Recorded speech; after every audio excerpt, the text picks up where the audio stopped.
Chapter 89. The old Taoist priest's words were like a clap of thunder, exploding in Li Wangyou's ears. Sun Simiao, Medicine King Sun Simiao. The ruddy old Taoist priest in front of him was Sun Simiao. Wait, Li Wanyu remembered that Sun Simiao was born in the 7th year of Western Wei's Emperor Yuan Baoju's reign, which was 541 AD.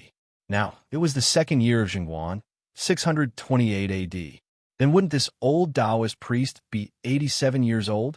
However, the history books also recorded that Sun Simiao lived for 141 years, so it seemed that this old man was still very young. Li Wanyu suddenly had the urge to kowtow. When he visited Taoist temples in the future, there was often a Medicine King Hall, where the Medicine King Sun Simiao was worshipped. And now, he actually saw the real person.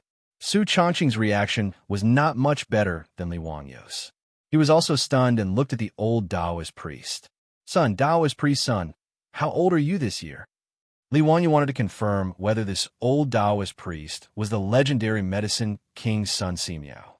The old Taoist priest twirled his beard and laughed. This year is already the year of the Staff Dynasty, and it's almost the year of the Hunchback. As expected, this was the Medicine King's son, Simiao himself. The year of the Staff Dynasty, 80 years old. The year of the Hunchback, 90 years old. This was simply a person's fortune. Old immortal son, please forgive my rudeness. Li Wanyu immediately bowed. This Taoist priest is not worthy of being called an immortal. This Taoist priest is still searching for the way of immortality. Little kid, don't call me that. The conversation between the two made Niu Wu stare. Xiaolang, why are you calling this Taoist priest old immortal? He's just a quack. My elder brother was almost killed by him. Li Wanyu was speechless. This idiot. Erling, don't speak nonsense. Old immortal son is a divine doctor. You can't be rude. Niu Wu's neck stiffened. What divine doctor? A famed fishing Taoist priest. If he's so good, why didn't he cure my elder brother? It was Xiaolang who used the divine medicine to save Big Brother's life. His words made Li Wanyu roll his eyes silently. No matter how good Sun Simiao was, he really didn't know anything about bacterial infections, let alone antibiotics to save lives. Li Wanyu wanted to defend Sun Simiao, but Sun Simiao said, Niu Erlang is right. I'm still not good at medicine. Little doll, what is the bacteria you were talking about? What was the meaning of disinfection? What kind of medicine was the antibiotic? Can you explain it to me, little girl? Sun Simiao's series of questions confused Li Wanyu. How is he going to explain this to the old Taoist? Bacteria. Bacteria are tiny creatures that can't be seen with the naked eye.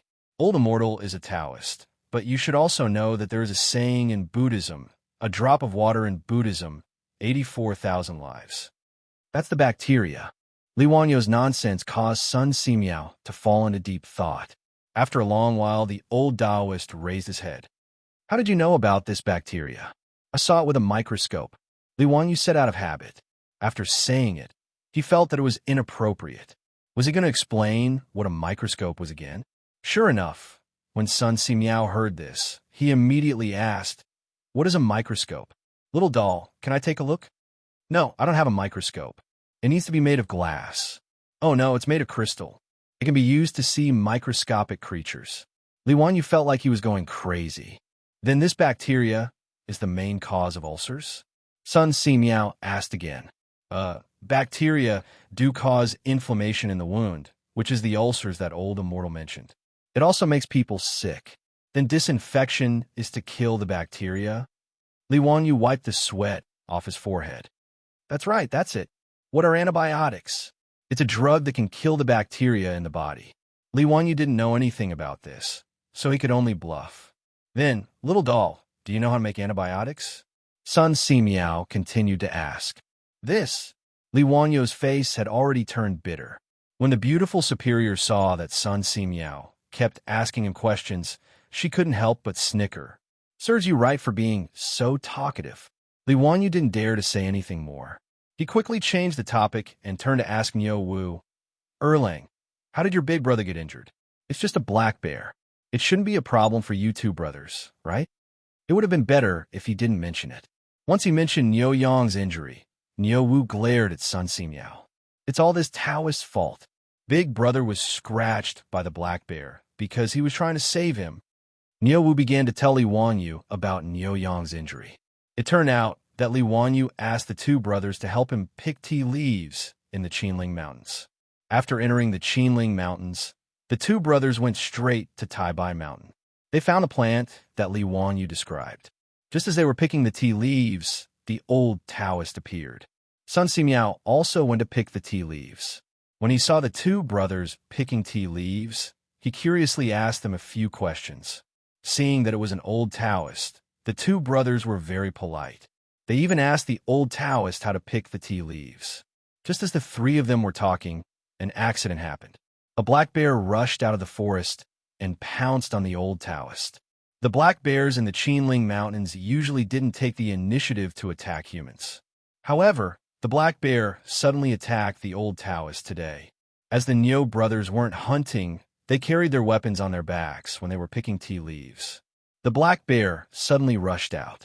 Sun Simiao's back was facing the black bear, so he didn't notice it. In order to save the old Taoist, Niu Yong didn't have time to pull out his weapon. He pulled Sun Simiao with one arm and took a slap from the black bear on his back. The sharp bear paw scratched several deep wounds on his back. After Niu Wu pulled out his weapon, he fought and killed the black bear. Then, he quickly treated his brother with the old Taoist. Niu Yong was only scratched on the back by the black bear. Although he was bleeding, it was only an external injury. To Niu Wu and Sun Simiao, it wasn't serious and wasn't fatal.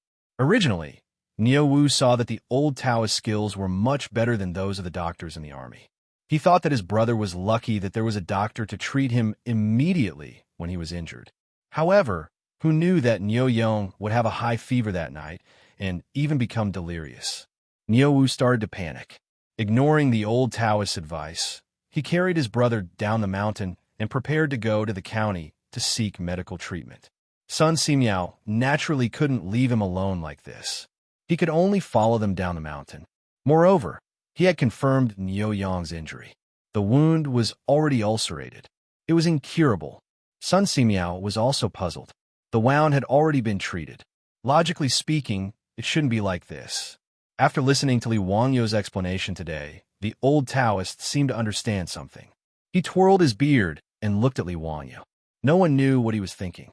Now that Niu Yong's life was finally out of danger after eating the cephalosporin capsule, Niu Wu was also energetic. He handed the basket of tea leaves they picked from the mountain to Li Wangyu. Xiaolang, take a look. Are these the tea leaves you want?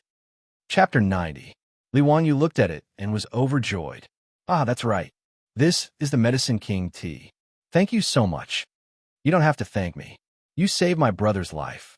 While the two of them were talking, Sun Simiao suddenly said, Kid, why did you call this old lady Tea King tea? Haha, old immortal, you don't know. This tea is. Li Wangyu couldn't finish his words. Damn, the tea was called Medicine King tea because the Medicine King's son Simiao found it when he lived in seclusion in Taibai Mountain. How could he answer this question in front of Sun Simiao? How could he answer this question? I'm waiting online. It's urgent. Sun Simiao was called the Medicine King in the Ming and Qing dynasties. How could he answer this damn question? This tea, well, it's good for the body. Maybe it was given by the Medicine King. That's why I called it Medicine King tea. Sun Simiao didn't care about Li Wangyu's messy explanation. He picked up a leaf of Medicine King tea and said, I also found this tea woman in Taibai Mountain. It can relieve summer heat, improve the brain and heart, strengthen the stomach, remove dampness, improve eyesight, and regulate menstruation. It's both a tea and a medicine. I didn't expect you to know it. Well, I found it by accident, so I asked the Niu brothers to pick some for me to try. The tea woman's fresh leaves can't be drunk directly. Since you like this tea, I have some tea leaves here. I'll give them to you. Sun Simiao took out a small bag of tea leaves from his medicine box and handed it to Li Wangyu. The Medicine King tea made by Sun Simiao himself. How much would it be sold in the future? Li Wangyu was overjoyed. He thanked Sun Simiao and took it with both hands. Perrin, boil the water. Before Li Wangyu said anything, the beautiful boss had asked the little girl to boil the water. She had been longing for this tea for a long time. Li Wanyu instructed the old housekeeper to help Niu Wu take care of the sickly Niu Yong and invited Sun Simiao to take a seat in the central room. After the water was boiled, a few cups of Medicine King tea were brewed. Li Wanyu took a deep breath of the tea and felt that it was more mellow and fragrant than the Medicine King tea he had drunk in his previous life. The tea was golden yellow in color. It tasted slightly sweet and bitter in the mouth, but it also had a refreshing fragrance. His lips and teeth were filled with the fragrance of tea. The beautiful female boss also took a sip. Her eyes were curved into crescents, full of joy. She likes tea and coffee, but she hasn't had tea for a long time since she came to the Tang dynasty. Old immortal son, are you still planning to return to Mount Tai? Li Wanyu politely poured tea for Sun Simiao. Sun Simiao nodded. That's right. Since I'm pursuing the way of immortality, I naturally have to cultivate in mountains. When the eldest son of the Niu family recovers, I'll return to Mount Tai. Li Wanyu knew that although Sun Simiao's medical skills were superb, he was wholeheartedly pursuing the way of immortality. The reason why Sun Simiao's medical skills were superb was mainly because he believed that in order for a cultivator to ascend and become an immortal, they had to cultivate virtue and accumulate kindness. The more kindness they accumulated, the higher their immortal rank would be. Sun Simiao had chosen the way of immortality to help the world and the people. Li Wanyu looked at the old Taoist with white hair and a ruddy complexion, and his heart began to beat faster. The medical conditions in the Tang dynasty were so poor.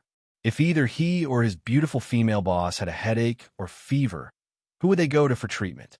The Luoyin medical workers in the county? Li Wanyu didn't trust their medical skills. Although the cephalosporin capsule was good, it could only be taken for 2 courses at most. Moreover, it wasn't a medicine that could cure all diseases. If he could trick Sun Simiao into staying in Dingzhou village, it would be like adding insurance to his life. Li Wanyu's eyes darted around, wondering how he could trick Sun Simiao into staying. This wasn't easy to do. Not to mention him, Pai Lupi had sent out many imperial edicts to invite Sun Simiao to come out of retirement and be conferred a title. But Sun Simiao, who was wholeheartedly pursuing the way of immortality, refused. When Li Ji ascended the throne, he invited Sun Simiao into the world. The old Taoist couldn't refuse and could only recommend his disciple, Lu Shenwei, to take up a post in the imperial hospital. The 2 emperors of the Tang dynasty hadn't been able to invite this old Taoist, so what could he do to make him stay? Li Wanyu didn't know what to say. Suddenly, a bolt of lightning flashed through his mind. Since Sun Simiao entered the way of immortality through medicine and pursued great merit, then he could give him great merit. Wouldn't that be enough to attract the old Taoist to stay? Penicillin. This was definitely attractive enough. He remembered that he had once watched a Japanese drama called Dr. Rin. In the drama, a modern Japanese doctor traveled to the Edo period of Japan and made penicillin himself. He didn't know whether the drama had a scientific basis or not, but it seemed to be the case. The reason why Li Wanyu remembered it so clearly was that he thought it was nonsense after watching the drama, so he argued with people on the internet for a long time. However, a master who studied medicine said that the method in the drama was feasible. In the master's words, simple production of penicillin is not difficult at all. It's not much more complicated than brewing wine.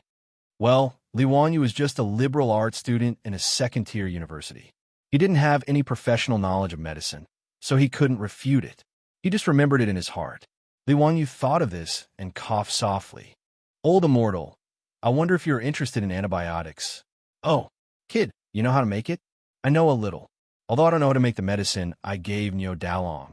I know another magic medicine called penicillin with the same effect. This is a magic medicine that can't be bought with money. Are you interested in it? Li Wanyu squinted his eyes and smiled. Sun Simiao was naturally interested. Otherwise, he wouldn't be called the king of medicine. He repeatedly urged Li Wanyu to tell him how to make penicillin. Li Wanyu then narrated the process of how the male lead produced penicillin in the TV series Dr. Rin. To make penicillin, the first thing to do was to extract penicillin from moldy items, such as oranges. Then, the juice from boiled taro was mixed with the juice from ground rice to make a culture medium solution, and the penicillin was added. After a week, the medicinal ingredients could be extracted from the propagated penicillin. The culture medium was filtered and mixed with vegetable oil. Then, the aqueous solution containing penicillin could be extracted. After that, the aqueous solution of penicillin could be filtered and poured in pure distilled water to obtain a high-purity penicillin solvent. As for whether the extracted penicillin solvent could cure diseases and save people, Li Wanyu wouldn't try it. Even if he was beaten to death, he wouldn't want to try this kind of crude penicillin. Li Wanyu's big lie had fooled the king of medicine, Sun Simiao. What kind of effect does this penicillin have? Sun Simiao was very interested. Tuberculosis, diphtheria, anthrax, heat, poison, phlegm, and blood stasis can be effectively treated. Moreover, it has a miraculous effect on ulcers like Niu Dalong. Li Wanyu's words made Sun Simiao's eyes light up. Tuberculosis was a terminal disease in ancient times. How could he not be interested in Sun Simiao, who walked the path of medicine? Seeing that Sun Simiao really began to lower his head and think, Li Wanyu immediately stopped talking.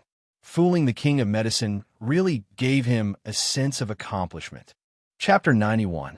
Li Wanyu wanted to persuade Sun Simiao to leave the mountain and stay in Dingzhou village. Naturally, this did not escape Su Changqing's eyes. However, the beautiful boss gave Li Wanyu a look of approval.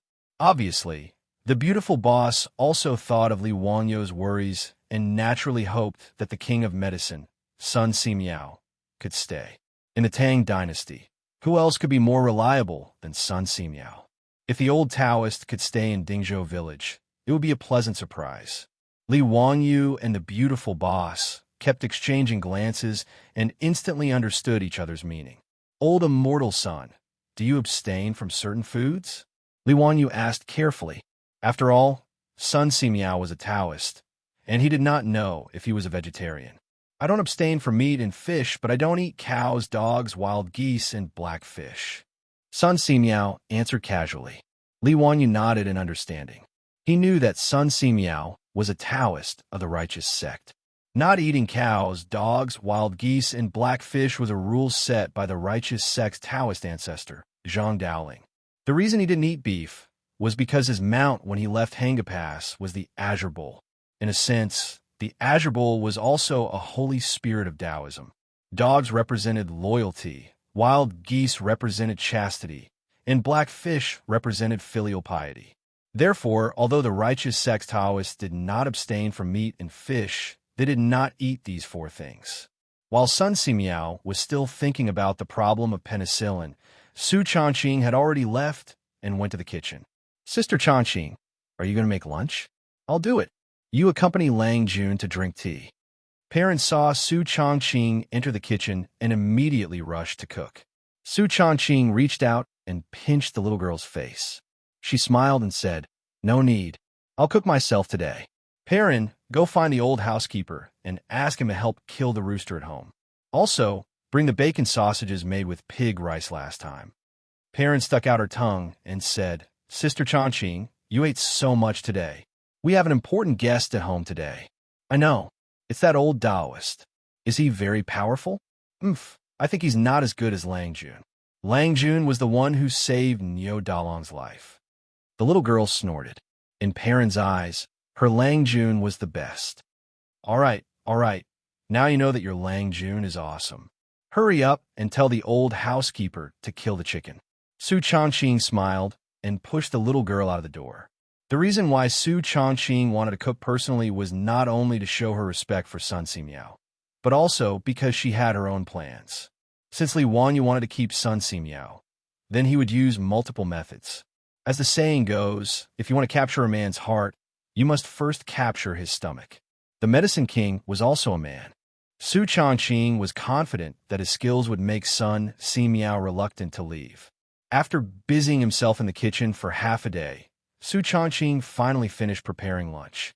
Because Niu was also there, she prepared quite a lot of food today. The table was filled with delicacies that had never appeared in the Tang dynasty.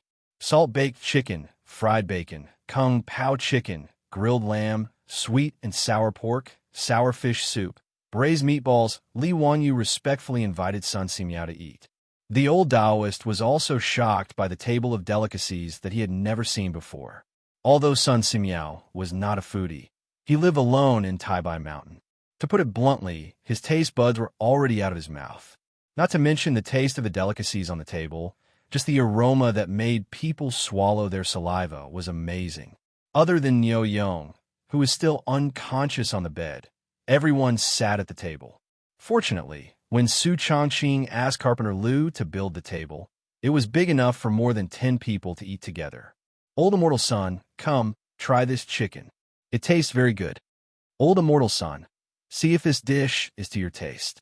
Li Wanyu and Su Chongqing were very enthusiastic about serving food to Sun Simiao, which made the old Taoist feel a little embarrassed. However, Su Chongqing's culinary skills were indeed excellent. Not to mention Sun Simiao, who had never eaten stir-fried dishes. Even Li Wanyu was nodding his head repeatedly as he ate. He hurriedly gave his beautiful boss a thumbs up. As for Niu Wu, he ate so much that he almost buried his head in the bowl. Sun Simiao had lived for more than 80 years, but this meal was the most delicious one he had ever eaten. The old Taoist could not help but secretly wonder where the Li family came from. Li Jia Shaoling knew a lot of strange things, and even the food at home was so delicious. It was even better than the imperial cuisine in the palace. That's right, Sun Simiao had eaten the imperial cuisine more than once. He had eaten the imperial cuisine in Beizhou. Pai Lupi had also invited Sun Simiao to eat the imperial cuisine of the Tang dynasty. However, it seemed that compared to the food of the Li family, the imperial cuisine was nothing. After a sumptuous lunch, Sun Simiao temporarily stayed with the Li family. Soon, the Li family gave the old Taoist even more surprises. Whether it was the tiled bathroom or the hot shower, not to mention the bright methane lamp, they all surprised the old Taoist who lived in seclusion on Mount Taibai all year round. However, Sun Simiao was only slightly surprised. In addition, he praised Li Wanyu's clever mind and did not say anything else.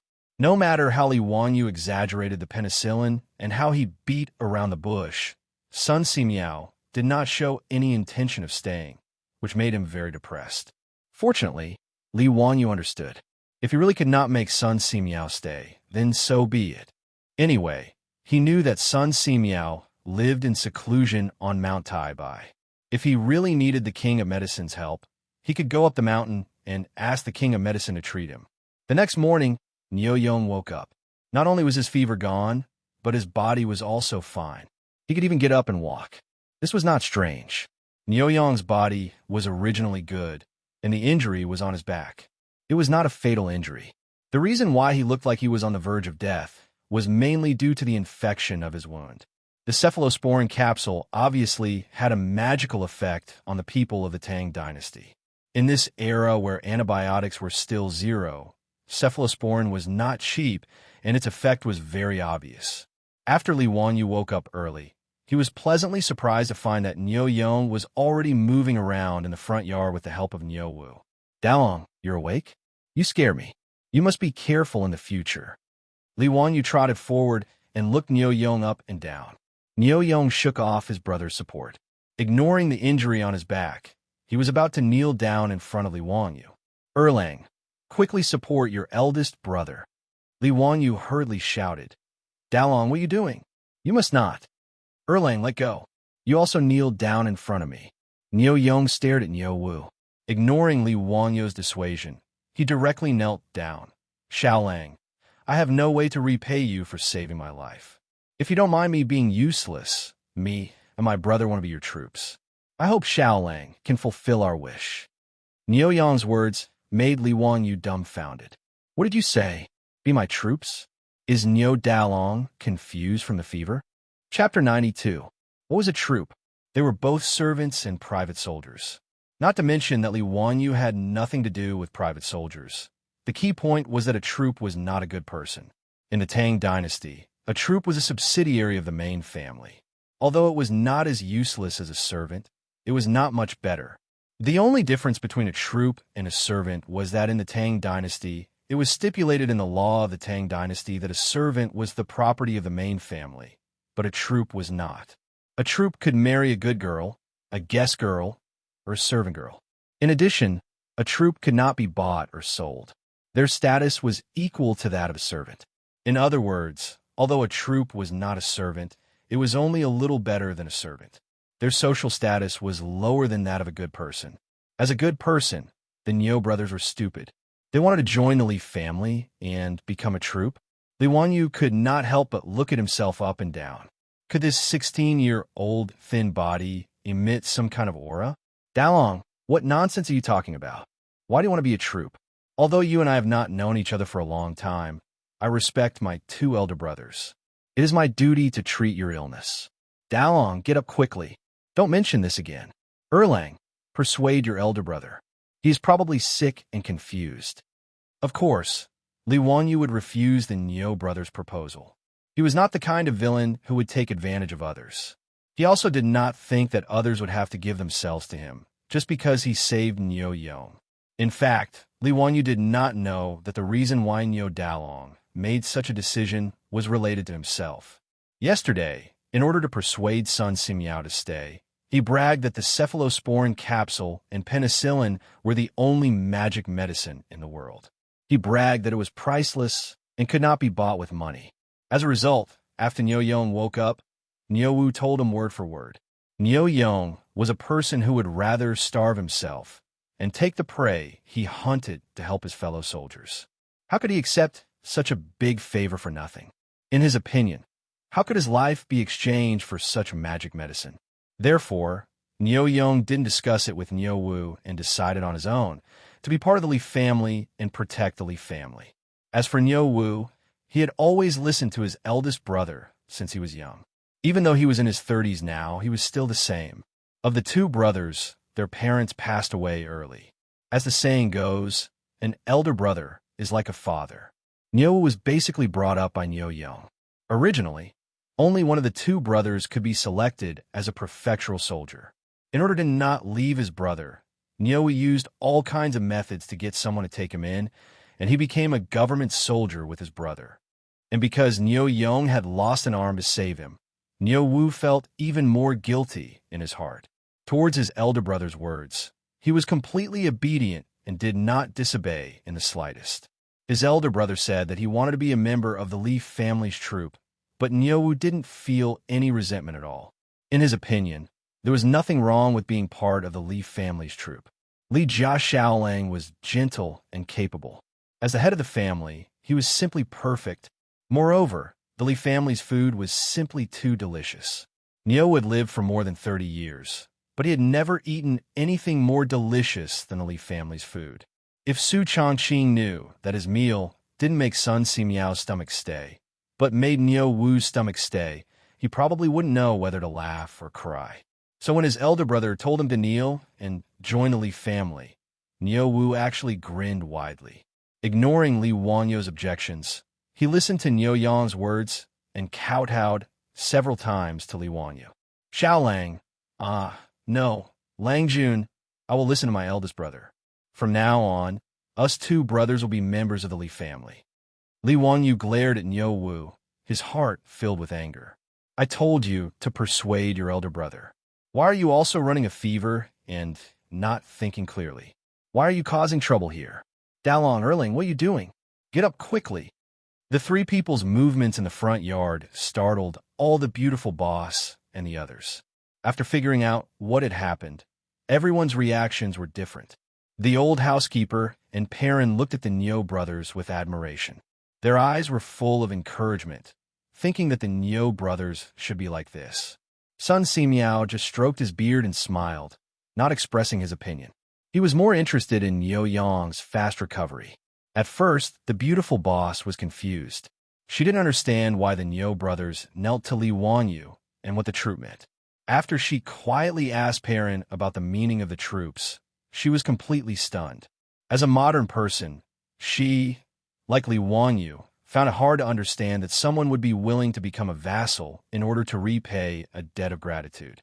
To put it bluntly, it was equivalent to selling oneself to their family. Li Wanyu also couldn't accept it, But no matter how he persuaded, the Niu brothers didn't get up. Li Wanyu was also speechless. He simply ignored the two idiots and went back to the backyard. Big brother, Xiaolang, oh no, Langjun, he left. What should we do now? Niu saw Li Wanyu leave and was also a little anxious. Niu Yong looked at Li Wanyu's back and said with a determined expression, Erlang, help me up. Let's go. Big brother, your injury hasn't healed yet. Let's talk about it after you recover. There's no hurry. Niu Wu persuaded. Are you going or not? Niu Yong stared at him. Niu Wu immediately cowered and helped his brother up. Niu Yong didn't care that his back injury hadn't healed. He said goodbye to the old housekeeper Li Heng and left. Niu Wu helped his brother out of the Li family's gate. Seeing the two leave, Li Heng shook his head in disappointment. He only cared about the prosperity of the Li family. Someone offered to be his troupe, but the young master refused. Thinking of this, he couldn't help but sigh. He felt sorry for his Longjuan stubbornness. After the Niu brothers left, Sun Simiao also said his goodbyes. Alone, he carried the medicine box and returned to Taibai Mountain. This made Li Wangyu and Su Chongqing feel a wave of melancholy. It was really regrettable that they did not manage to keep the king of medicine. Suppressing his disappointment, Li Wangyu ordered Perrin to deliver medicine to the Niu brothers. The cephalosporin capsules had to be taken 3 times a day for 3 consecutive days. Niu Yong still hadn't taken his medicine today. In the end, the little girl came back quickly and said that the Niu family's door was locked. She asked the neighbors and said that the 2 brothers didn't come home. Niu Yong was still injured. Where could they have run to? Li Wanyu was also a little anxious. He didn't ignore their ridiculous request in the morning. So the 2 brothers ran off to do something stupid, right? He took out the white horse at home and rode it to search all the fields in the village. He didn't see the Niu brothers. He asked a lot of familiar villagers. Some said that they saw Niu Erlang help Dalong out of the village, but they didn't know what they were going to do. Li Wanyu felt that something was wrong, but because he couldn't find the Niu brothers, he could only give up.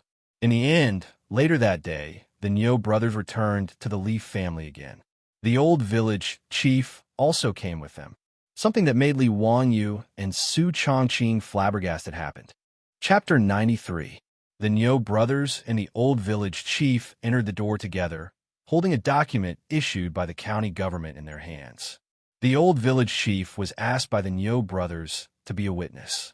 Dalong, Erlang, what are you holding? Li Wanyu asked, puzzled. A document issued by the county government. I, Niu Yong, and Niu Wu, volunteered to become members of the Li family. We have already registered with the county government. Today, the old village chief is here to be a witness. Niu Yong's words shocked Li Wanyu. The 2 brothers actually went to the county government to complete the formalities because Li Wanyu did not agree. He suddenly stood up, grabbed the document in Niu Wu's hand, and looked at it carefully. It was indeed a document issued by the county government. It was written clearly in black and white that Niu Yong and Niu Wu of Dingzhou village in Hu County were attached to the Li family as members. Li Wanyu pointed at the Niu brothers. He opened his mouth for a long time, but did not know what to say. Yu, why can you apply for this document without me being present? Isn't the county government messing around? Li Wanyu did not understand how the Niu brothers got the document. Hey, Langjun, isn't it because you are familiar with Registrar Liu, my brother, and I told him that it was you who asked us to go to the county government to apply for the document? He naturally nodded and agreed. Langjun didn't need to show up, so he helped us with the document.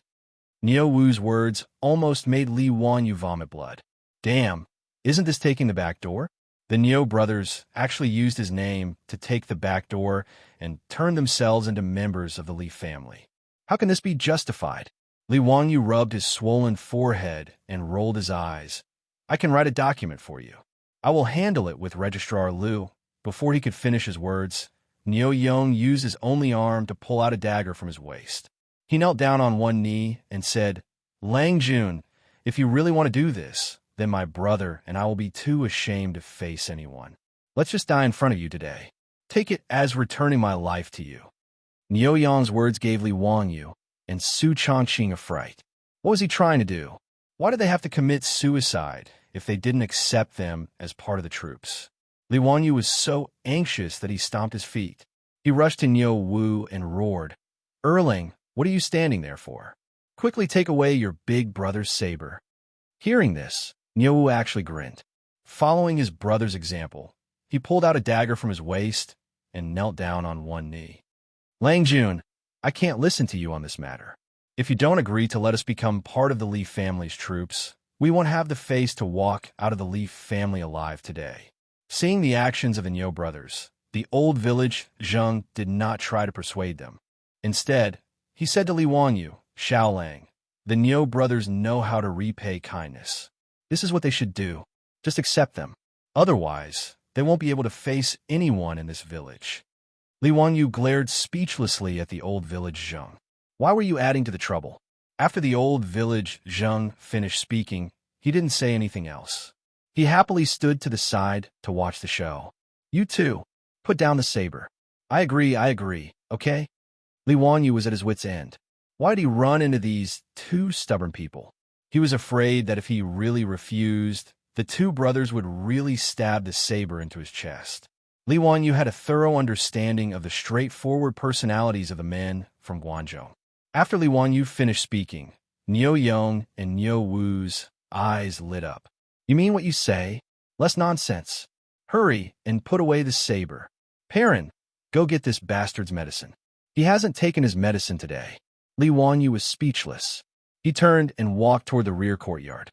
"Sooner or later, I'll be angered to death by these two people. Li Heng, arrange rooms for the Niu brothers." Li Heng and Perrin smiled and agreed. They started to help the Niu brothers settle in.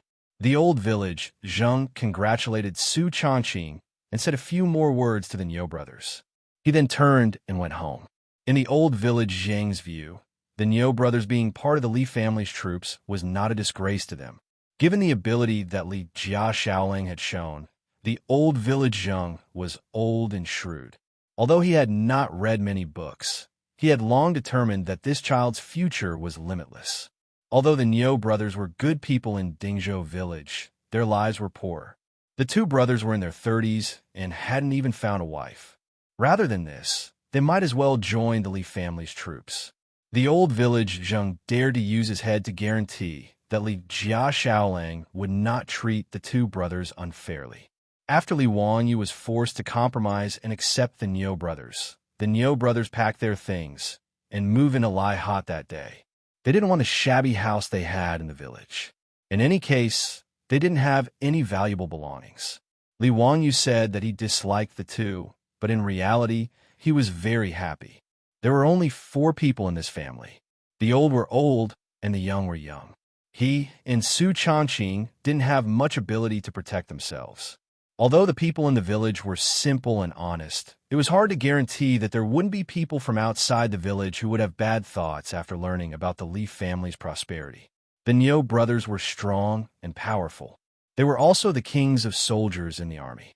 Although they were disabled, ordinary men were not their opponents. As for the Niu brothers' character, he was not worried at all. They would rather starve themselves and send food to their dead and disabled comrades. If he didn't trust such people, who else could he trust? After the Niu brothers settled down in the front yard, Su Changqing immediately sent them food and asked about their well-being. The two were very moved. Su Changqing was able to become a department manager at such a young age, not only because of her high education, but also because she was quite handy in dealing with people. Since the Niu brothers had become the Li family's troops, she naturally had to take out the magnanimity of the hostess and brush up the Niu brothers' loyalty. That's right, the beautiful boss had also played the Romance of the Three Kingdoms series and had a deep understanding of how to brush up loyalty. However, it was clear that her actions were in vain. Since the Niu brothers were Guangzhou men and had recognized a master, their loyalty was definitely at the max level. In reality, the beautiful boss's current status in the Li family was a bit awkward because she appeared as Li Wangyu's cousin. However, Li Heng and Perrin, the two elders of the Li family, knew that their Mr. Xiaolang didn't have a distant cousin. However, if they said that she was the person their Lang Jun wanted to marry, Li Heng and Perrin both felt that the age difference between the two was too big. Secondly, They didn't know where this woman came from. In short, Li Heng and Perrin were now pretending to be confused. No one would say anything about Su Changqing's identity. To outsiders, they would only say that she was their Longjuan's distant cousin. However, this excuse also caused a lot of trouble in the future. This is a story for the future, so let's not talk about it for now. Li Wangyu ran into trouble again, and this trouble made him feel quite conflicted. Cho Kun came back from Chang'an City. Not only did he come back, but he also brought a gift to Li Wangyu to thank him for giving the water wheel blueprint to the Cho family. However, this gift gave Li Wangyu a headache. Chapter 94. The gift that Cho Kun brought for the Li family was something that Li Wangyu would never have expected. For pretty maids, this was the present that damn fatty gave to Li Wangyu. If his beautiful superior hadn't fallen into Li Wangyu's bathtub, he would have been very happy to accept this gift. He would have even quietly asked the fatty if he had blonde-haired and blue-eyed prostitutes. As a normal man in his 20s, having these pretty maids to serve him was of course a good thing. Li Wangyu wasn't a moralist, a fake scholar, or a disabled person who had been sent to the palace. Whoever dared to say that they didn't like it was absolutely hypocritical to the extreme. But right now, he didn't dare to reveal a trace of liking. Ever since the fatty Cho Kun brought the 4 specially selected maids into the Li family's door, his beautiful superior didn't reveal a trace of a smile on her face. From time to time, her cold gaze would wander around Li Wangyu's body, making him shudder. If he had to blame someone, he could only blame the damn fatty for not knowing how to speak. If he had said that they were sent to the residence to be rough maids, then it would have been fine. This guy opened his mouth and said, "These 4 maids are all virgins and are very clean. If Xiao Lang likes, they can warm your bed at night. Haha, it would also be a great joy in life. Warm your sister. Do you dare to speak any louder? Fatty, you're too wretched. I'm ashamed to be associated with you." After Su Changqing heard the fatty's words, the frost on her face could have turned into ice. Under the influence of her aura, not to mention Perrin, even the old housekeeper wisely shut his mouth and didn't say a word. Li Wangyu was extremely annoyed by this, and his heart was constantly galloping. "Su Changqing, you're not this father's girlfriend, nor are you my wife. Why do you have to look at me like that? If you look at me again, do you believe that I won't eat you tonight?" Of course, as a coward, these were all just Li Wangyu's psychological activities. At this moment, he sat on the chair with a serious expression and looked straight into the fatty's eyes. "Brother Cho, I appreciate your good intentions, but please take these 4 maids back." After saying this, Li Wangyu felt a stab of pain in his conscience. The 4 maidservants sent by the fatty were all around 14 to 15 years old. Their appearances were decent and could be considered delicate and pretty. According to Li Wangyu's understanding from the memory of the previous owner of this body, such a female servant in Chang, and Xi's city would cost at least dozens of copper coins to buy. After he finished speaking, he glanced at the fatty, thinking, "It's good that you're so kind as to give me these 4 maidservants. I'll definitely happily accept." His beautiful boss's gaze made him feel uneasy, so how could he dare to open his mouth and say yes? "Xiao Lang, that won't do. These 4 maidservants were specially chosen by my master for you. I know that you, Xiao Lang, are a sentimental person. That water wheel blueprint was taken advantage of by my enemy. If I give you copper coins, wouldn't it be tacky? In addition, I know that you don't have many people in your house, so I sent these 4 maidservants to you. Xiao Lang, please don't refuse." The fatty's words were sincere, but Li Wangyu really wanted to tell him, "We can be tacky. Brother Cho, this is really inappropriate. Brother Cho, please take these 4 maidservants back." "No, how can I take back a gift that was sent to my door? If this matter were to spread out, where would my Cho family put their face? Xiao Lang, please don't mention this matter." The fatty shook his head like a rattledrum. The 2 of them were like this. One didn't want to accept, and the other insisted on giving. They had a battle of words for a long time. Li Wangyu's mouth was dry, but he still didn't dispel the fatty's idea of giving gifts. "That's enough. Stop arguing. Leave them here." The beautiful superior's cold voice sounded, making Li Wangyu feel as if he had heard the sound of nature. But before Li Wangyu could speak, the beautiful superior spoke again. Humph, but I will personally take care of these 4 maidservants. You don't have any objections, right? On the surface, she was asking for Li Wanyo's opinion, but the coldness in her voice made even the fatty to the side couldn't help but shiver. This woman, what a strong aura. No objections, I don't have any objections. Li Wanyo's head was the same as the fatty's, shaking it very quickly. Sometimes, a man's desire to live was very strong. Su Changqing coldly snorted and led the 4 maidservants to the rear courtyard. The little maidservant, Perrin, made a face at Li Wanyu, then lifted her skirt and ran in. The old housekeeper was also very sensible. Seeing that Li Wanyu's expression was not good, he quickly said to go to the kitchen to boil water and make tea, and quickly left the central room.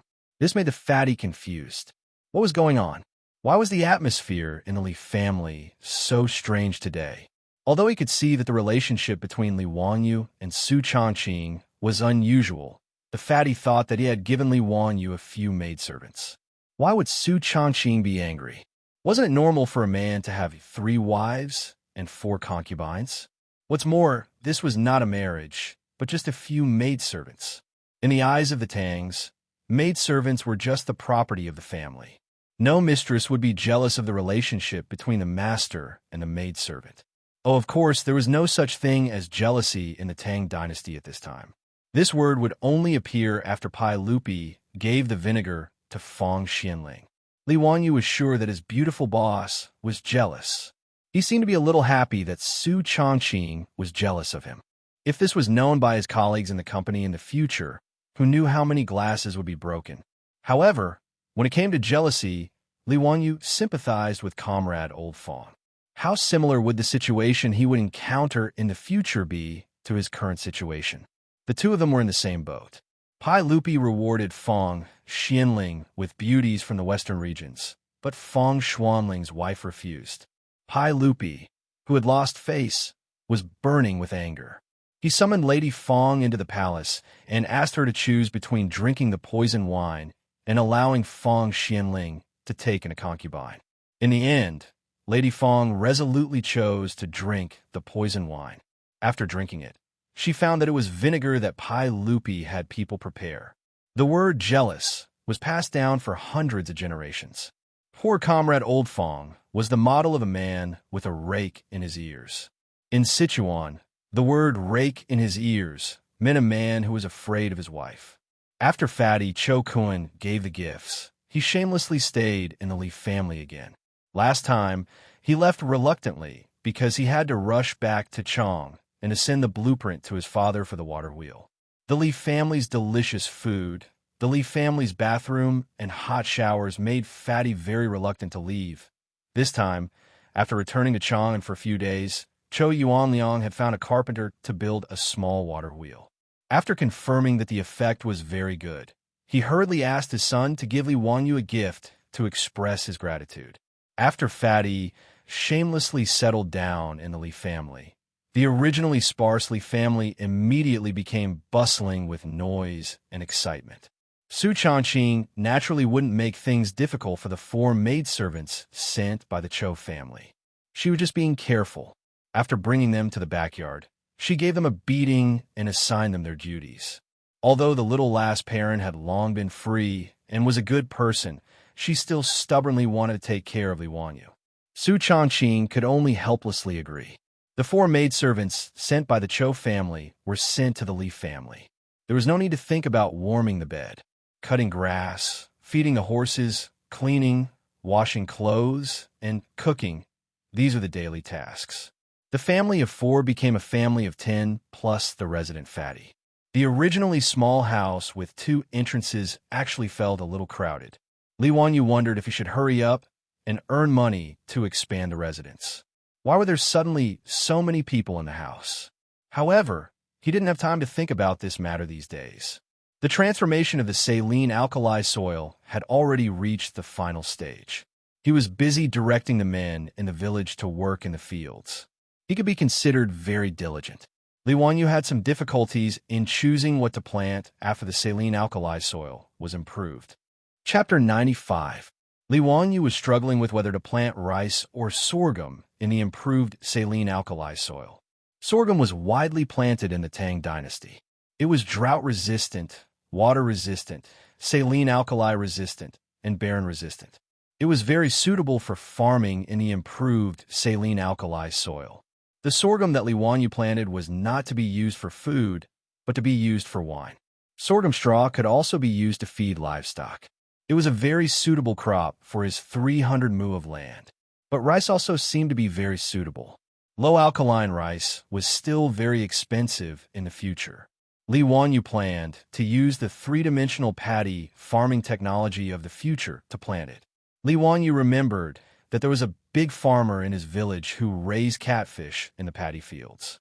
As a result, every catfish raised in the paddy fields weighed 2 to 3 caddies. The harvest per mu was more than 700 caddies of catfish and 1,000 caddies of rice per mu. One had to know that 1,000 caddies was equivalent to 10 dawn of grain. In the Tang dynasty, the grain yield per mu was less than 1 dan. The difference was too big. Li Wanyu was very clear about the benefits of three-dimensional paddy farming. The fish ate the pests and weeds in the paddy fields and could also loosen the soil. The fish excrement could make the soil of the paddy fields fertile, creating a good environment for rice to grow. But sorghum could be used to make wine. That was a huge profit. Li Wanyu was reluctant to give it up. What was even more painful was that no matter what he planted, he could not avoid the locusts that were coming. Whether it was sorghum or rice, the spring sowing was in the 3rd lunar month, which happened to be the time when the locusts broke out in Guangzhou. If he planted sorghum and rice seedlings at this time, wouldn't he be giving food to the locusts? In a few days, the locusts would eat up all the crops in his 300 mu of land. But if he did not plant them, he could not prove to Yang Quan that the improved saline alkali soil had been completed. This made Li Wanyu even more difficult. His beautiful boss did not grow up in the countryside, nor did she live in the countryside. She had no suggestions in this regard. On this day, Li Wanyu squatted by the riverbank and looked at the fields without any care for his image. This saline alkali soil had already been washed and soaked 3 times and was in the process of transplanting. In other words, good soil from other places was transported and spread over the original saline alkali soil.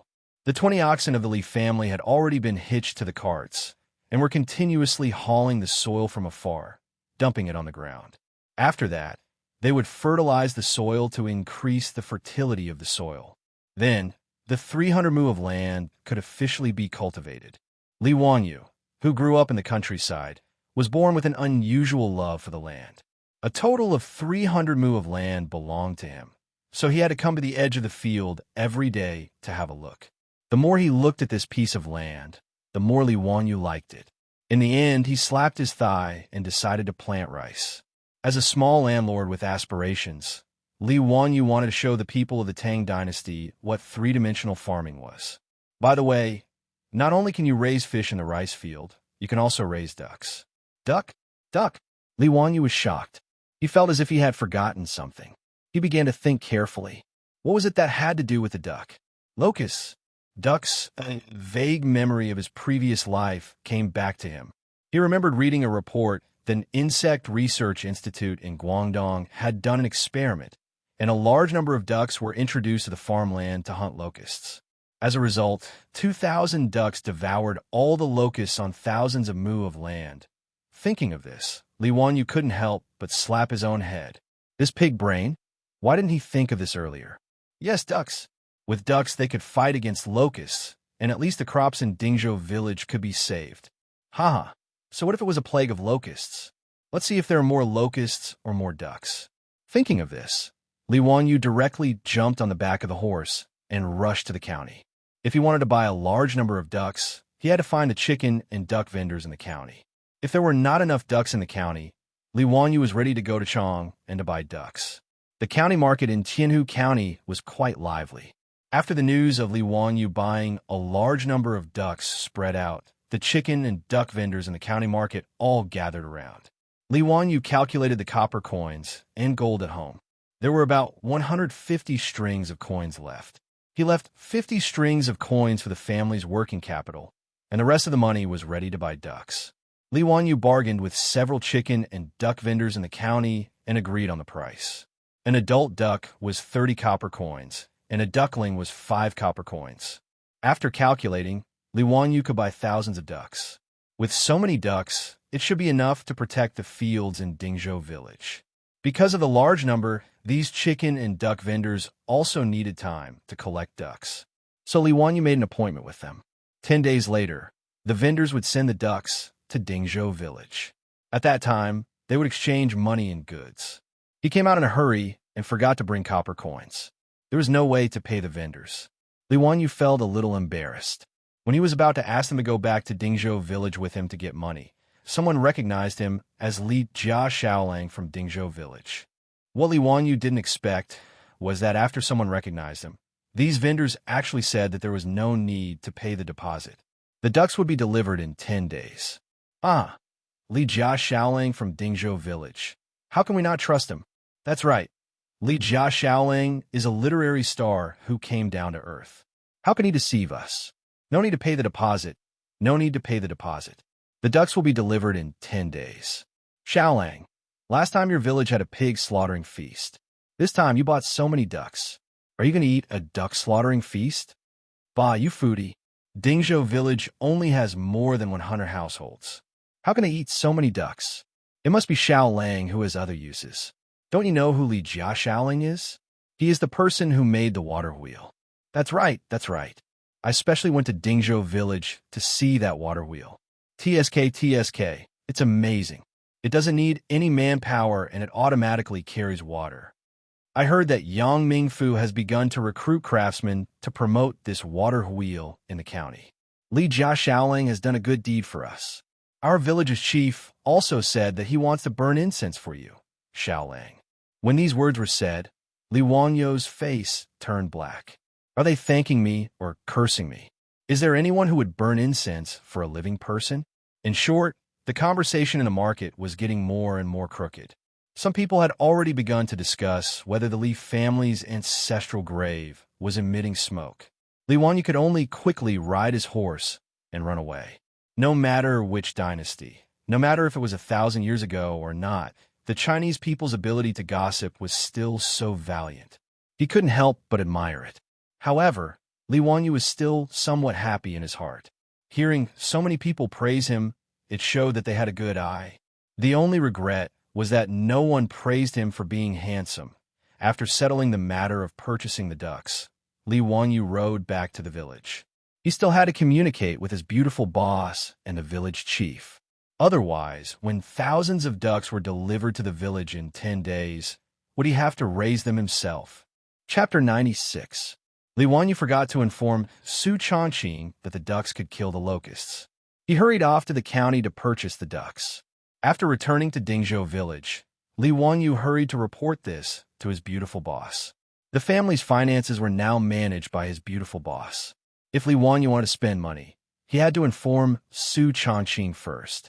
Regarding this, the old butler kept shaking his head. He thought Li Wanyu was too useless as the head of the family. How could he let a woman manage the family's finances? Li Wanyu, on the other hand, thought it was reasonable.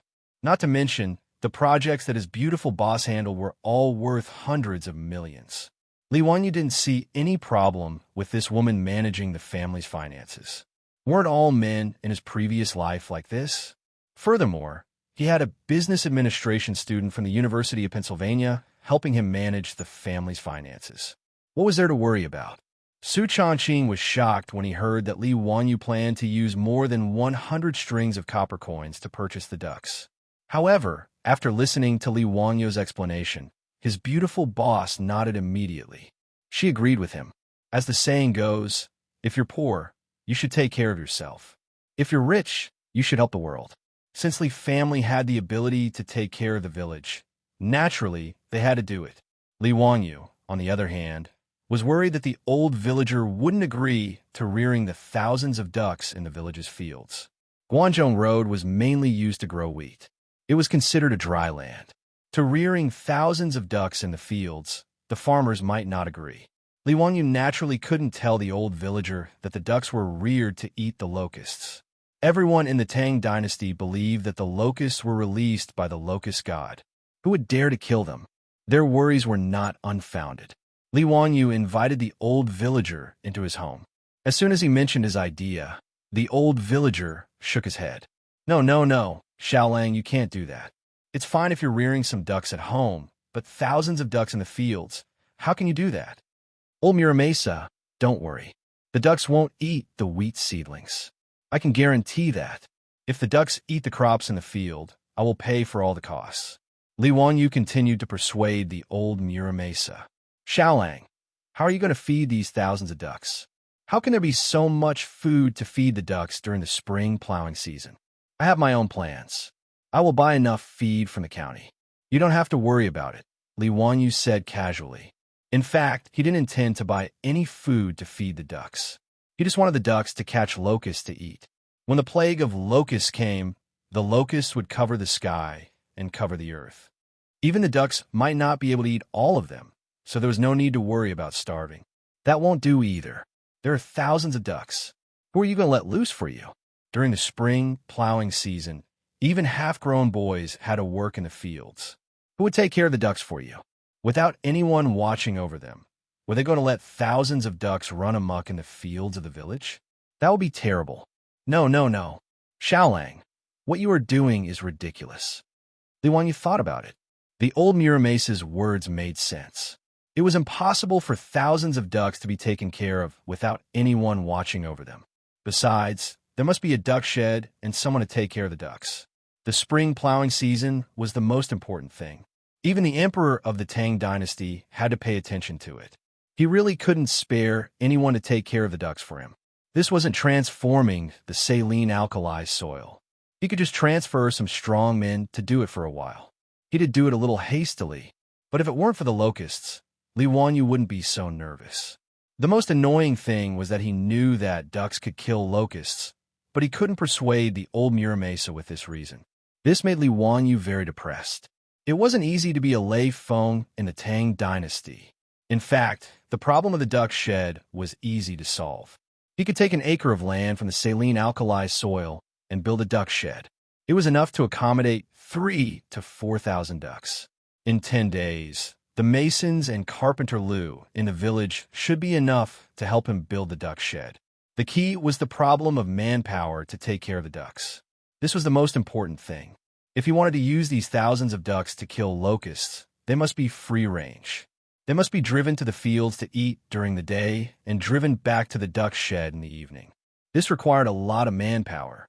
During the spring plowing season, where could he find people to take care of the ducks for him? While he was worrying, Li Wanyu suddenly remembered Zhao Xianyang, the girl who sold the pigs to him. There were a lot of girls of her age in the village. In the village, it was the men and boys who worked during the spring plowing season. Girls like Zhao Xianyang didn't seem to be busy with the spring plowing. The women of the Tang dynasty didn't have the habit of going out to work. Li Wanyu felt that if he could organize the girls in the village to take care of the ducks for him, the problem would be solved. Old Muramesa, what do you think? There are a lot of unmarried girls like Zhao Xianyang in the village. Why don't you let them take care of the ducks for me? I'll pay them. 3 copper coins a day. How about that? What? Xiaolang, do you have a lot of money? You'll pay a girl 3 copper coins a day? Just help you look after the ducks? The old villager was shocked by Li Wanyu's words and suddenly stood up. Li Wanyu was shocked by the old man's action. What was he going to do? Old Muramesa, can you find someone to help?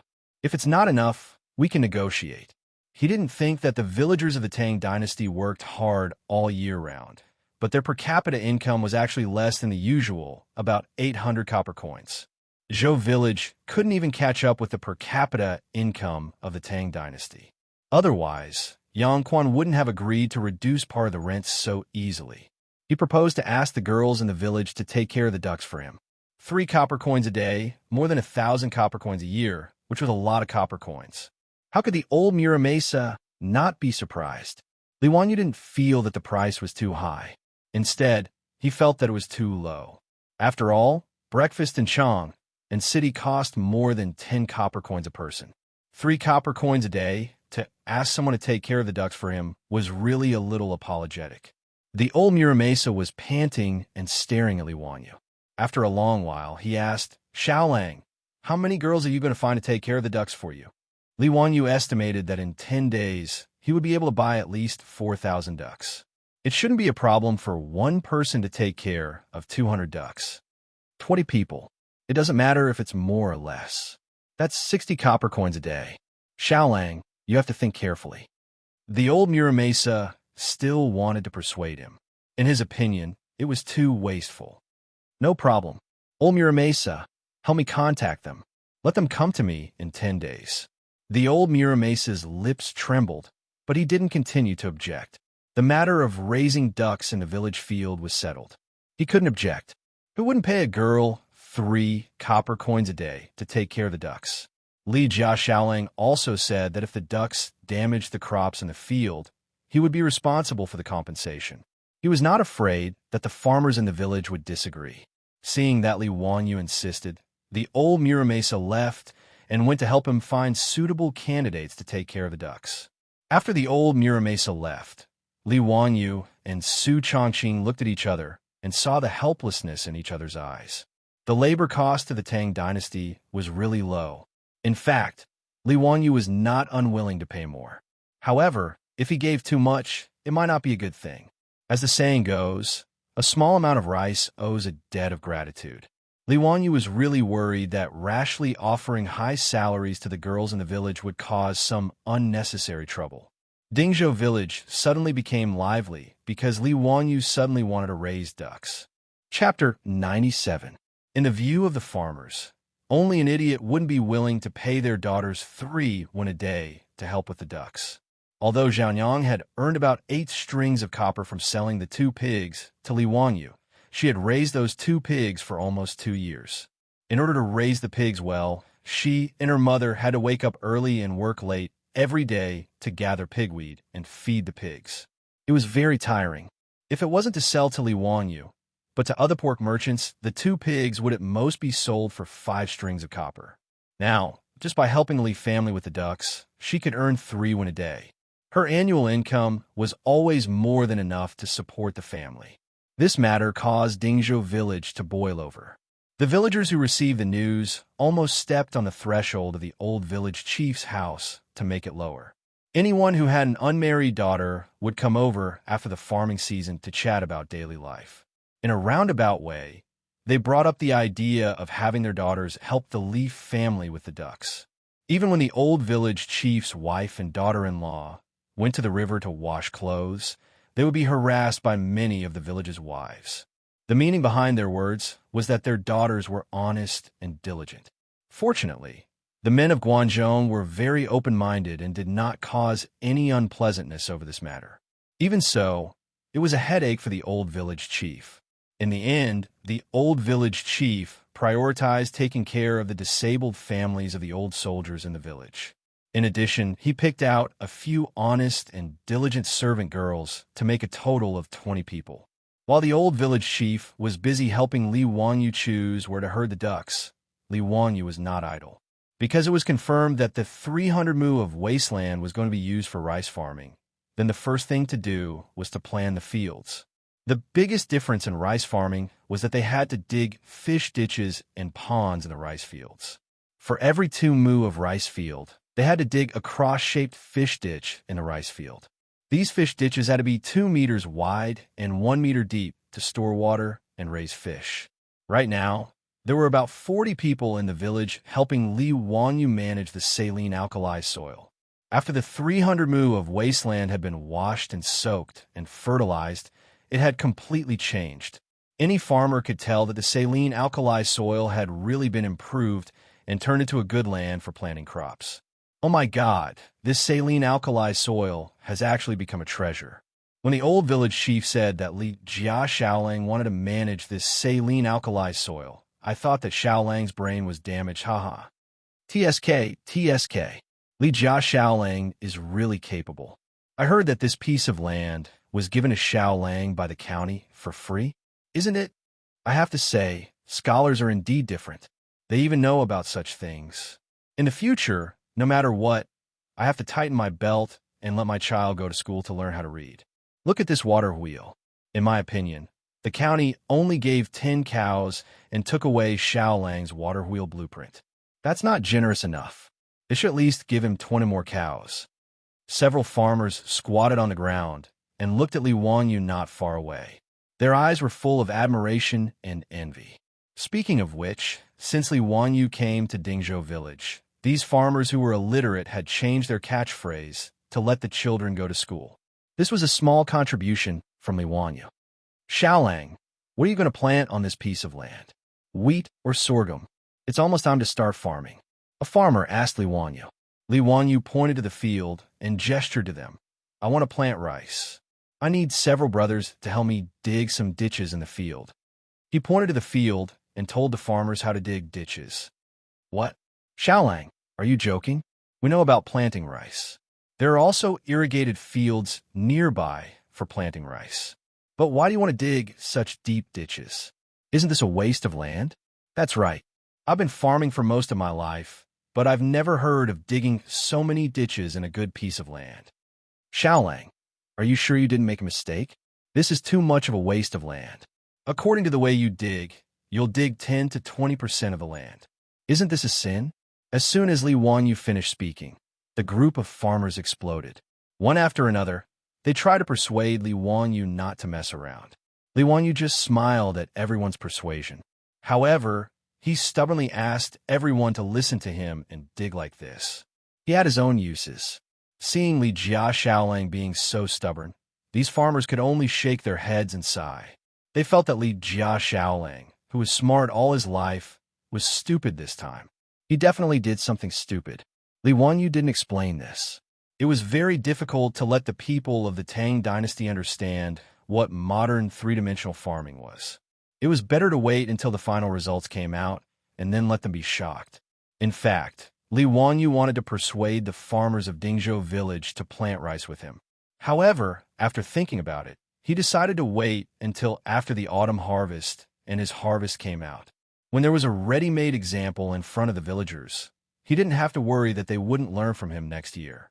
With a water wheel carrying water for irrigation, coupled with three-dimensional rice farming, Li Wanyu believed that in less than 2 years, Dingzhou village would become a land of fish and rice. At that time, it would be really beautiful. After 7 or 8 days, all the ditches in the rice field were dug. These days, the people from the surrounding villages who came to see the water will also pointed at Li Wanyu's rice field and burst into laughter from time to time. Obviously, they all expressed their disdain for digging a good piece of land into a mess. Even the farmers of Dingzhou village felt that they couldn't raise their heads. How could there be such a prodigal son in their village?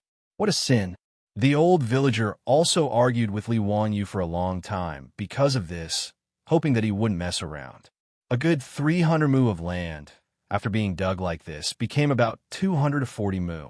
Not only did the old villager not understand, but Li Heng and the Niu brothers also didn't understand. Fatty Cho Kuan even thought that Li Wanyu was sick to come up with such an idea. Fatty Cho Kuan's family mostly planted rice in Jianan Road. He had never seen someone dig a good piece of rice field like this. However, no matter how they persuaded, Li Wanyu insisted on his own opinion. Li Heng and the others couldn't persuade Li Wanyu, so they wanted to ask Su Changqing to persuade him. After all, Su Changqing was basically half the master of the Li family. Li Wanyu would listen to her words. However, although Su Changqing didn't understand farming, she knew about three-dimensional rice farming in the future. Naturally, she wouldn't interfere with Li Wanyu's practice. Therefore, in a situation where everyone's persuasion was ineffective, the 300 mu of rice field was dug according to Li Wanyu's idea. After the transformation of the rice field was completed, Li Wanyu began to mobilize the 5 water wheels to fill the rice field with water, preparing to soak the field and transplant the rice seedlings. Seeing that things had come to this, the old villager and the group of farmers all sighed. However, in less than 2 days, something even more unacceptable happened. This time, the old villager directly became angry with Li Wanyu. Chapter 98. Because Dingzhou village does not grow rice. Naturally, there is no seedling breeding. Li Wanyu rode to the surrounding villages and bought enough rice seedlings for 300 mu of paddy fields. When it was time to transplant the rice seedlings, Li Wanyu actually asked the farmers to throw the seedlings into the paddy fields and then straighten them with their hands. This made the old villager angry. China was founded on agriculture, and since ancient times, agriculture has been valued. Rice seedling transplants must not be treated carelessly. Although 300 mu of paddy fields now belong to the Li family, Li Wanyu's excessive request made the old villager dare to go against Li Wanyu. Li family kid, aren't you messing around? Although I have never planted rice before, I know how to plant rice seedlings. How can you mess around like this? Li Wanyu was speechless. The reason why he asked the farmers to throw the seedlings was, of course, because he had his reasons. Throwing seedlings to plant rice seedlings did not need to manually transplant seedlings one by one. Instead, it needed to go through the process of throwing seedlings to the ground. The seedlings were thrown with soil, and the seedlings were buried shallowly into the soil. Throwing seedlings was an advanced rice planting method in the future. It saved time and effort, and the seedling survival rate was high. After throwing seedlings, the seedlings would basically take root in 1 or 2 days, and new leaves would begin to grow in 3 days. The most important thing was that the yield per mu of paddy fields using throwing seedlings was about 10% higher than the yield per mu of paddy fields using hand transplants. But in the Tang dynasty, in the eyes of the old villager, Li Wanyu asking the farmers to throw seedlings to plant rice seedlings was simply messing around. Old villager, I'm not messing around. This way, the yield of rice will be higher. Li Wanyu still wanted to persuade this stubborn old man. Xiaolang, it's fine if you do other things, but you absolutely can't do farm work like this. This old man has been farming for his entire life. If I may be so bold as to say this, you will be punished by the heavens if you act so recklessly. Li Heng and the others also tried to persuade Li Wanyu, but Su Changqing just covered her mouth and snickered. She did not say anything to help Li Wanyu. The beautiful boss was not stupid. She knew that although Li Wanyu was right, traditional views were not so easy to change. Especially in an agricultural society like the Tang dynasty, people would be criticized for randomly changing their farming methods. Previously, Li Wanyu had forced people to dig a ditch in the field, which had already caused a lot of discussion among the villagers. At this time, if they followed his method, the old village head would probably run to the county government to complain in anger. In this regard, Li Wanyu could only look up at the sky and sigh. Sure enough, it wasn't necessarily a good thing to be the only one sober when everyone else was drunk. Forget it, he couldn't be bothered to argue with the old villagers. It was just a matter of increasing the production by 10%. If the stalemate continued, the old village head would be angered to death, and the losses would outweigh the gains. Therefore, Li Wanyu sighed and nodded. He agreed to follow the old village head's suggestion and use the traditional method of transplanting rice seedlings.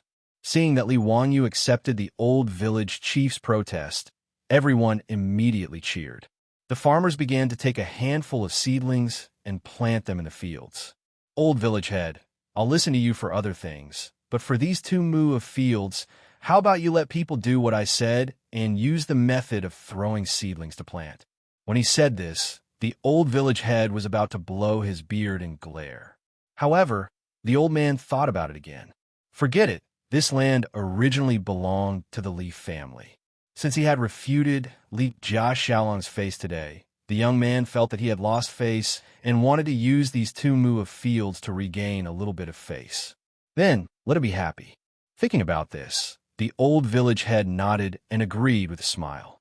In his view, this was just a young man throwing a small tantrum. On the contrary, the old man felt that although Li Wanyu was smart, in the end, he still had the heart of a young man. Not only did the old village head think this way, but Li Heng, the Niu brothers, Cho Kun, and even the farmers who helped to plant the seedlings also thought this way. A few of the farmers laughed and threw the seedlings toward the 2 mu of paddy field to make the little Lang Jun happy. The seedlings of the 2 mu of rice fields were planted using the method of throwing seedlings. The rice fields next to the 2 mu of rice fields were planted with the traditional method of transplanting seedlings. Li Wanyu secretly shook his head. This method of plucking and transplanting seedlings with one's face to the yellow soil and back to the sky was really time-consuming and laborious. Forget it. Let's wait until the autumn harvest. When the rice fields began to be transplanted, Li Wanyu began to think about the matter of raising fish in the rice fields. Since ancient times, people in China had the habit of eating fish. The so-called fresh character was half fish and half sheep, which was called fresh. However, because of the limitations of fishing technology, it was not easy to eat fish in ancient times. In the 24 Filial Piety, there was even a story about lying on ice to find a carp. It could be seen that eating fish was not easy. The illusion of fish and bear paws in the Mencius Annals showed how high the status of fish was in the lives of ancient people in China at that time, on par with bear paws. Moreover, the Tang people loved to eat fish, especially raw fish slices. The sashimi of later generations in Japan was actually learned from the Tang dynasty. Slices referred to the practice of sashimi. Large-scale artificial fish farming started after the Tang and Song dynasties. In the Song dynasty, the four major fish farming systems formed a scale and system. At that time, artificial fish farming was called planting fish technique. However, it was very troublesome for Li Wanyu to plant fish because there were no seedlings for sale in the Tang dynasty. In this regard, Li Wanyu could only buy all kinds of small fish from the fishermen fishing on the river at a high price, as well as fish with eggs, and put them in the rice fields. He was not picky about the species of fish. He wanted whatever fish the fishermen caught. Catfish, spotted silver carp, white carp, Crucian carp, and eel were all acceptable. When Li Wanyu was collecting the fish, the old villager finally understood why there were so many ditches in the rice fields. Xiaolang, you want to plant fish in the rice fields? Yes, that's right. The old villager shook his head. How can you plant fish in the rice fields? Aren't you afraid that the fish will eat the rice seedlings? No, they won't. Don't worry, the old villager. Planting fish in the rice fields can also increase the yield, Li Wanyu replied confidently. Artificial fish farming was not popular among the people in the Tang dynasty at this time. The old villager did not know much about it, so he did not pursue it further. However, the old villager still felt that Li Wanyu was fooling around. Raising fish in the rice fields was unheard of. Raising fish was fine, but Li Wanyu raising carp made the old villager unhappy. But you can plant other fish, but why are you planting this red mantis fish? You can't sell this fish. If the authorities catch you, you will be punished. Red mantis fish was carp. Carp, and Li had the same pronunciation. In order to avoid taboo, carp was called red mantis fish in the Tang dynasty. Hearing the old villager's words, Li Wanyu just smiled. It was said that in the Tang dynasty, if the authorities caught selling carp, they would be severely punished. This was simply a rumor. There was no such law in the Tang dynasty. In the Tang dynasty, Wang Wei's Journey of a Daughter in Luoyang wrote, the husband rode on the horse, and the maid ate the carp. It could be seen that eating carp was not illegal in the Tang dynasty. Li Wanyu just smiled at the old villager's words. It was inconvenient to explain this kind of thing. When the carp was sold in the future, they would know. After finishing the work in the rice fields, the chicken and duck vendors in the county town also drove the ox carriages and sent the ducks that Li Wanyu ordered. Chapter 99.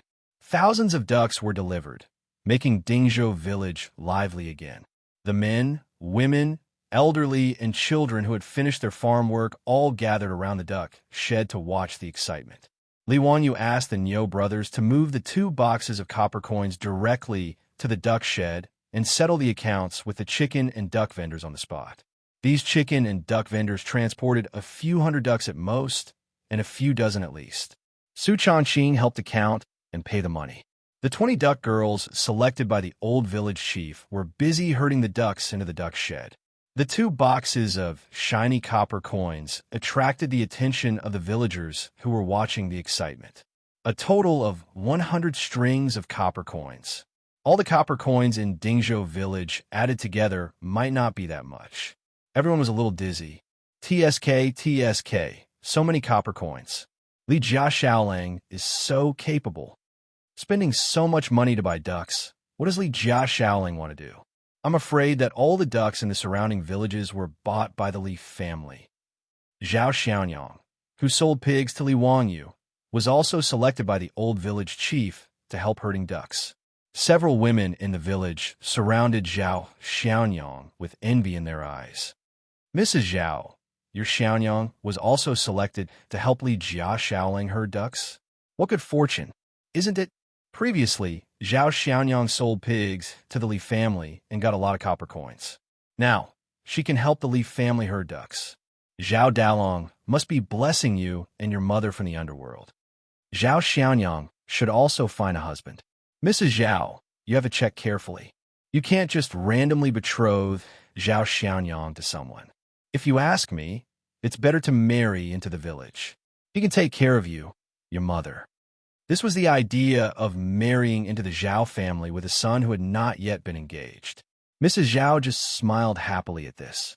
She looked at her daughter busily herding ducks with a face full of satisfaction and pride. More and more cattle carriages came, and the riverbank suddenly became very lively. Thousands of ducks quacked, and from time to time, some would scurry around, causing the female duck herders to sweat profusely. They used bamboo poles to chase away the disobedient ducks. From time to time, the disobedient ducks would cause the maidservants to be in a sorry state, causing the crowd in the village to burst into laughter from time to time, causing the maidservants to blush. After working for half a day, they finally gathered all the ducks into the duck shed and paid for the goods. There were a total of 2,300 adult ducks, 3,500 ducklings, and a total of 86 copper coins. The goods and the money were cleared, and both parties were happy. After sending off the peddlers, Li Wangyu began to instruct the duckling girls on how to tend the ducks. There were a total of 40 duck sheds, and each girl was responsible for 2 of them. These ducks were first raised in the 300 mu rice paddy field. Once they were familiar with the duck shed, the 20 female ducks would drive them to the field to eat their own food. The village had more than 2,000 mu of land, which was enough for the ducks to eat their fill. Not to mention, although the locust plague had not yet reached a large scale, the fields were full of jumping locusts, so there was no need to worry about the ducks not having enough food to eat. Li Wanyo's plan was good, but a few days later, when the duckling girls drove the ducks out to hunt in the fields of the village, it immediately attracted trouble. The Li family's duck army was released into the fields of the village.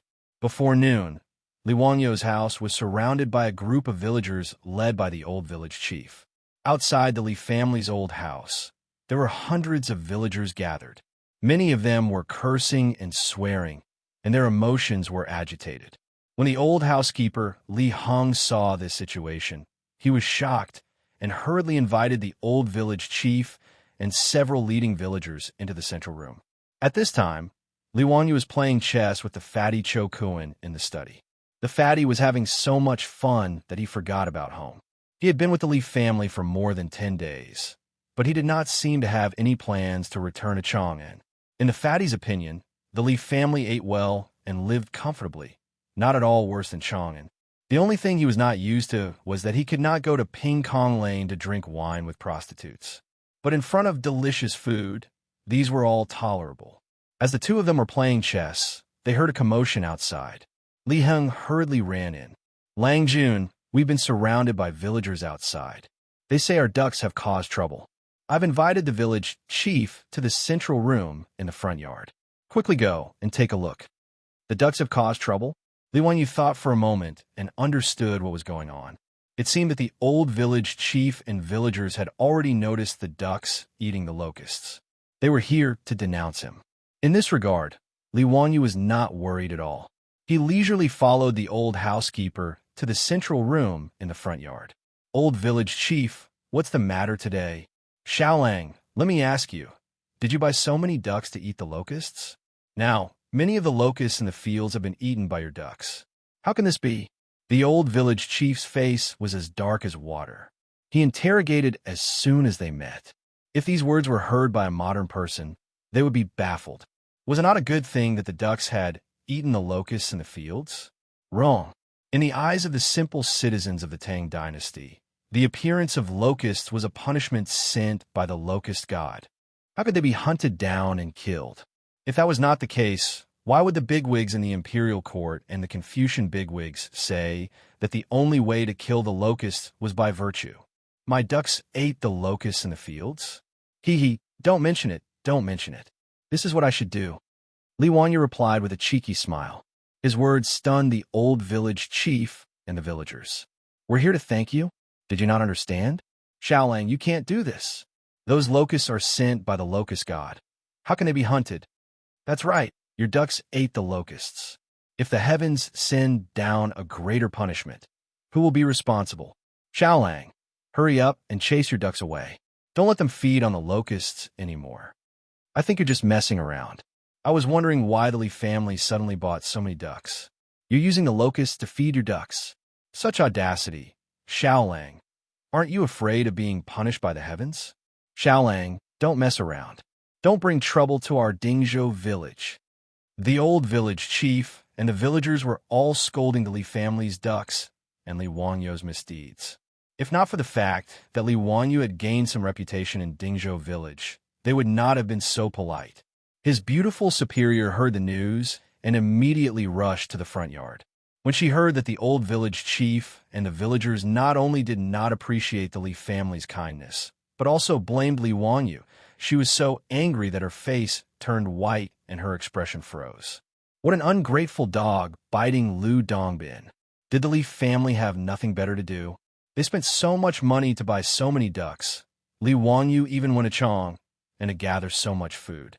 Wasn't it all for the sake of the 100 villagers of Dingzhou village?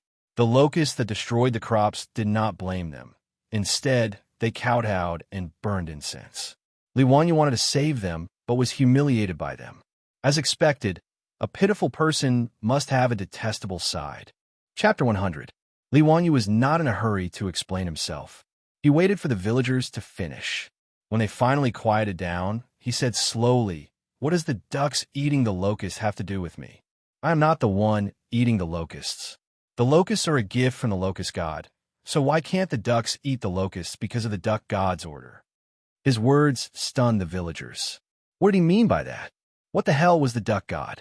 It was not my order for the ducks to eat the locusts, right? It was their own doing.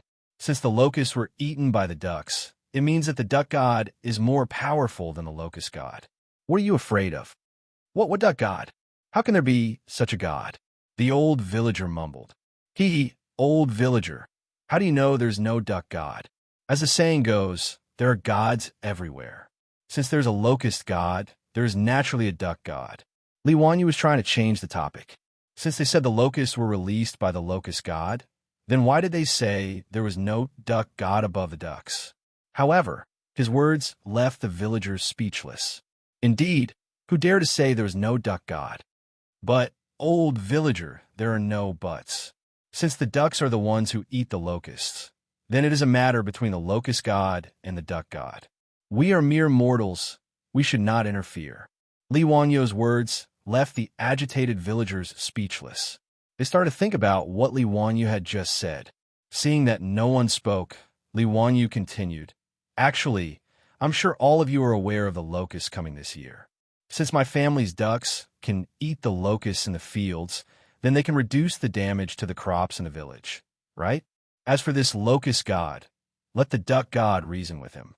Of course, the villagers understood what he meant. If the locusts were to spread, then their whole family would have nothing to eat. However, due to their deep-rooted beliefs, ignorance, and fear, they did not dare to attack the locusts. They could only pray and pray that the locusts would show mercy. Li Wangyu's words seemed to be quibbling, but in reality, it hit the bottom of everyone's heart. The old villager and the leaders of the village looked at each other and didn't say anything. It seemed that they had tacitly agreed with Li Wangyu's duck god. If any family in the village is unwilling to do so because they are afraid of being blamed by the locust god, feel free to tell me. Tomorrow, I will instruct them not to drive the ducks to his family's fields. Is that okay? Li Wanyu added another stab. Li Wanyu wouldn't insist on being a good person if he didn't want to and used this opportunity to criticize the Li family. The old village head and the other farmers were not stupid. If they really didn't allow the Li family's ducks to enter their fields to hunt for locusts, then other people's fields would be preserved while their own family would be left without a single harvest, and they could only go out to beg for food. No one would say anything about this, right? After the villagers tacitly agreed with Li Wangyu about the duck god, they said their goodbyes and left. At the same time, there were still several hundred farmers gathered outside the Li family's home. Many of them were agitated, and they were loudly criticizing Li Wangyu. The Niu brothers stood guard at the door with awkward expressions. On one hand, they agreed that Li Wangyu's decision was ill-considered, but on the other hand, they didn't want to hear the complaints of these farmers. No matter what, they were now part of the Li family. No matter what decision Li Wangyu made, the brothers would support him unconditionally.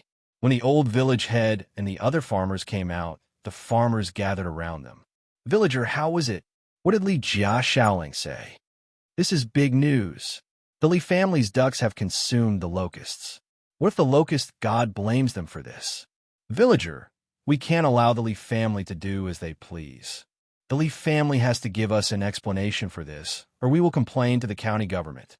They will suffer retribution for offending the locust god." Seeing the clamor, the old village head raised his hand to signal for silence. When the crowd finally quieted down, he coughed lightly and repeated what Li Wangyu had said. That is what Li Jia Shaoling meant. Since he didn't order the ducks to eat the locusts, then naturally, the duck god will be responsible. If any family is unwilling, please explain to the Li family that tomorrow, the Li family's ducks will not go to their fields. When the old village head mentioned the duck god, he couldn't help but cough. It was a little awkward to say duck god out loud, but he couldn't care less about that now. After all, as Li Jia Shaolang said, since everyone believed in the locust god, then the duck god was not unreasonable. As soon as the old villager finished speaking, all the villagers were stunned. Duck god? Locust god? This duck eating locusts had something to do with the gods? Soon, some of the smarter farmers understood the crux of the matter. Since they didn't dare to kill the locusts, then the ducks catching the locusts and eating them didn't seem to have anything to do with them. If that was the case, then it should be a good thing that they could protect their crops from the locusts, right? Since this is a matter between the duck god and the locust god, then we shall not interfere. Village head, how about this? The Li family's ducks are free to come and go as they please. Many of the people who understood these principles silently stood out and bowed towards the Li clan's gate. Then, they silently turned around and left. Soon, most of the farmers who gathered in front of the Li family's gate had left. However, there was still a stubborn woman who yelled, "Where did this duck god come from? This is Li Jia Shaolong's nonsense. No, we can't let the ducks enter our fields." Before she could finish her words, the man beside her slapped her in the face. "You wastrel! What are you yelling about? Do you think you can make the whole family beg for food? Shut up and go home to cook." After slapping his wife, the man turned to the village head and chuckled, "Hee, village head, don't listen to this crazy woman. Our fields will remain the same. The Li family's ducks are free to go." These Guangzhou farmers were not idiots. They were afraid of the locust god's wrath and came to the Li family to cause trouble. However, after Li Wangyu fabricated this duck god for them, it gave them a way out. The Chinese farmers had their own cleverness and survival philosophy since ancient times. Faced with the choice of self-deception or protecting the crops in the fields, everyone chose to self-deception. This was the result that Li Wangyu had predicted. When the crowd at the door dispersed, Li Wangyu and Su Chongqing both let out a long sigh and silently shook their heads. On the other hand, Chou Kun, who was standing at the side, was stunned by Li Wangyu's words. After a long time, he muttered to himself, "So this works too?" He whipped his head around to look at Li Wangyu. "Shaolang, if I start a fire in the field and the locusts die from the fire, wouldn't that be considered a battle between the fire god and the locust god?" The fatty's words stunned Li Wangyu. He turned to look at the fatty with a strange expression. What a genius! This ability to draw inferences from one case was amazing. Chapter 101. That day, Chou Kun returned to Chang'an. Many of his family's properties were also threatened by the locusts. Originally, He did not dare to destroy the locusts because of the locust god. Once the locusts were formed, his Cho clan would suffer heavy losses. Now, with Li Wangyo's inspiration, since no one dared to oppose the locust god, then he would invite other gods to do it. On horseback, Cho Kuan told Li Wangyu, "I will repay you generously in the future." Then he galloped back to Chang'an City. Li Wangyu, on the other hand, was slightly worried. Cho Kuan's thanks wouldn't be sending him a few Hu girls, would it? That would really be a premature end. While Li Wangyu was lost in his thoughts, he did not know that someone was plotting against him. Hu County, Li Clan. A group of elders and clan leaders of the Li Clan were gathered together to discuss Li Wangyu. The name Li Wangyu had recently become famous in Hu County, but in the ears of the elders of the Li Clan, it had a different meaning.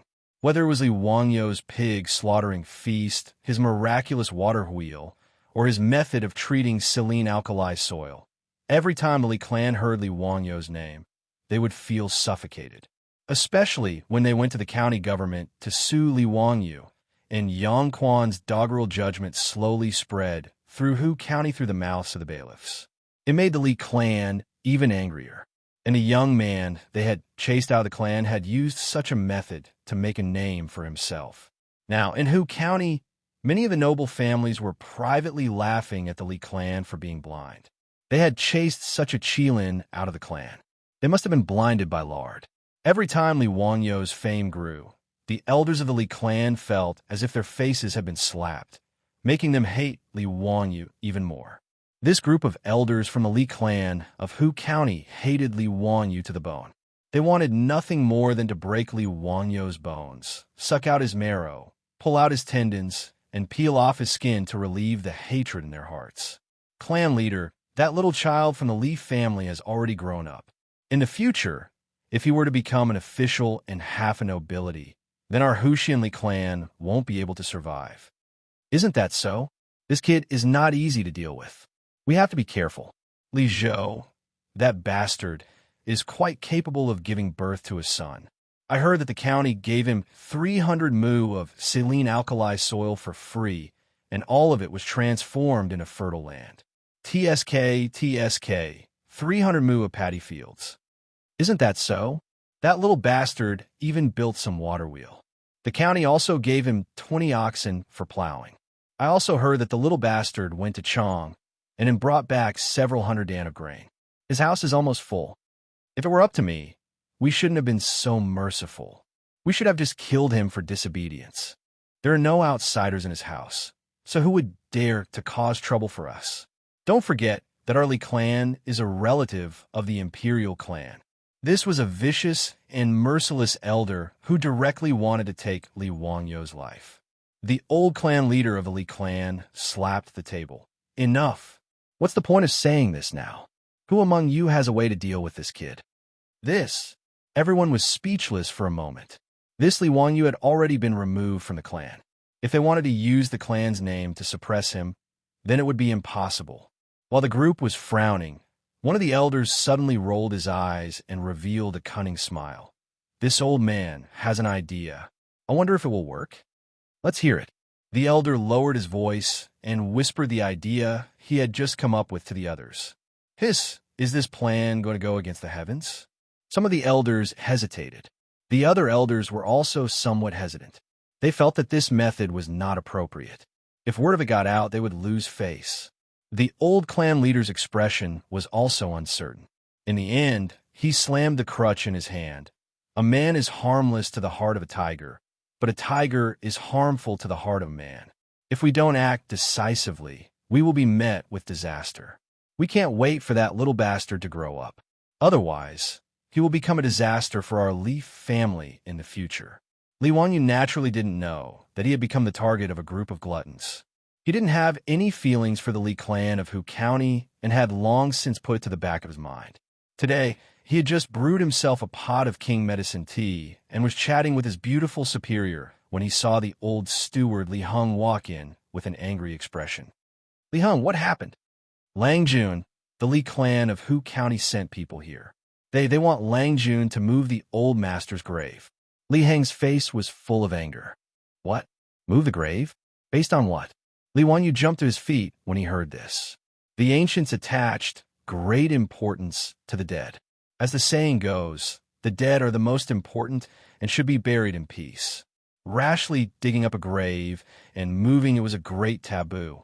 If Li Wanyu did this, he would be reprimanded for being unfilial and would be cursed behind his back.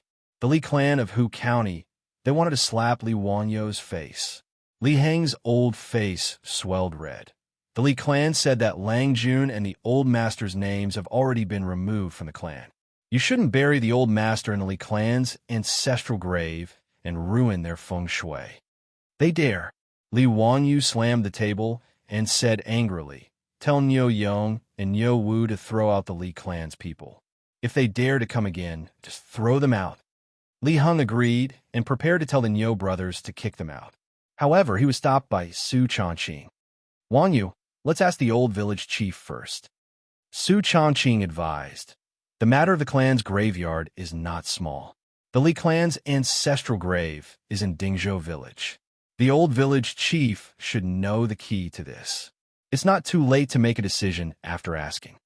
Li Wanyu took a deep breath and calmed himself down. He turned to Li Heng and said, "Help me ask the old village chief to come here." Not long after, Li Heng brought the old village chief back. Li Wanyu greeted the old village chief and didn't say anything. The old village chief spoke first. "Xiaolang, do you have a grudge against the Li clan of Hu County?" Li Wanyu was stunned. He thought for a moment and shook his head. "No, there is no grudge. It's just that they wanted to expel me from the clan, so there was a small conflict." The old village chief shook his head and said to Li Wanyu, "Xiaolang, Li Gong's grave must not be moved. This is not only a matter of your Li family's face, but also a matter of feng shui. As the saying goes, the poor don't change the door, the rich don't move the grave.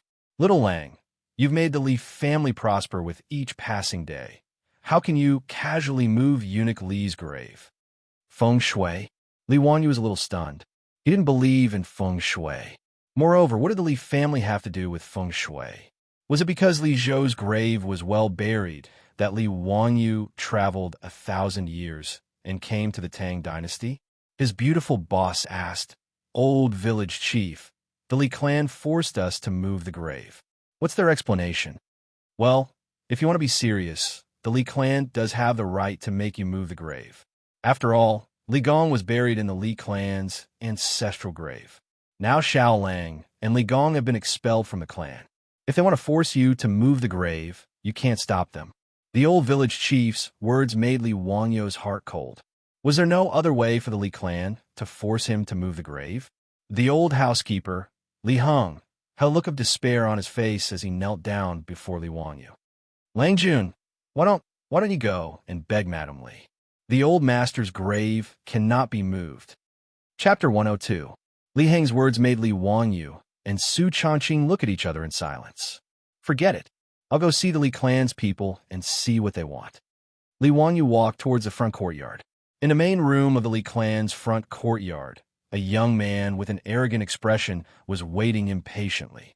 When he saw Li Wanyu appear, he let out a cold snort. "Umph, Li Wanyu, you're quite arrogant. You made me wait for so long." Li Wanyu thought for a moment and remembered that this person was the eldest grandson of the Li clan's head, Li Gui.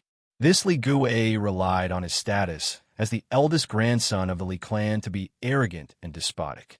He was considered a tyrant in Hu County. What made Li Wanyu's teeth itch when he saw this guy was that his previous owner was too weak.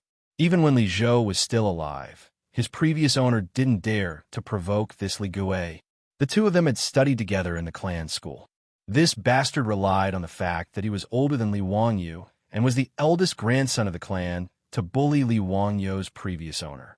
What was even worse was that this Li Gui relied on his status as the eldest grandson of the Li clan to do many disgusting things in Hu County. It couldn't be said that he kicked out widows' doors or dug up graves, but it wasn't far off. After all, the Li clan was a relative of the imperial family. Although they didn't have any official positions, even Yang Quan, the boss of Hu County, didn't want to offend them. Last time, if it weren't for Yu Shernan's support in the lawsuit against Li Wanyu, Yang Quan might not have stood on Li Wanyu's side so easily. Li Gui, what exactly is your Li clan trying to do? Just say it. Li Wangyu couldn't be bothered with this hedonistic son of a rich family. It was only the beginning of March, but Li Gui pretentiously opened his folding fan with a swish and waved the fan in his hand in a self-confident manner.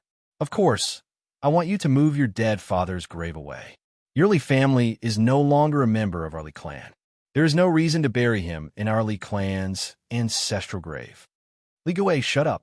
Even if my family's Darren isn't a member of the Li clan, he's still a Guanglu Darren who was conferred the title of Guanglu Darren by His Majesty. How could someone like you humiliate him? Do you believe that I will send you to the authorities immediately? Li Wangyu angrily rebuked. Li Gui knew that he had said something wrong and immediately shut his mouth. Li Zhou had offended Pai Lupi and was removed from his position. However, after Li Zhou's death, Pai Lupi was very kind and conferred him a posthumous title. Originally, Li Zhou was a secondary class, rank 3, supervisor of Huxian. After his death, Pai Lupi directly conferred him a secondary class, rank 2, Guanglu Darren. Of course, this was only a posthumous title. Li Wangyu was still a nobody and wouldn't receive any benefits. Perhaps the only benefit of a posthumous title was that the standard of Li Zhou's grave would be raised a little. A rank 3 tomb had a height of 12 feet for 50 steps. A rank 2 tomb had a height of 12 feet for 60 steps. In front of the grave, one could erect a stone tablet, a glass head, a tortoise, a stone beast, and so on. That was all. These were all written laws in the Tang dynasty. No one could casually violate these laws. Otherwise, they would be beaten 100 times. Li Zhou's standard as a rank 2 official's grave had tormented the already empty Li family greatly. Most of the family's remaining property had been used to build a rank 2 official's grave. This was also one of the reasons why Li Wangyu's family was so poor after transmigrating. However, no matter what, Li Zhou was a rank 2 official of the Tang dynasty. Even if it was a posthumous title, it wasn't something that Li clan's eldest grandson could humiliate. If Li Wangyu went to the county government to sue Li Gui, it would be quite troublesome. Seeing that Li Wangyu wasn't speaking, Li Wangyu coldly snorted and sat down. It's impossible for my family to move the grave. Your Li clan should give up on this idea. Speak. What conditions does your Li clan have? You don't want to move the grave? That's fine too. Hand over your Li family's 300 mu paddy field, 20 cattle, the blueprint for the water wheel, and the few hundred dan of grain in your family. In addition, promise to give the Li family 500 strings of copper coins every year. Then, you don't have to move Li Zhou's grave.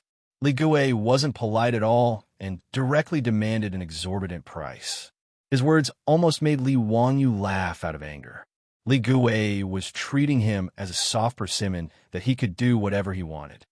Scram! Li Wangyu replied with this one word.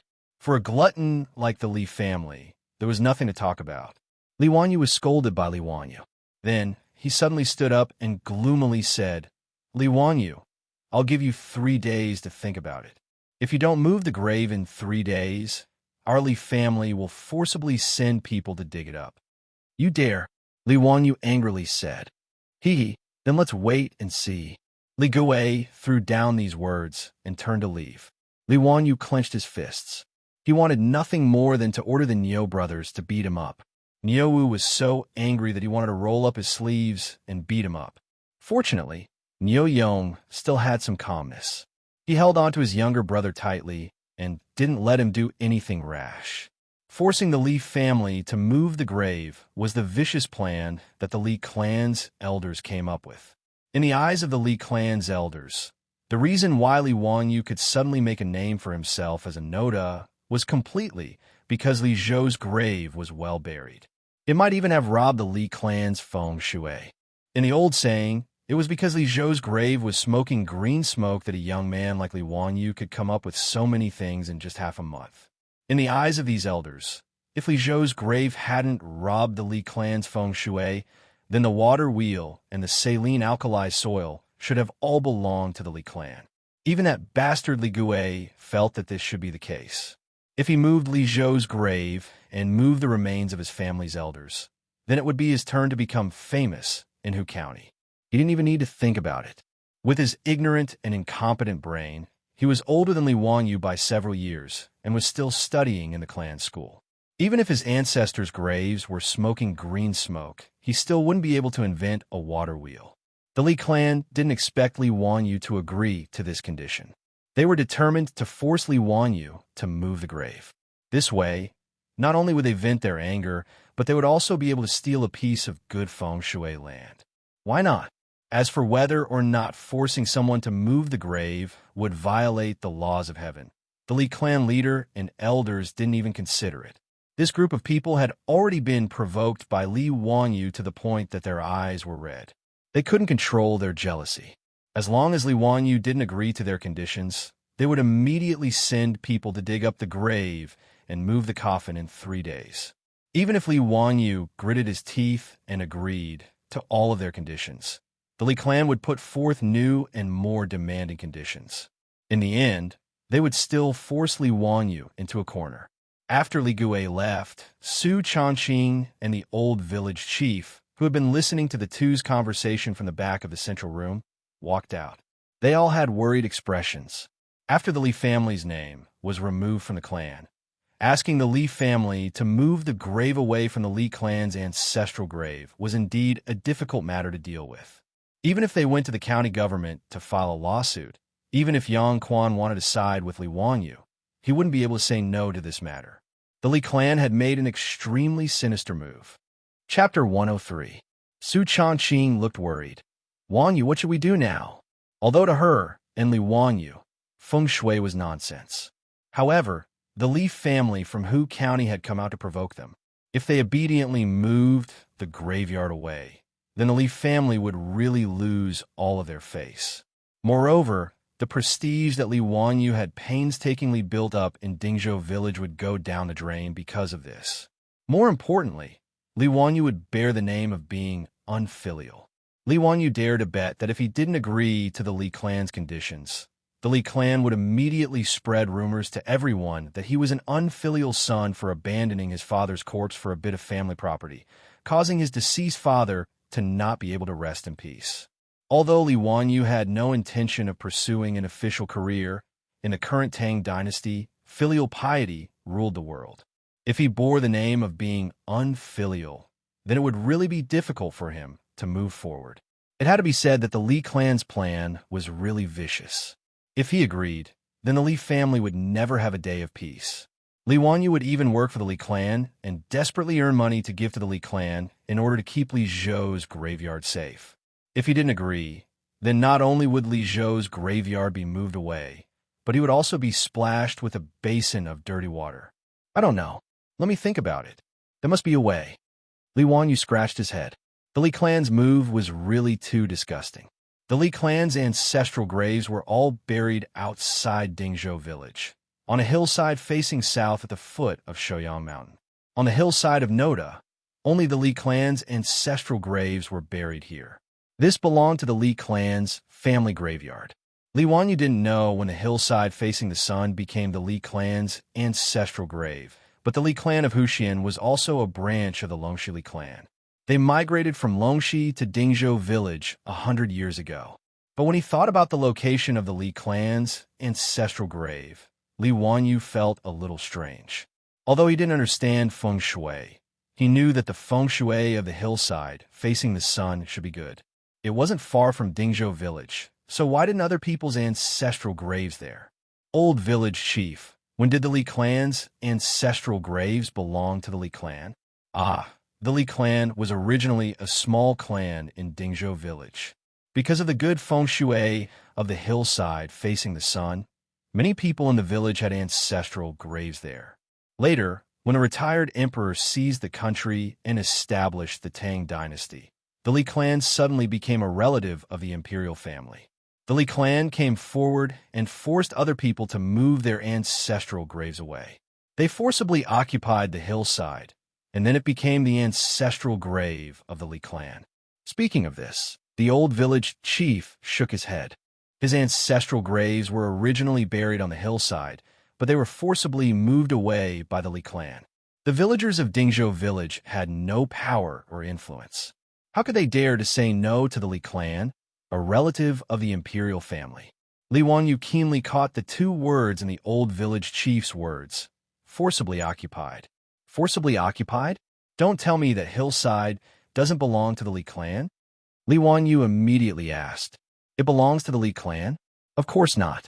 That hillside belongs to the county. But that hillside is where the Li clan's ancestral graves are. This is known by everyone. The county also tacitly agrees. The old village chief was puzzled why Li Wanyu asked this question. The Li clan didn't buy that hillside. Of course not. The old village chief had never heard that a graveyard needed to be bought. Which family didn't carry it to the hillside and find a good place to bury it? There was no need to buy any land.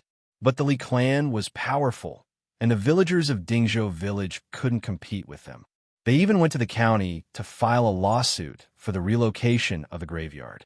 But the previous county magistrate of Hu County stood on the Li clan's side, so the villagers of Dingzhou village could only grit their teeth and bear with it.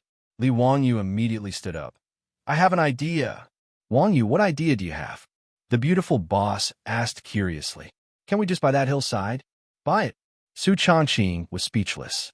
Not to mention whether or not the hillside was for sale, buying land would cost money, right? Ever since they bought the duck, they only had a few dozen strings of copper coins at home. She didn't think that land in the Tang dynasty could be so cheap. Li Wanyu didn't explain much and ran out after saying, I'll go to the county yamen and find Yang Mingfu to buy land. He ran to the backyard to get the horse, and Niu Wu quickly followed. Usually, when Li Wanyu went out, Niu Wu would follow behind him as a bodyguard, and Niu Yon would stay at home to guard. The two rode straight to the county yamen. The yamen runner at the entrance naturally recognized Li Wanyu and quickly helped him to report. Zio, how come you have time to come to my place today? Ming House. I'm here to ask for help. Li Wanyu didn't care about being courteous, and he repeated what Li Gui had said in detail, causing Yang's brows to knit together tightly. The Li clan is so vicious. Yang Quan sighed, but it's hard for me to help you. After all, Zio and eunuch Li have been removed from the Li clan. They insist on moving your family's grave. I can't do anything about it. Li Wanyu shook his head. No, Ming House has a way. Oh, let's hear it. What's the way? If it's possible, I'll definitely help you. Li Wanyu said, the Li clan didn't buy the hillside where the Li clan's ancestral grave is. It still belongs to the county. Yang Quan was confused. That's true. So what? That's the Li clan's ancestral grave. There's no need to buy it. Then what if I buy that hillside? Li Wanyu looked into Yang Quan's eyes and asked word by word. Hiss! Yang Quan sucked in a cold breath. Zio, you mean? Li Wanyu nodded. That's what I mean. If that hillside belongs to the Li family, I'm afraid it won't be the Li clan forcing me to move my family's grave. I'll be the one forcing them to move their family's grave. This. Yang Quan pondered for a moment and then nodded slightly. Logically speaking, this was true. Although the Li clan occupied the hillside outside Dingzhou village as their ancestral grave, according to the law, that piece of land didn't belong to the Li clan. However, the Li clan was a relative of the imperial family. No one would take them seriously, and no one would offend the Li clan because of this. Zio, have you thought it through? If you do that, you'll have completely fallen out with the Li clan. What's the difference now? I've never thought of going against the Li clan. They're the ones who are forcing me. Ever since they expelled me and my father from the clan, they no longer treat me as a member of the Li clan. Yang Quan understood the situation and could only sigh. This Li clan was truly a disgrace to the imperial family. They weren't worthy of being a part of the family. I can sell the land on the hillside to you.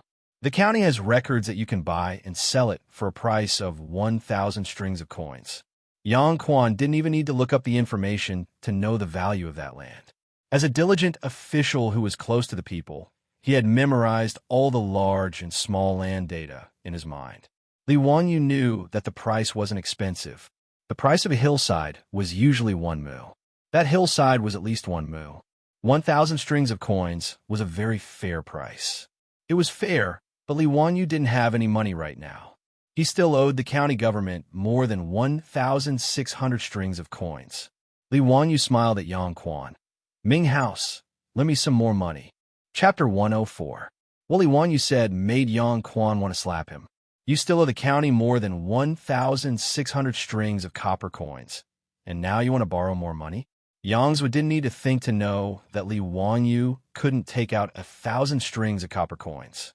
He wanted to continue borrowing money from the county. Yang Quan shook his head. Zio, it's not that I don't want to help you, but I can't lend you any more money.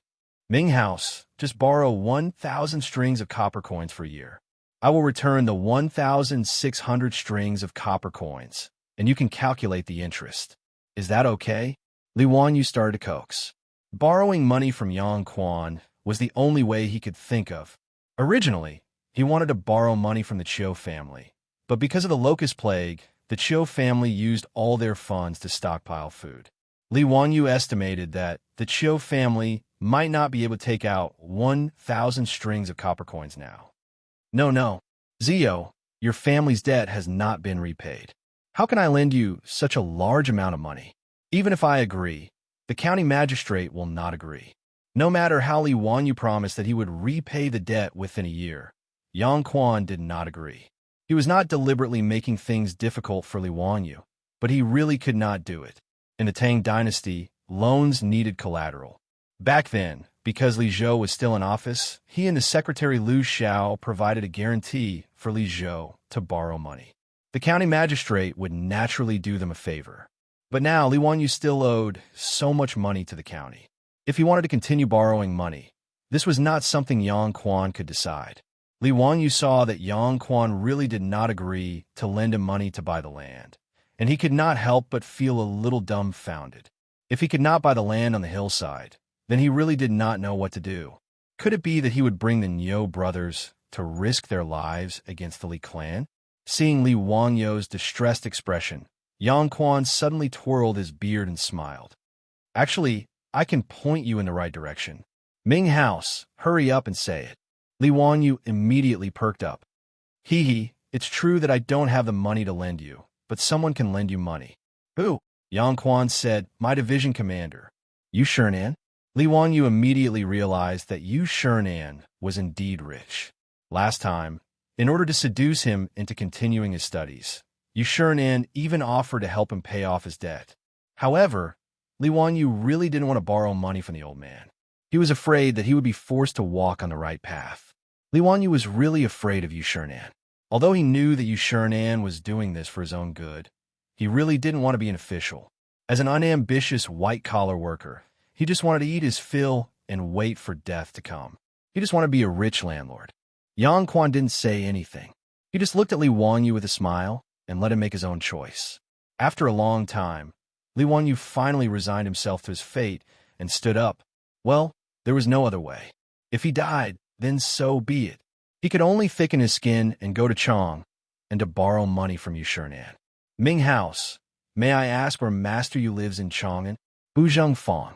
2 hours later, Li Wanyu and Niu had already appeared outside Chong and city's Buzheng Fong. They politely informed the Yu Mansion's gatekeeper of their names and asked to see Yu Shernan. Yu Shernan was a lower third-rank official.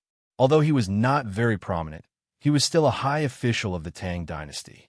However, the Yu Mansion's gatekeeper didn't put on the airs of a high official. Although Li Wanyu was dressed in white, the gatekeeper politely asked him to wait for a while and went to inform the Yu Mansion's gatekeeper. Not long after, the Yu Mansion's old servant, Yu Tang, came out with a smile and invited Li Wanyu into the mansion. Yu Shernan didn't treat Li Wanyu as an outsider and received him in his own study. Zio, it's rare that you would take the initiative to come to my door.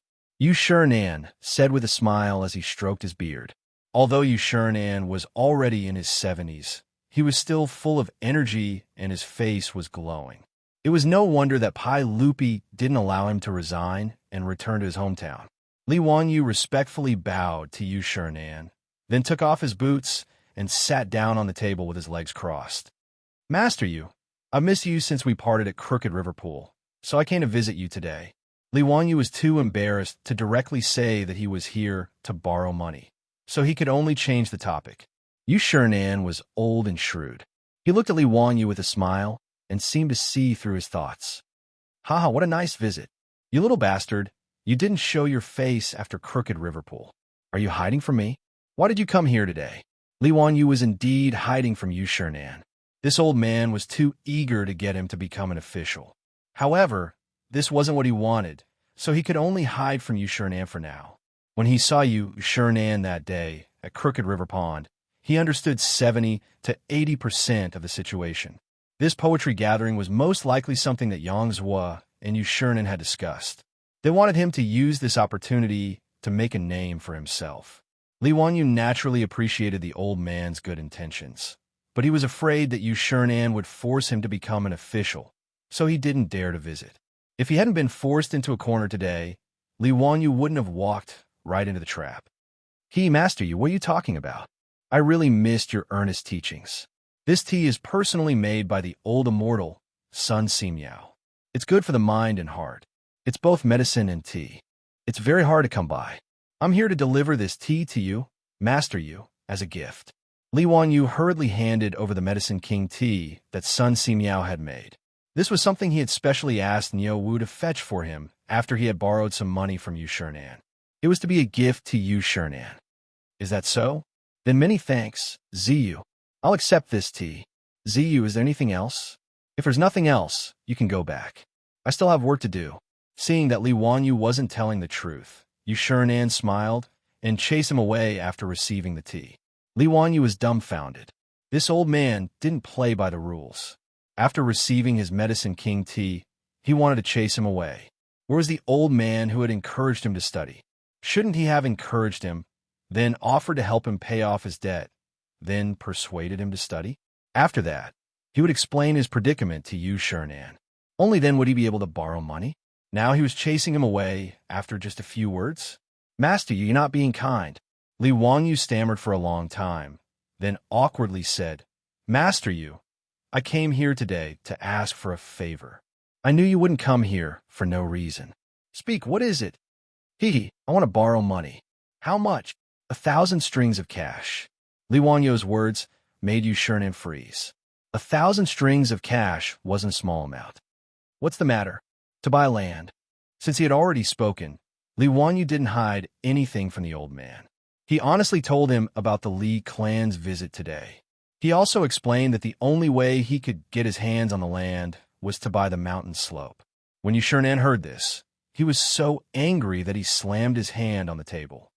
Despicable and shameless. Utterly shameless. I'll definitely report this to His Majesty and have him discipline these scum of the imperial clan. Li Wanyu was afraid that the old man would be angered to death, so he hurriedly tried to comfort him. After Yu Shernan finally calmed down, he suddenly looked at Li Wanyu with a smile. Ziyu, I can lend you money, but you have to agree to one condition. Chapter 105. When Li Wanyu heard this, he became alert. This old man wouldn't be digging a hole for him again, would he? He carefully asked, Master Yu, what's the condition? Haha, it's simple. This year's spring imperial examinations. You can participate in the imperial examinations. You just need to pass the imperial examinations. Yu Shernan mischievously winked at Li Wanyu. What the hell?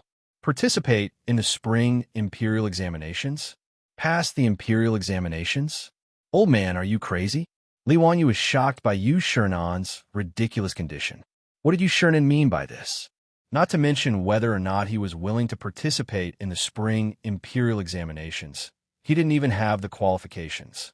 Since he wasn't a student from the capital or the county academies, nor was he a high scholar who passed the county examinations, what kind of imperial examination would he be participating in? Master Yu, are you sure you're not mistaken? I'm neither a high scholar nor a high scholar. Haha, it's fine.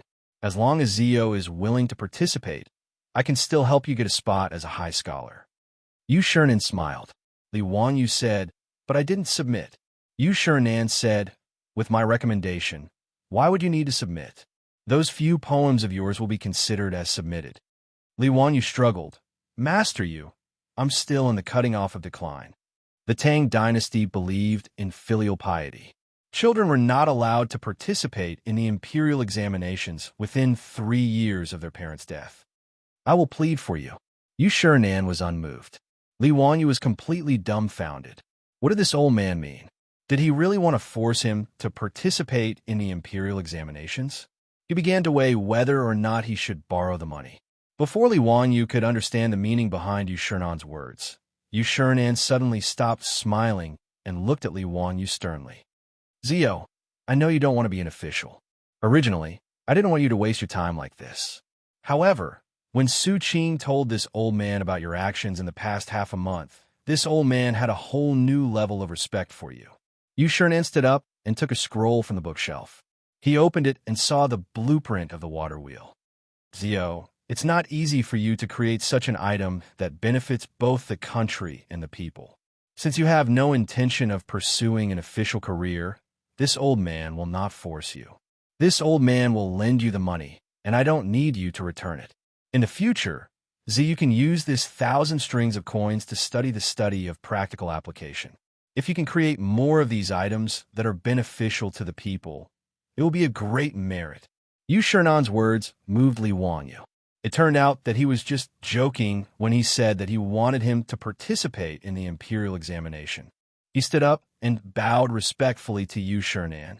Master Yu, I will definitely return the money within a year. As for Master Yu's instructions, I will do my best to fulfill them. Master Yu, please rest assured. Yu Shernan laughed and waved his hand. Ha! This old man is already 70 years old this year. How many years do I have left to live? Why would he need so much money? Ziyu, don't say anything more. Yuda, go get some gold for Ziyu. More than 30 gold ingots weighing 5 taels were placed on the table. Li Wanyu was once again moved by Yu Shernan's generosity. When he first met Yu Shernan, this old man was still riding in a shabby carriage. The clothes he wore were also very thrifty. They weren't silk or satin, nor were they inlaid with gold or jade. Now, just because he created a water wheel, he was giving him 1,000 strings of coins without blinking an eye. Li Wanyu bowed deeply again. I will definitely remember Master Yu's teachings. After bidding farewell to Yu Shernan, Li Wanyu led Niu Wu back to the Hu County Yamen. On the spot, Yang Quan and Registrar Lu Xiao helped Li Wanyu with the transfer of the land. The land deed was issued, and from now on, the land belonged to the Li family. Many thanks to Ming House. Many thanks to Registrar Lu. However, the matter of me buying this land, please keep it a secret for me for the time being. After Li Wanyu received the land deed, he smiled and cupped his hands towards the two of them. How could Yang Quan and Lu Xiao not understand Li Wanyu's intentions? This kid was holding back his evil intentions to teach the Li clan a lesson. Ziyu, the Li clan, is still a relative of the imperial family. Where it's possible to make mistakes, one should be lenient. It's best not to go too far. Yang Quan advised. Li Wanyu rolled his eyes. Of course I won't provoke the Ming House. However, if the Li clan is arrogant and despotic, then don't blame me for being impulsive. Yang Quan and Lu Xiao looked at each other, but didn't say anything. This Hu County Li clan truly disgusted the two of them. 3 days passed in the blink of an eye. Early in the morning, the Li clan once again appeared in Dingzhou village. Not only did the Li clan's clan leader and elders appear, Li Gui and the other members of the Li clan also came. They even brought nearly 100 Li clan servants with them. They were prepared to forcefully excavate Li Zhou's grave today. Li Wanyu led the Niu brothers to block the entrance of the village. Li Jia Xiaolang, have you thought it through? Do you agree to our conditions? The Li clan leader asked with a mocking expression. In their opinion, Li Wanyu wouldn't be able to escape this calamity no matter what. Regardless of whether he agreed to their harsh conditions or refused, they would be able to play this disobedient brat to death in the palm of their hands. Li Wanyu, what do you think? Are you unwilling to part with the money? That's fine. Dig out your dead father's coffin and bury him somewhere else. Ha ha! Li Gui laughed loudly in the crowd. TSK, this Li Zhou is really pitiful. He gave birth to an unfilial son, and even in death, he can't rest in peace. Do you think it's so easy to take advantage of a Li clan? You actually want to bury Li Zhou in our Li clan's ancestral grave. The old clan leader is kind and benevolent. He only asked for a small amount of money from your family. It's really too cheap for your family. Why aren't you thanking him? It's fine if you don't want to part with the money. Then let your dead father's corpse be exposed in the wilderness. Haha. Before Li Wanyu could say anything, A group of Li clan members impatiently opened their mouths and began to humiliate Li Wangyu and the long-dead Li Zhou. Their words made Li Wangyu's face even more ashen. Even the Niu brothers behind him were so angry that they clenched their fists and the veins on their necks were bulging. As expected of a group of blood-sucking Taotais with no sense of shame. Li Zhou had done his best for the clan when he was alive, but after his death, he was treated like this. This Li clan of Hu County really deserved to die. Li Wangyu coldly snorted. Let's see who dares to touch my clan's lord's grave. Haha, this is the biggest joke in the world. You and Li Zhou have already been expelled from our Li clan. How can Li Zhou still be buried in our Li clan's ancestral grave? Naturally, we need to move the grave. Even if the heavens are broken, our Li clan is still in the right. How can a little child like you stop us? The Li clan elder immediately retorted. That's right. If you don't agree to our Li clan's conditions, then today, Li Zhou's grave must be moved away from our Li clan's ancestral grave. Ignorant brat, who do you think you are? Do you think we won't move it just because you say so? If you don't agree to our Li clan's conditions today, we will definitely dig up this grave. The Li clan leader raised his hand to stop the clansman's clamor. Li Jia Shaolang, this old man will ask you one more time. Those conditions, do you agree or not? Niu Wu, tell me, it's broad daylight. How can there be someone who hasn't woken up yet? Li Wangyu ignored him and smiled at Niu Wu. Haha, perhaps it's because his daydream is too beautiful and he doesn't want to wake up. Niu Wu immediately agreed. The two's words caused the Li clan to become furious. The Li clan leader's eyes flashed with a cold light. He prepared to order his clansmen to force their way into the village and dig up the grave on the hillside behind the village. The Niu brothers naturally wouldn't give way. It looked like a conflict was about to break out.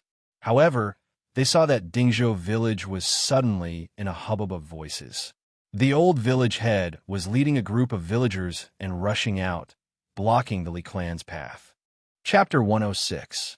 Behind the old village leader, there were no less than 100 farmers. They were all holding hoes, shovels, and other farming tools. They blocked the entrance of the village and glared at the Li clan people. Whoever dares to touch Li Gong's tomb, we, Dingzhou village, will fight with him. Get out. Dingzhou village does not welcome you. The Li clan has already moved out of the village. What are you doing back here? Whoever dares to touch Li Gong's tomb, I will crush his balls. The sudden appearance of the farmers surprised Li Wangyu. He did not expect that the villagers of Dingzhou village would stand behind him and support him. Although the Li clan was originally from Dingzhou village, ever since the establishment of the Li Tang dynasty, the Li clan moved out and became a big clan in Hu County. How could the villagers of Dingzhou village dare to go against the Li clan? Even the ancestral tomb of the villagers of Dingzhou village was forced by the Li clan to move away from the hillside facing the sun. Now, they were willing to stand up for their father? Just because Li Zhou helped them when he was alive? Li Wangyu's nose suddenly felt a little sour. This group of simple and honest countrymen was really beyond his expectations. Seeing the crowd gather around, the Li clan leader glared. Old Qian, are you looking for trouble? Are you trying to gather people to rebel? The old village leader walked to Li Wangyu's side and said to the Li clan leader in a clear voice, Li Gong helped Dingzhou village when he was alive. If you want to humiliate the Li family, you have to ask if we agree first. You're going against the heavens. You farmers, are you trying to rebel? The Li clan leader slammed the crutch in his hand on ground. The clan elders also spoke out. How dare you? Our Li clan is a relative of the imperial family. What do you farmers want? There are still people in the Tang dynasty who dare to brandish swords and guns at the Li clan. Do you want to be caught and beheaded? Li Zhou and his son have already been expelled from the Li clan. Moving the graves is a matter of course. No matter what, the Li clan is in the right. What are you trying to do? Although the Li clan had brought more than 100 servants, the Li clan leader and clan elders knew that they wouldn't be able to gain any benefits if they were to fight. Thus, they didn't plan on fighting. Instead, they wanted the servants to back off. Their words made the old village chief and the others speechless for a while. Indeed, as the Li clan said, Li Zhou's tomb was in the ancestral tomb of the Li clan. They had no reason to stop the Li clan. Humph, don't talk so much nonsense. In short, don't even think about digging up Li Gong's tomb today. Otherwise, we'll fight with you. The old village chief didn't plan on being reasonable. Good. I want to see if this world is still the world of the Li clan. Li Gui, have someone ride to the county government immediately. Have Yang Mingfu bring the bailiffs here to deal with these unruly people. The Li clan leader roared at Li Gui.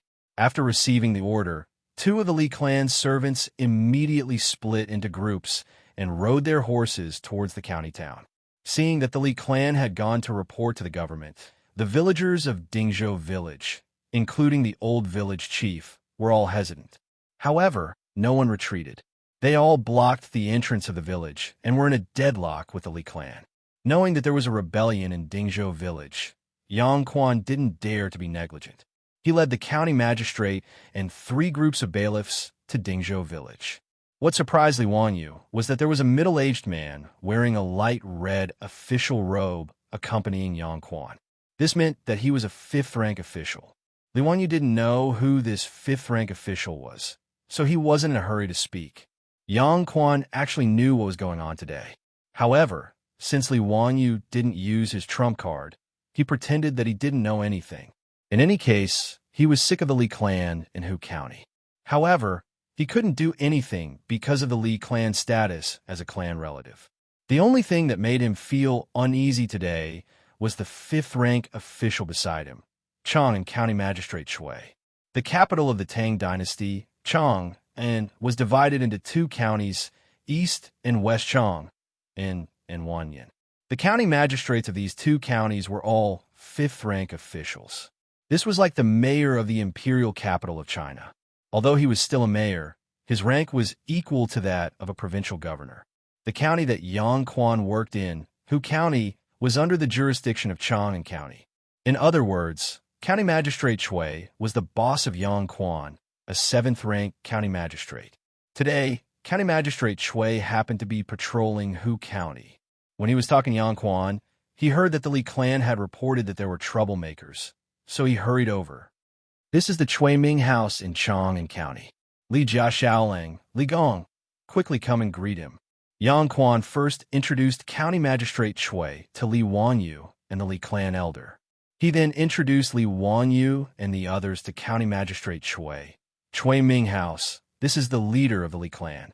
That Xiaolang is Li Jia Xiaolang, the son of Li Zhou's Li Gong. After hearing Yang Quan's explanation, County Magistrate Shui's eyes lit up. He cupped his hands towards the Li clan leader and said, "Are you the old leader of the Li clan in Hu County?" "That's me. Greetings to the Chui Ming house." Seeing the friendly attitude of this rank 5 official, the Li clan leader also smiled and greeted him. "Li Gong, there's no need to be so polite. The Li clan in Hu County is a relative of the Tang dynasty. There's no need to be so polite, haha." County Magistrate Shui clearly knew the background of this Li clan in Hu County, so he directly expressed his attitude. As for Li Wanyu, County Magistrate Shui didn't even bat an eyelid. He naturally knew about Li Zhou, but Li Zhou had already passed away. As the saying goes, the tea cools down when the person is gone. He had no interest in making friends with this young man, Li Wanyu. County Magistrate Shui's attitude made Li Wanyu and Yang Quan's faces darken. It seems that this County Magistrate Shui is going to ruin things. This County Magistrate Shui is a collateral member of the Chui clan in Qinghe, one of the 5 clans and 7 watches of the Tang dynasty. His name is Chui Zhua. This person's reputation as an official was average, but because he was a collateral member of the Chui clan, he was able to ride on the Chui clan's glory and become the county magistrate of Chang County. Yang Quan and Chui Zhua's relationship was average. Although Chui Zhua was his superior, Yang Quan wasn't afraid of him. After all, his teacher was Yu Shinan. The reason why Yang Quan was now the county magistrate of Hu County was actually a kind of political gilding. After a year, when his term was up, Yang Quan would have a meteoric rise and enter the imperial court. Yang Quan silently glanced at Chui Zhua, who was talking cheerfully with the Li clan leader. He thought to himself that if Chui Zhua wanted to take sides today, he would have to fight with this person. After all, Li Wanyu was a friend that his teacher Yushernan valued. How could he allow this county magistrate Chui to bully him? Li Gong, what's the matter today? Why has it gotten to this point? Yang Quan first asked the Li clan leader about the cause of the matter. Today, I've troubled Yang Mingfu to come here because the unruly people of Dingzhou village are causing trouble. The Li clan leader directly complained. Before Yang Quan could speak, Chuizhua spoke first. Sure enough, unruly people come from barren hills and turbulent waters. Yang Mingfu, you have such unruly people under your rule. You should discipline them properly. His words made Yang Quan and Li Wanyu curse in their hearts. They hadn't even asked what the cause was, and he had already labeled the villagers of Dingzhou village as unruly. Could you be any more biased? Chapter 107. Yang Quan cupped his hands towards Chuizhua. Chui Ming House, will you wait for me to finish asking about the case? His words didn't give Chuizhua any face, but Chuizhua couldn't do anything. He just snorted and didn't say anything else. Yang Quan's actions weren't wrong at all. After all, he was the county magistrate of Hu County, and Dingzhou village was under Hu County's jurisdiction. Although Chuizhua was an official, he shouldn't interfere with Hu County's internal affairs. Li Gong, please tell us, what is the matter today?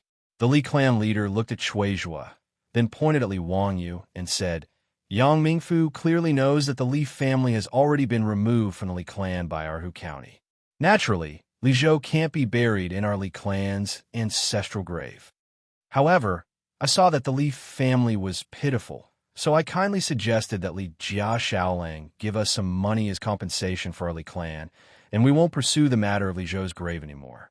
The Li clan leader had a compassionate expression. However, this Li Jia Shaolang abandoned his father, Li Zhou, and flatly refused our Li clan's good intentions for some money. Since this is the case, our Li clan naturally has to move Li Zhou's grave away. This matter is reasonable. I hope that the Tu Ming House can uphold justice for our Li clan. The Li clan leader's words were righteous, but Yang Quan couldn't help but curse in his heart. Despicable and shameless. Do you only take a small amount of money? You want to pull out Li Wangyou's tendons, pull out his bones, and swallow him whole. After hearing the Li clan leader's words, Chuizhua didn't wait for Yang Quan to speak and continued. Li Gong is righteous. This matter is completely reasonable. Li Jia Shaoling, how can you treat your parents like this? For the sake of some money, you actually did such a disobedient and unfilial thing. You're really unbearably stubborn. Li Wanyu raised his eyes and glanced at Chuizhua. He did not answer. He finally understood that this guy was here to cause trouble. Yang Quan ignored Chuizhua's words and asked Li Wanyu, Li Jia Shaolang, is what Mr. Li said true? Li Wanyu respectfully saluted Yang Quan. I've returned to the Ming house, but there's this matter. Since that's where the Li clan's ancestral grave is, why aren't you willing to move it? Yang Quan also played along with Li Wangyou's act. The Ming house may not know this, but the place where my master was buried is not the ancestral grave of the Li clan in Hu County. Naturally, I cannot agree to their request. What nonsense are you talking about? Everyone in Hu County knows that the hillside is where my Li clan's ancestral grave is. How dare a brat like you talk nonsense? As soon as Li Wanyu finished speaking, the Li clan's clan leader and elders immediately jumped up in anger. The world is clear. How can a brat like you talk nonsense? Li Wanyu, you're lying through your teeth. Aren't you afraid that the heavens will send down lightning to strike you to death? Chui Ming House, did you hear what this brat said? Li Wanyu was not in a hurry to defend himself. He waited for them to stop causing a ruckus. Then he calmly asked, what, did I say something wrong? Since you keep saying that the hillside facing the sun is where your Li clan's ancestral grave is, what proof do you have? Li Gui rushed out and pointed at Li Wangyou's nose. He scolded, everyone in Hu County knows about this. Why do I need proof? Li Wanyu, do you think you can escape by pestering me endlessly like this? Bah! If I don't dig up your damn father's grave today, I'll crawl back to Hu County. Ha! Then you can crawl back now. 20 li isn't a short distance. Li Gui, take your time. If you don't crawl, then you're a bastard. I'll say it here today. Don't you dare touch a single blade of grass or tree in my master's grave. Li Wanyu replied disdainfully. You, Li Gui, the eldest grandson of the Li clan in Hu County, had never been humiliated like this before. Shuizhu coldly snorted. What a glib tongue, twisting words and forcing logic. Hu County's Li clan's ancestral grave is here. Even his county knows about this. How dare a brat like you argue? Li Wanyu, did you hear that? Even the Chui Ming house knows about this. What else do you have to say? Li Wanyu immediately took advantage of the situation and shouted at Li Wanyu. Li Wanyu was not moved by Chuizhu's words. He calmly replied, the hillside facing the sun outside Dingzhou village has always been the ancestral grave of every family in Dingzhou village. When did it become exclusive to the Li clan? Bullshit. Since the founding of the Tang dynasty, that hillside has been my Li clan's ancestral grave. Do you have proof? Li Wanyu asked. These words stunned the group of Li clan members. They had used their status as clan relatives to forcefully claim it. How could they have proof? However, Chuizhu ignored his status and spoke again. What a glib tongue. However, no matter what you say, your family's elders are still buried in Hu County's Li clan's ancestral grave. Since you and your family's names have already been removed from the Li clan of Hu County, you should naturally move the graves. His words, which directly sided with Madame Li, caused an uproar among the villagers of Dingzhou village. Some people in the crowd even scolded him with the words dog official. Chuizhu heard this and immediately glared at the village chief and the villagers.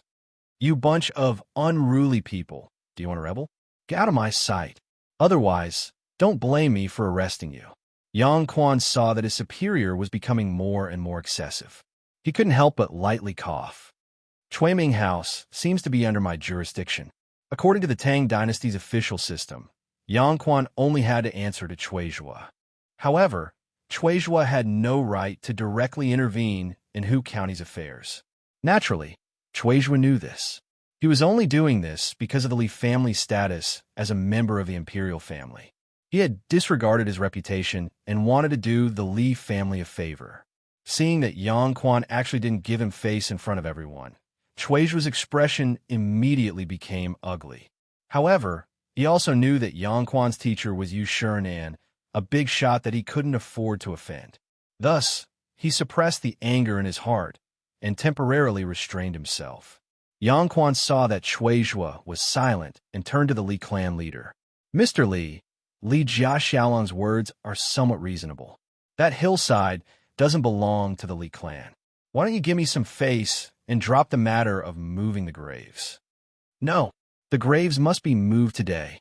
Yang Quan's words not only didn't make the Li clan leader and elders give up on the idea, but they also became more aggressive. Even if we go to the Zongjing Temple, there's no reason to let Li Zhou continue to be buried in my Li clan's ancestral grave. The graves must be moved today. The Zongjing Temple was an official office in the Tang dynasty that specialized in managing the affairs of the royal family.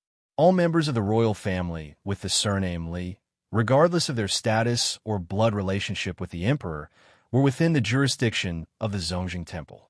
They managed the genealogy records of the royal family, clan, and relatives, and guarded the royal tombs. Because Taoism was the national religion of the Tang dynasty, the Zongjing Temple also managed Taoist priests and monks. Therefore, if the Li clan wanted to complain, they would have to go to the Zongjing Temple. After Li Wangyu's name was removed from the genealogy records, the Zongjing Temple naturally canceled his records as well. In response to the Li clan's clamor, Li Wanyu only smiled. Since you keep saying that my Darren is buried in your Li clan's ancestral grave, then do you have the title deed? When Li Wanyu said this, the Li clan was stunned. What the hell was a title deed? Chapter 108. Without waiting for the Li clan member to speak again, Li Wanyu took out a land deed from his bosom. The hillside facing the sun outside Dingzhou village is clearly my Li family's land. When did it become your Li clan's ancestral grave? You're simply distorting the truth. As soon as he unfolded the land deed, the Li clan member and Chuizhu felt as if they had been struck by lightning. They were speechless for a long time. When the Li clan leader saw the land deed in Li Wanyu's hands, His hands began to tremble. When did you get this land deed? Impossible. This is absolutely impossible. Shuizhua sneered from the side. 1,000 mu of mountainous land is worth at least 1,000 strings of cash. How could a young man like you afford it? Absurd. Tell me the truth. Who forged this land deed? His words were like a life-saving straw for the Li clan members, and they immediately began to echo his words. That's right. It must be a forged land deed. This boy's current net worth is at most 300 mu of paddy fields, 20 cattle, and 100 strings of cash. How could he afford this mountainous land? Forging a land deed is punishable by imprisonment and flogging. This Li Wanyu is simply crazy. Haha, how funny. In Hu County, it's said that Li Wanyu is extraordinarily intelligent, but I didn't think he would do such a stupid thing. Forging a land deed? Only he could think of something like that.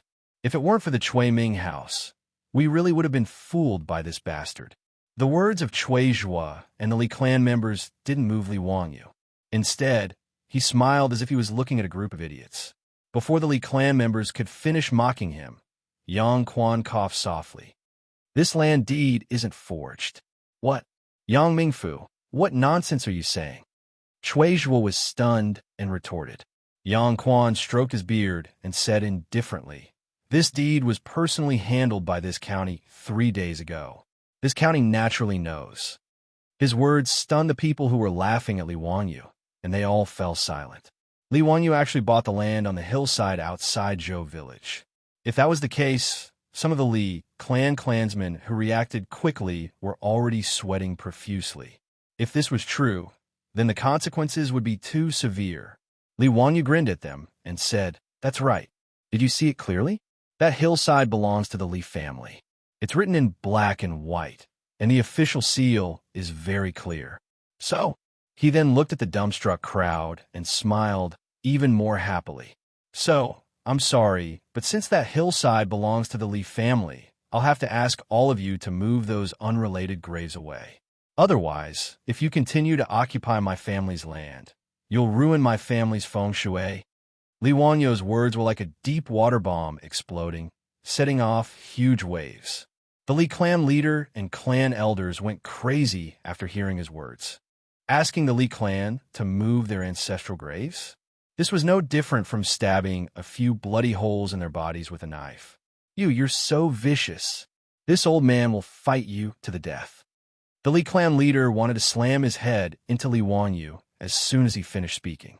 Li Wanyu hurriedly dodged to the side. This old man was trying to extort money. The Li clan clansmen were also agitated and rushed forward. Yang Quan hurriedly ordered the bailiffs to separate the crowd to prevent any accidents. Shuizhua looked at Yang Quan with a shocked expression. Yang Mingfu, explain to this county why you handled the deed for this ignorant brat. Who allowed you to do this? Yang Quan looked at him as if he was an idiot.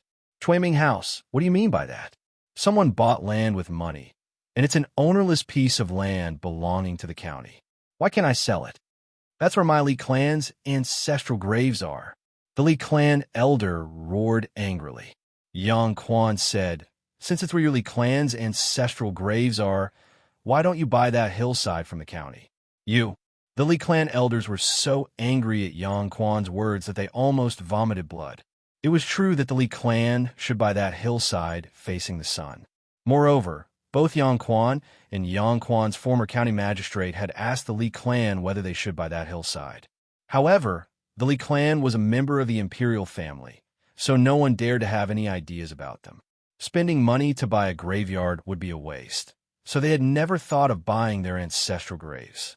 Who would have thought that, because of greed, after coming up with the idea of forcing Li Wanyu to move the graves, they would force Li Wanyu to spend money to buy the hillside facing the sun? This made the Li clan elders regret their decision. Li Wanyu lightly brushed the dust off his body. All right, everyone is clear about the situation. I'll give you 3 days to move all the graves buried in my family's land. Otherwise, don't blame me for having your corpses dug up in the wilderness. You dare. That's where my Li clan's ancestral graves are. This old man will go to the Imperial Ancestral Temple and report you for insulting the Imperial family. The Li clan leader shouted fiercely. Li Wanyu, don't forget that that's where your ancestors are buried. Aren't you afraid of being struck by lightning? This was an emotional card. You dare to insult my Li clan? This world is still my Li Tang's world. Chui Ming House, this Li clan is acting recklessly. You have to make a decision for my Li clan. Someone pressured Chui Zhua, hoping to borrow the power of the government to stop Li Wanyu. As for Yang Quan, the county magistrate of Hu County, no one went to beg him. All of the Li clan members could see that Yang Quan didn't want to deal with their Li clan. The Li clan leader was already secretly planning a way to get rid of Yang Quan.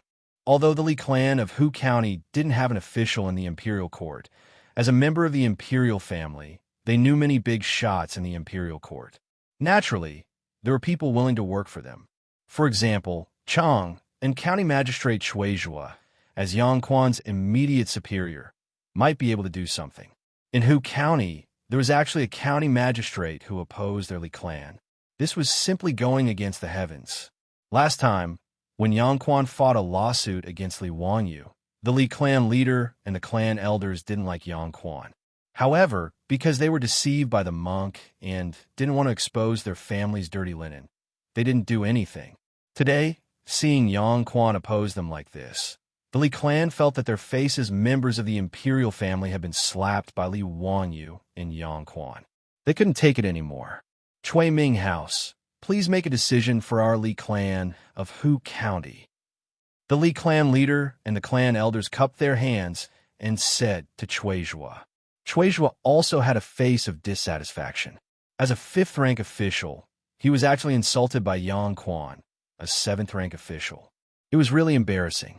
One had to know that there was a difference of 8 ranks between the two of them.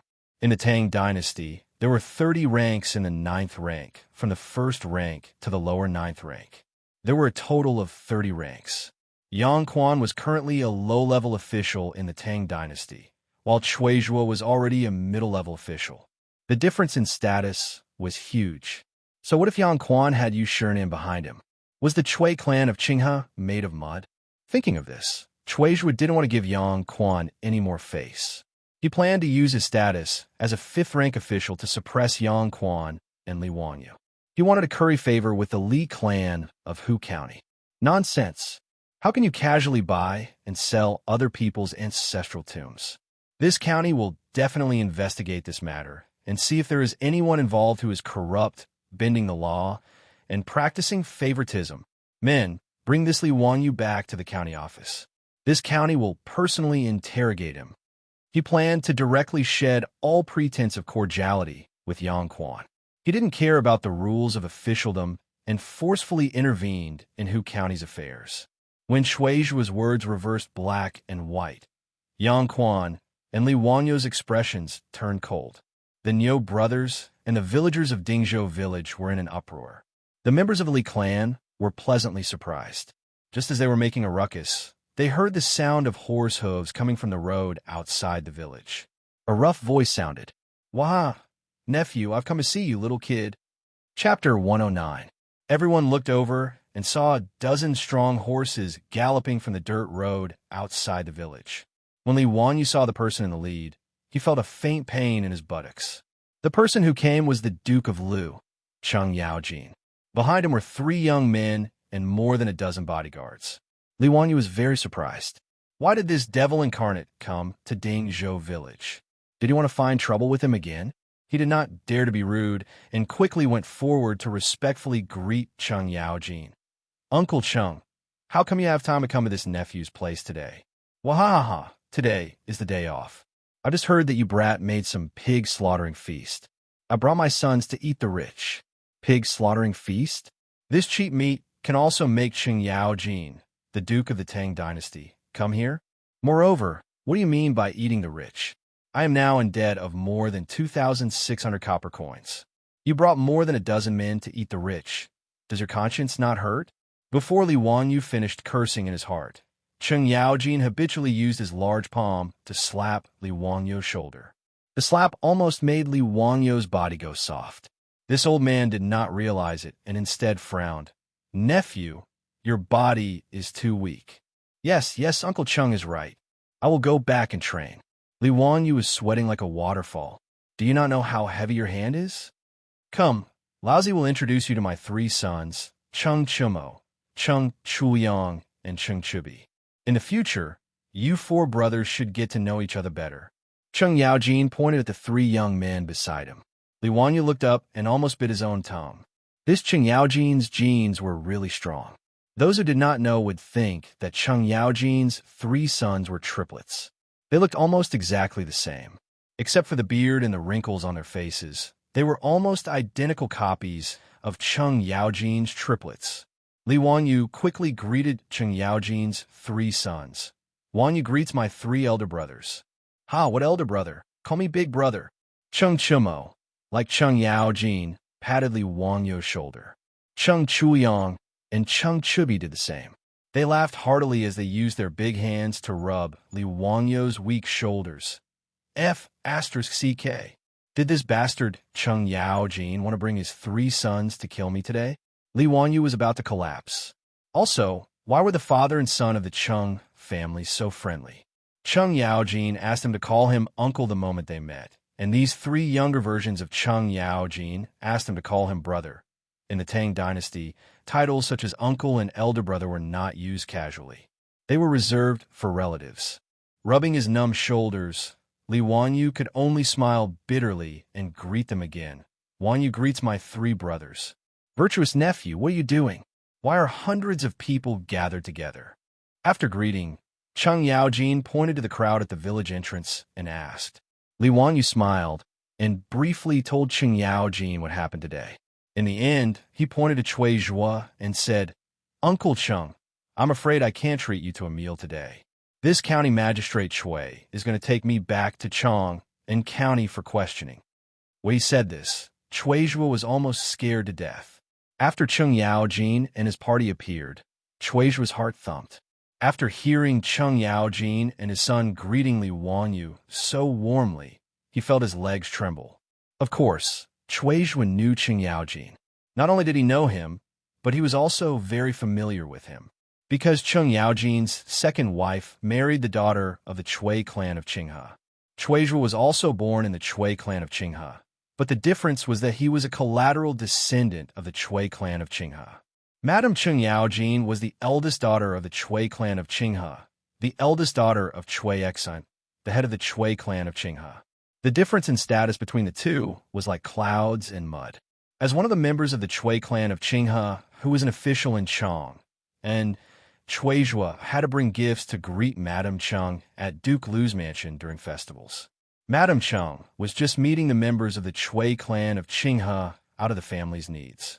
After a few words of encouragement, she sent them out and did not have much interaction with them.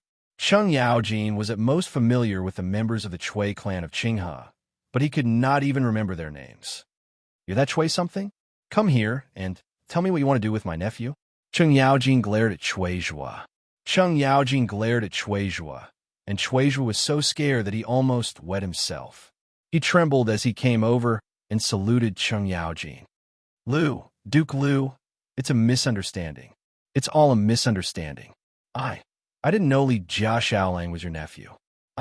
He was so scared that he could not speak clearly. He did not understand how Li Zhou's son became Cheng Yaojin's nephew. Was he blinded by Lar just now? He actually wanted to arrest Li Wanyu and take him to the county government. No, it was all this damn Li clan's fault. Thinking of this, Cui Zhuo shot a fierce look at the Li clan leader and the elders.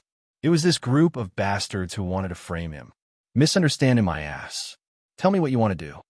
Cheng Yaojin grabbed Cui Zhuo's collar and pulled him to his face. Duke Lu, please forgive me. I really didn't know. It was the Li clan of Hu County. They were greedy and wanted to humiliate your nephew. Cui Zhuo was completely confused. In order to get Cheng Yaojin to forgive him, he did not hesitate to betray the Li clan.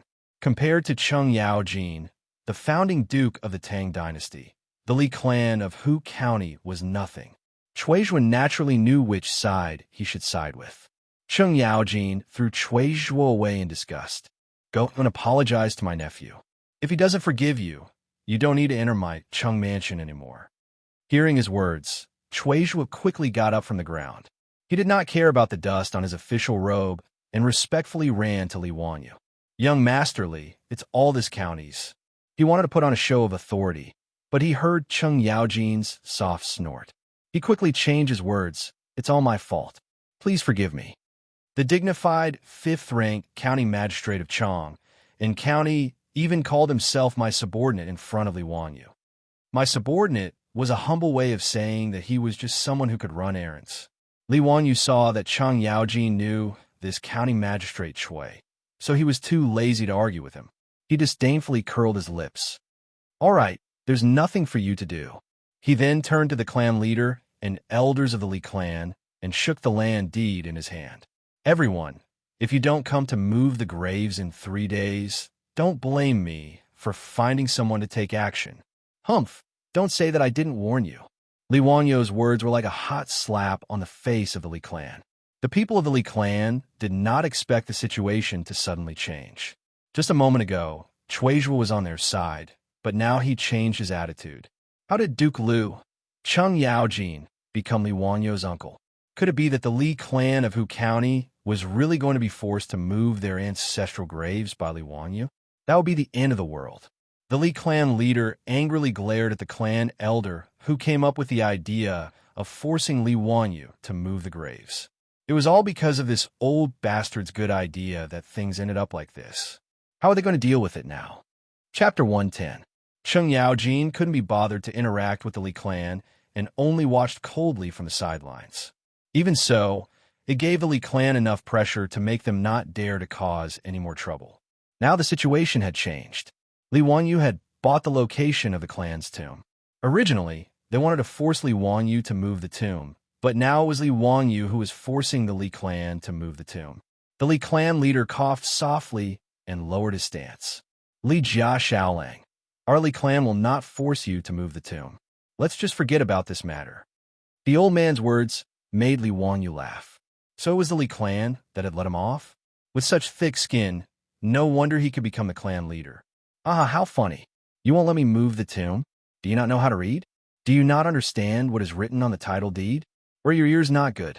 Listen carefully. I am the one who is forcing the Li clan to move the tomb. Shaolang, where it is possible to make mistakes, one should be lenient. Don't go overboard. The Li clan leader said through gritted teeth. Overboard? Do you know how to write these 2 words? You bunch of gluttons. Did you think of this when you greedily asked for money from my lord? Did you think of this when you stole the golden field from my family? Did you think of this when so many of you came to Dingzhou village to dig up my lord's tomb? Bah! Li Wangyu's carefree and unrestrained scolding had vented the resentment in his heart, but it had also caused the faces of the Li family's people to turn pale. Now that Li Wanyu had the title deed, Yang Quan was obviously not on good terms with the Li clan. Even Chuizhua, the county magistrate of Chang and county, quickly changed sides after Cheng Yaojin's arrival. This made the Li clan members feel a chill in their hearts. Li Jia Shaolang, are you really going to be so heartless? The Li clan leader said in a low voice. You asked for it. Good. Since that's the case, I, Li clan, won't say anything more today. The Li clan's ancestral grave is on that hillside. If you really dare to dig up the grave, do as you please. The Li clan leader finished speaking with a gloomy face, then turned to his clansmen and shouted, Let's go back. Grandpa, are we going back just like that? But the ancestral grave. Li Gui was still unwilling to give up and asked in a low voice. Before he could finish speaking, he was interrupted by the Li clan leader. I will personally go to the Imperial Clan Temple to demand an explanation for today's matter. Go back now. Haven't you embarrassed yourself enough? The members of the Li clan, who had been arrogant and insufferably arrogant just a moment ago, were now all listless. Amidst the loud taunts and mocking laughter of more than 100 men from Dingzhou village, they were ready to withdraw from the village. Li Gui, didn't you want to crawl back to the county? Li Wanyu suddenly shouted. For some shameless people, cynical men were never stingy to hit them when they were down. Li Wanyu, you wait for me. Li Gui was so irritated by his words that his face turned red. He completely forgot the boasting he had made before. Li Wanyu laughed loudly. Li Gui, get out. If you say one more word, I will dig up your family's grave today. His words were like a slap to Madame Li's face. causing Li Gui's face to turn red and green, but he didn't dare to make a sound. The Li clan leader snorted coldly and didn't say anything more. He led the members of the Li clan, who were extremely disappointed and prepared to retreat. Cheng Yaojin suddenly said, "You are from the Li clan of Hu County, right? I will explain what happened today to His Majesty and let His Majesty discipline you." His words made the Li clan's patriarch and a group of clan elders' bodies uncontrollably sway. Some of the clan elders with poor mental fortitude even fell directly onto the ground. "Hi, Duke Liu, why do you say that? Our Li clan didn't offend you, did we?" The Li clan leader tried to support himself. "You are going to dig up my nephew's grave. How dare you say you didn't offend me? Get out. I don't want to care about your trivial matters." Cheng Yaojin's words made the Li clan more depressed. He didn't say anything more and turned to leave. Today, the Li clan's face was completely lost. Li Wangyu was actually threatening the Li clan. If he really wanted to dig up the grave, he wouldn't do it. First of all, the Li clan of Hu County was a relative of the royal family. If he really dug up their ancestral grave, it would be like slapping Pai Lupi's face. Second of all, although he was expelled from the clan, the people buried in the Li clan's grave were the ancestors of his previous body. He couldn't blame the Li clan's deceased ancestors for the sins of the Li clan's descendants. The Li clan leader naturally saw this point. That was why he said to Li Wangyu that it was up to him whether he dug up the grave or not. After the Li clan left, Li Wangyu repeatedly thanked the village chief and the villagers who came to help. After the crowd dispersed, Li Wangyu invited Cheng Yaojin and his son to his residence as guests. Yang Quan used work as an excuse and returned to the county office after greeting Cheng Yaojin. Chuizhua didn't want to leave, but seeing that Cheng Yaojin had no intention of keeping him, he could only follow Yang Quan and leave. For Chuizhua, today was like trying to steal a chicken only to end up losing the rice used to lure it. Originally, he wanted to curry favor with the Li clan of Hu County. In the end, not only did he not achieve his goal, but he also turned against the Li clan in front of everyone. Moreover, he also had a falling out with Yang Quan. The gains didn't make up for the losses. On the way back to Hu County, Chuizhua wanted to mend the rift between him and Yang Quan.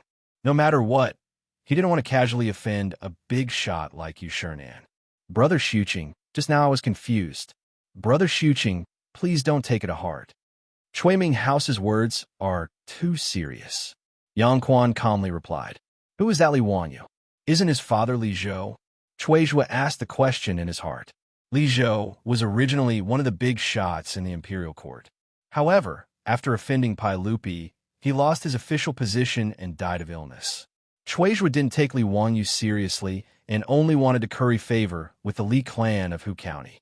However, seeing Cheng Yaojin's attitude today, it was obvious that he had misjudged and that there was something he didn't know. Yang Quan looked at him and replied with deep meaning, "Chui Ming House in Chang'an has never heard of Li Jia Shaolang." "Xuqing, what do you mean?" "Haha, nothing. However, Li Jia Shaolang is quite famous in Chang'an as the county magistrate of Chang, and Chui Ming House actually doesn't know of him. This is surprising." Chuizhua really didn't know about the series of events that Li Wangyu had caused in Chang, and because his official rank was too low.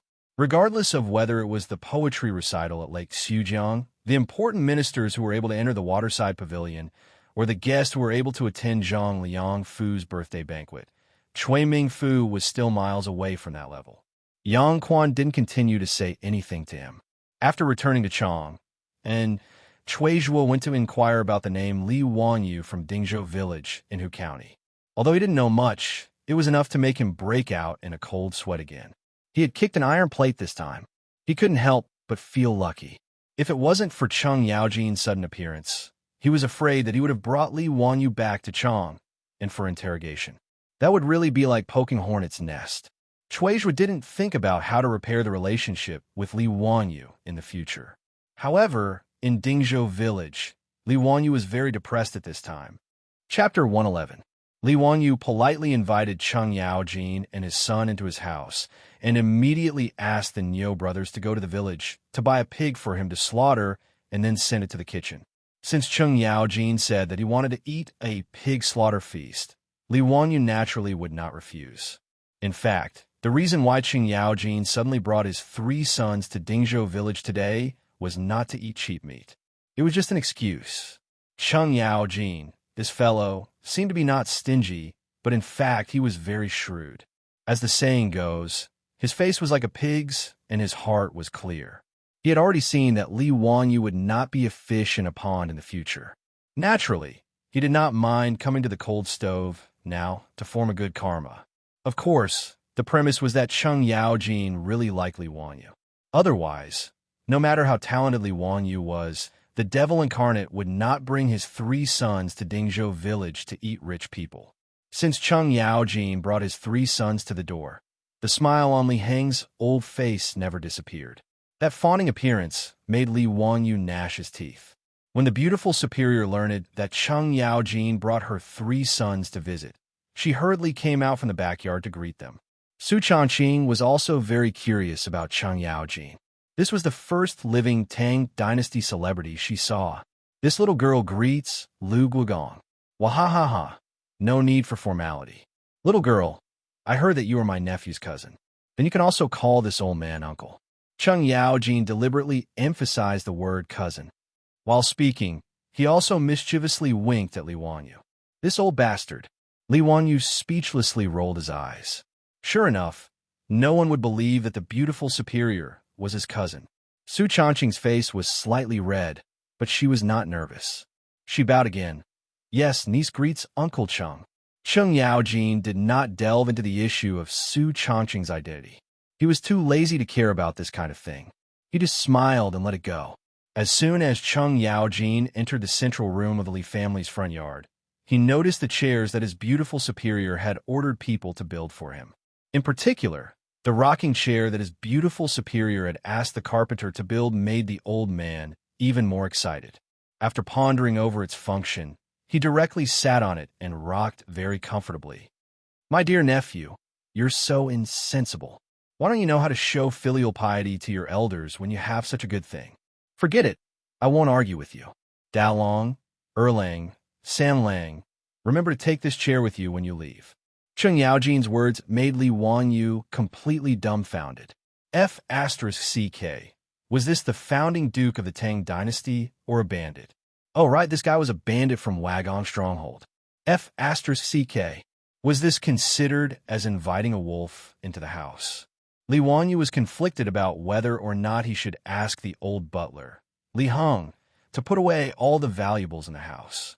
However, looking at Li Heng's lackey appearance, he would probably take the initiative to give these to Qing Yaojin, right? Uncle Qing, I've already asked my family to buy pigs and slaughter them. Since we have nothing to do, why don't we play mahjong? Li Wanyu suddenly rolled his eyes and came up with a bad idea. The Tang dynasty naturally did not have mahjong, a national treasure, yet. The earliest records of mahjong in China were from the Ming and Qing dynasties. Mahjong was probably invented at that time. However, because he was bored a few days ago, in order to pass the time, Li Wanyu specifically asked the carpenters in the village to help him make a wooden mahjong set. Now, in the house, including the 4 maidservants, Li Heng, Perrin, and the Niu brothers had all learned to play mahjong as a recreational activity. Since they had nothing to do, Li Wanyu and Su Changqing had the people in the house accompany them to play mahjong. Li Wanyu was angry with Qing Yaojin, this old fellow, who came to his house to eat and take things. He wanted to seduce Qing Yaojin to play mahjong and then win some copper coins from him. As a person from Sichuan, Li Wanyu naturally knew how to play mahjong. He dared not say that he was an expert, but he was invincible in Lai Hot. The beauty skill level was average. She only knew how to play mahjong. However, in the Tang dynasty, she had nothing to do, so she was addicted to playing mahjong. What is mahjong? Qing Yaojin curiously asked. Li Wanyu led the Qing father and son to the mahjong table and poured out the mahjong tiles. He and Su Changqing explained the rules of mahjong in detail, which made Qing Yaojin and his 3 sons itch. Nephew, this mahjong game was also made by you. Yes, Li Wanyu shamelessly agreed, causing the beauty to cover her face with her hands. She was embarrassed to see this fellow's thick skin. This mahjong game is interesting. Come, sit down and try it. Cheng Yaojin did not hesitate and sat down at the mahjong table. Dalong, you come too. Erlang, Sanlang, you guys watch on the side. Li Wanyu looked at the beauty with a smile and pulled her to sit at the mahjong table. After teaching Cheng Yaojin and his sons how to shuffle and number the tiles, the four of them began a game of sparrows. Li Wanyu reached out and picked up a tile from the mahjong wall. He rubbed it with his right thumb. Little chicken. He flipped the tile open. It was indeed a piece. Cheng Yaojin and his three sons' eyes lit up when they saw this. They felt that it was really cool. In fact, Li Wanyu was just showing off. He was invincible in Lai Hot, but in his previous life, he was only slightly better than a rookie.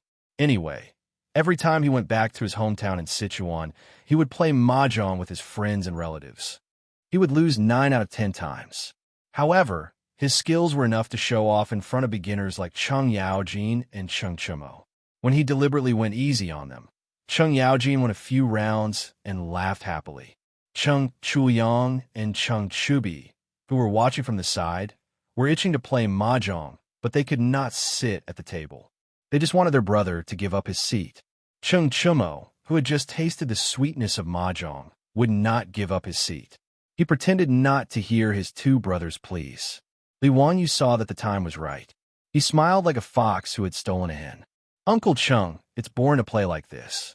Why don't we put some money on the table? Wahaha. Nephew is right. Then let's put some money on the table. How about we do it the same way? Cheng Yaojin had just learned how to count and had just won a round of 4 tiles. Li Wanyu looked at his beautiful boss and immediately nodded in agreement. Everyone started to arrange their cards again, and the battle started anew. It had to be said that Li Wanyu's luck was not bad today. Cheng Yaojin and his sons were beginners. They were no match for him. Selfie. It's all right. A total of 8 tiles. Uncle Cheng, Brother Chimo, Hee, Chengwei, a total of 8 tiles. Li Wanyu pushed down the tiles in his hand and smiled brightly. Keep the tab. We'll count them together later. Cheng Yaojin shouted impatiently. Li Wanyu immediately called the old housekeeper, Li Heng, to keep the tab. Everyone started playing again. I won. Uncle Cheng, I'm sorry. I won. Brother Chimo, you won. 2 rounds of mahjong were not finished.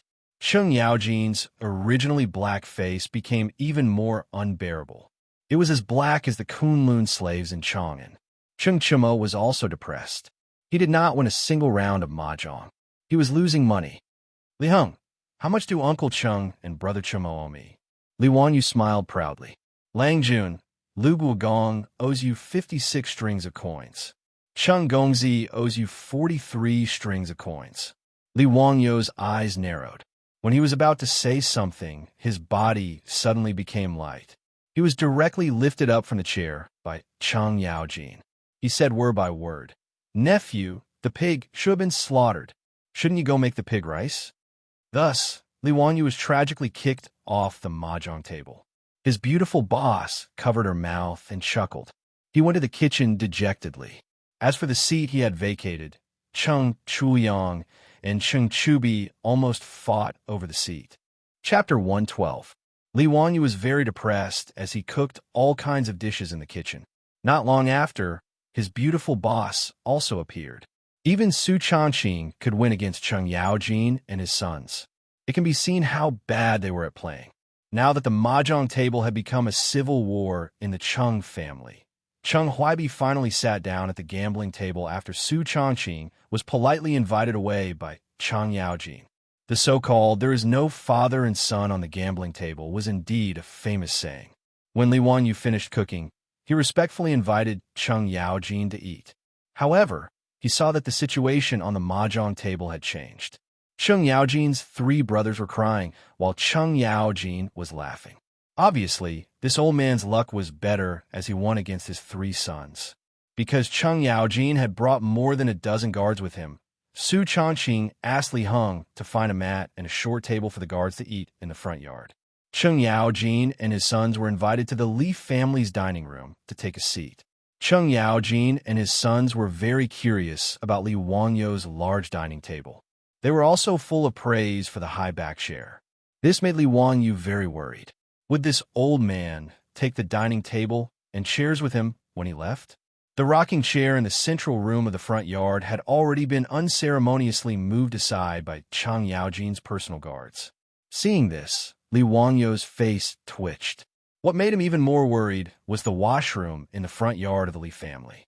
Ever since Chang Yaojin asked Li Heng to take him to the washroom, Li Wangyu felt that this old man's eyes were constantly glancing at the washroom.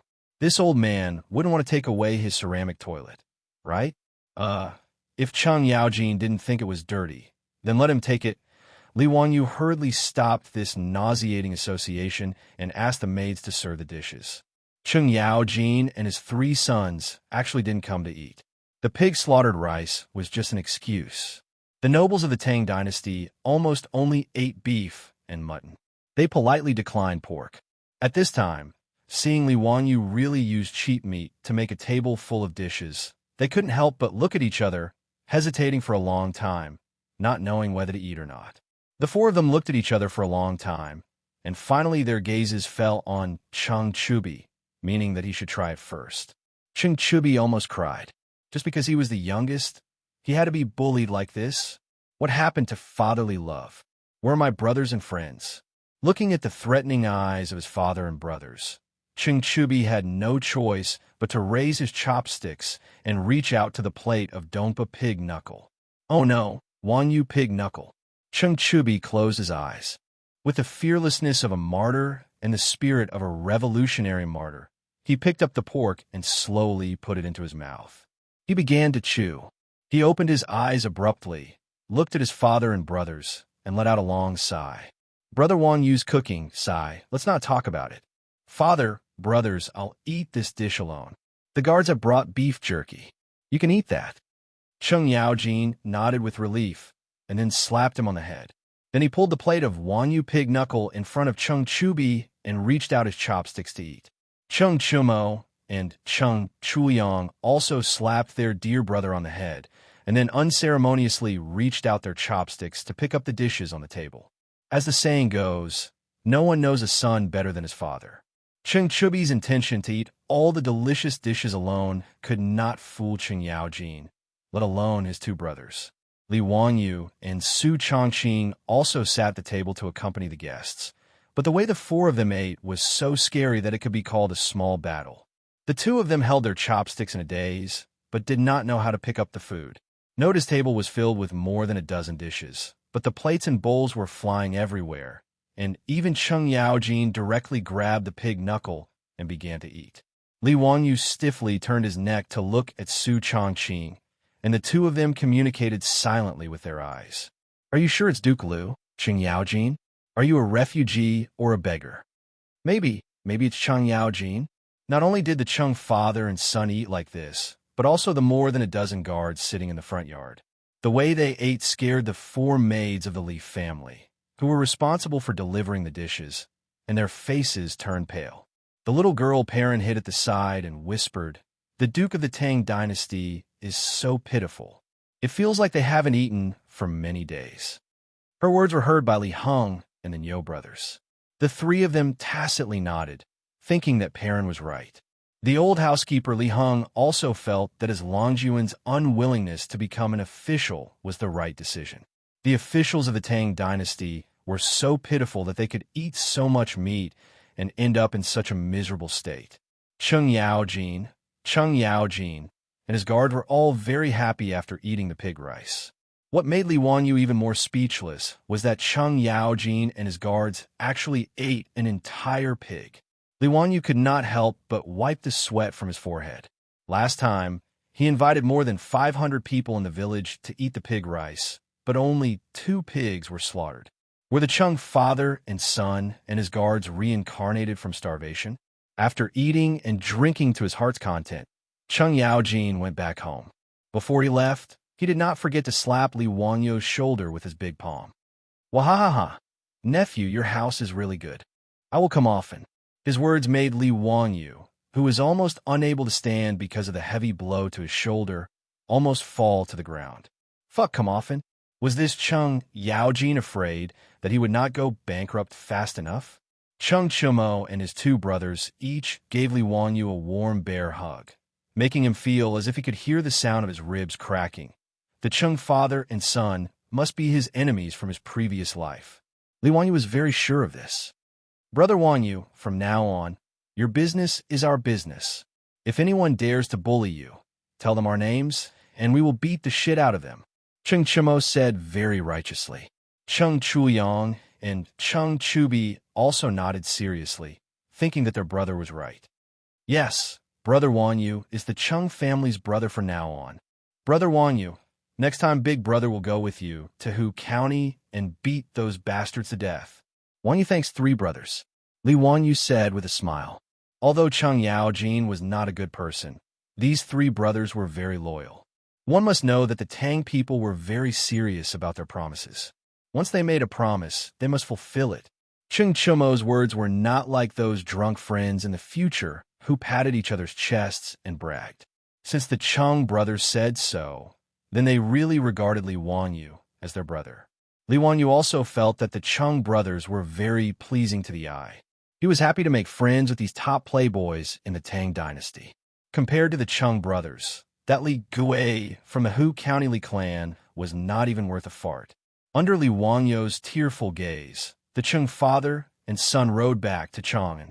Li Wangyu's tearful gaze was not because he was reluctant to part with Cheng Chumo and his brothers, but because that old bastard Cheng Yaojin not only took away his rocking chair, but also the mahjong table and the most precious mahjong set in the history of the Tang dynasty. What made him cry even more silently was that Cheng Yaojin, that old bastard, actually went back on his word. The Cheng father and son acted as if they did not know that he had lost 100 or 200 strings of copper coins on the mahjong table, patted their butts, and ran away. This was like a ghost raiding a village. Shameless. Despicable. Chapter 113. Li Wanyu didn't know that when his family was being raided by the Japanese. Oh no. The Cheng father and son, the Li clan of Hu County, ran to Chang'an to complain.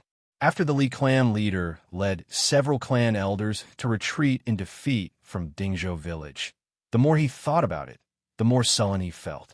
He felt that he had lost face, and his face was burning with pain. They didn't think that they did anything wrong today.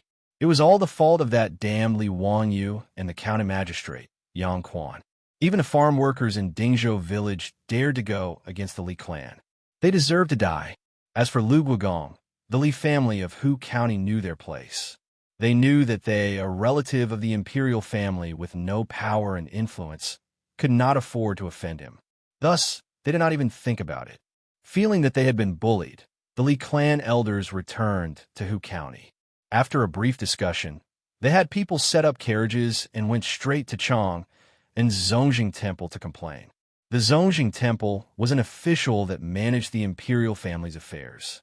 There was a lower 3rd-rank official in the Zongjing Temple. There were also 2 junior officials who helped the official manage the Zongjing Temple. Because they were mainly responsible for managing the imperial family's affairs. During the Jingguan era, the position of official was often held by members of the imperial family. Zhao County Prince Li Xiaogong's father was Li Yuan's cousin. After Li Yuan started the war, he was in charge of managing Bashu. With Li Jing's help, he killed Xiao Xian and Fu Gongyu. The south of the Yangtze River was under his command. His military achievements were almost on par with Pai Lupi's. After Pai Lupi ascended to the throne at Xuanwu Gate, Li Xiaogong withdrew from the center of power in the Tang dynasty and was appointed by Pai Lupi to be the official of the Zongjing Temple. In order to prevent Li Heir from being suspicious, Li Xiaogong was even more disinclined to manage the nonsensical affairs of the imperial family. Although he held the position of a temple official, he was infatuated with singing, dancing, and beauties to entertain himself. He threw all the affairs of the Zongjing Temple to 2 junior officials to manage. Su Jingzong, one of the 18 scholars of the Duke of Qin's manor, was one of the vice ministers of the Zongjing Temple. Although the position of vice minister of the Zongjing Temple was an upper 4th-rank official, it did not have much real power. This made Su Jingzong, who yearned for power, feel very depressed. Although Pai Lupi often called for these 18 scholars to accompany him, for example, at the Chu River Lake Poetry Gathering last time. However, Fang Xianling and Du Ruhui, both of the 18 scholars of the Duke of Qin's manor, had already entered the imperial court. Even Yu Shernan was a junior secretary, accompanying the sage. As for him, Su Jingzong, who was full of wisdom, he could only be a junior minister in the imperial clan temple and manage the trivial matters of the imperial family. This really made him feel indignant. That was why Su Jingzong from a Great Yin was so jealous of Li Wangyou's talent that day at Chujiangqi Poetry Festival. He repeatedly said that he wanted to use eye drops in front of Pai Lupi. Actually, Su Jingzong was just using the excuse of stepping on Li Wangyou to attract more attention for Pai Lupi.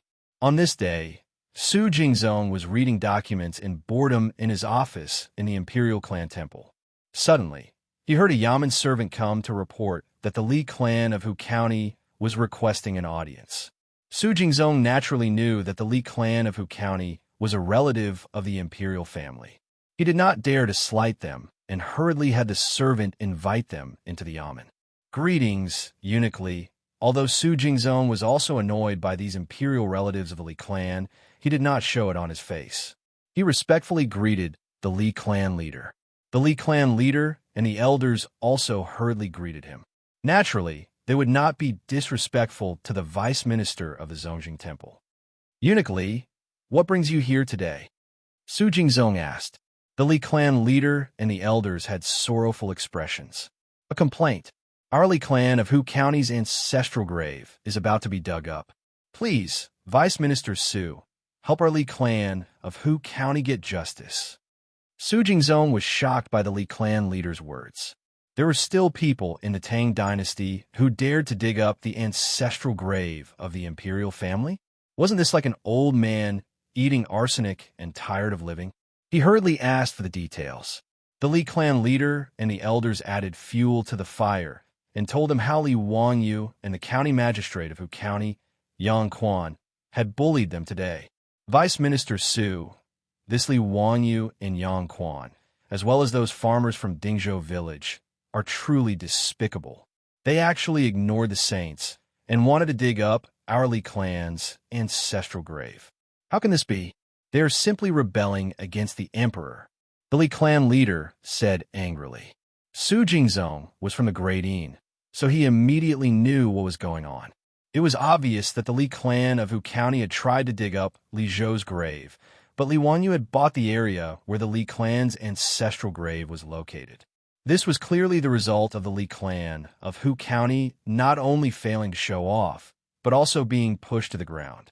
This bunch of useless imperial family members had the nerve to complain over such a trivial matter. Su Jingzong was just about to send the Li clan of Hu County away with a few words when he suddenly remembered something. The name Li Wangyou sounded very familiar. He pondered for a moment and immediately remembered that Li Wangyou was the young man who had performed outstandingly at the Zhujiang Lake Poetry Festival not long ago. When Su Jingzong thought of the two poems that Li Wangyou had composed that day, he felt his blood boil and a sense of indignation once again welled up in his heart. When it came to Li Wangyou, other than jealousy, there was only jealousy. He was jealous of Li Wangyou's talent, jealous of everyone's praise of Li Wangyou, jealous of Emperor Zhongxuan's protectiveness of Li Wangyou. Now that he heard the name Li Wangyou from the Li clan leader's mouth, Su Jingzong couldn't help but think of something else. Su Jingzong coughed lightly. Eunuch Li, this matter is not easy to handle. First of all, Li Wangyou has the title deed, so he is in the right. Second of all, this Li Jia Shaolang is only trying to scare you. He wouldn't dare to touch the Li clan's ancestral grave. As for the Hu County magistrate and the field attendants of Dingzhou village, I have no right to interfere. The Imperial Clan Temple does not have this right. Even so, are we just going to let this little bastard humiliate the Li clan of Hu County? The Li clan leader's face was full of anger.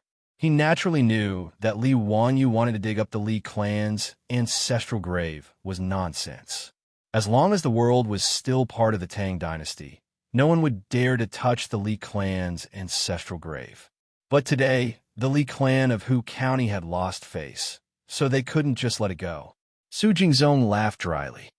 This matter is indeed difficult for the Imperial Clan Temple to intervene. I hope Eunuch Li can understand, but the Li clan leader saw that he was only halfway through his sentence, so he hurriedly asked, Su Xiaoqing, but what? Su Jingzong looked left and right, then waved his hand to dismiss the doorman. Only then did he lower his voice and whisper a few words into the Li clan leader's ear. The Li clan leader's eyes lit up. Su Xiaoqing, this is a good idea, but I'm afraid that Yang Quan will make things difficult for us. Uniquely, this will depend on your Li clan to think of a solution. This is only my personal suggestion. Once we leave this door, I won't acknowledge it, Su Jingzong said unhurriedly. The number one sly person in the Wuzhou dynasty naturally wouldn't give a good idea to the Li clan. In fact, it could even be said that it was extremely sinister. The two of them spoke very softly, so much so that even the clan elders nearby didn't hear them. They couldn't help but look sideways, wanting to know what kind of idea this vice minister of the Imperial Clan Temple had given the clan leader. The Li clan leader nodded. Su Xiaoqing, this old man understands. Thank you for your advice. Uniquely is too polite. It's just a small matter, not worth mentioning. The Li clan leader and the clan elders bid farewell and left. Looking at the backs of the Li clan of Hu County, Su Jingzong couldn't help but reveal a trace of a contemptuous smile. Chapter 114. Li Wanyu still hasn't recovered from the shock of being robbed by Chang Yaojin and his son. Bad news came again.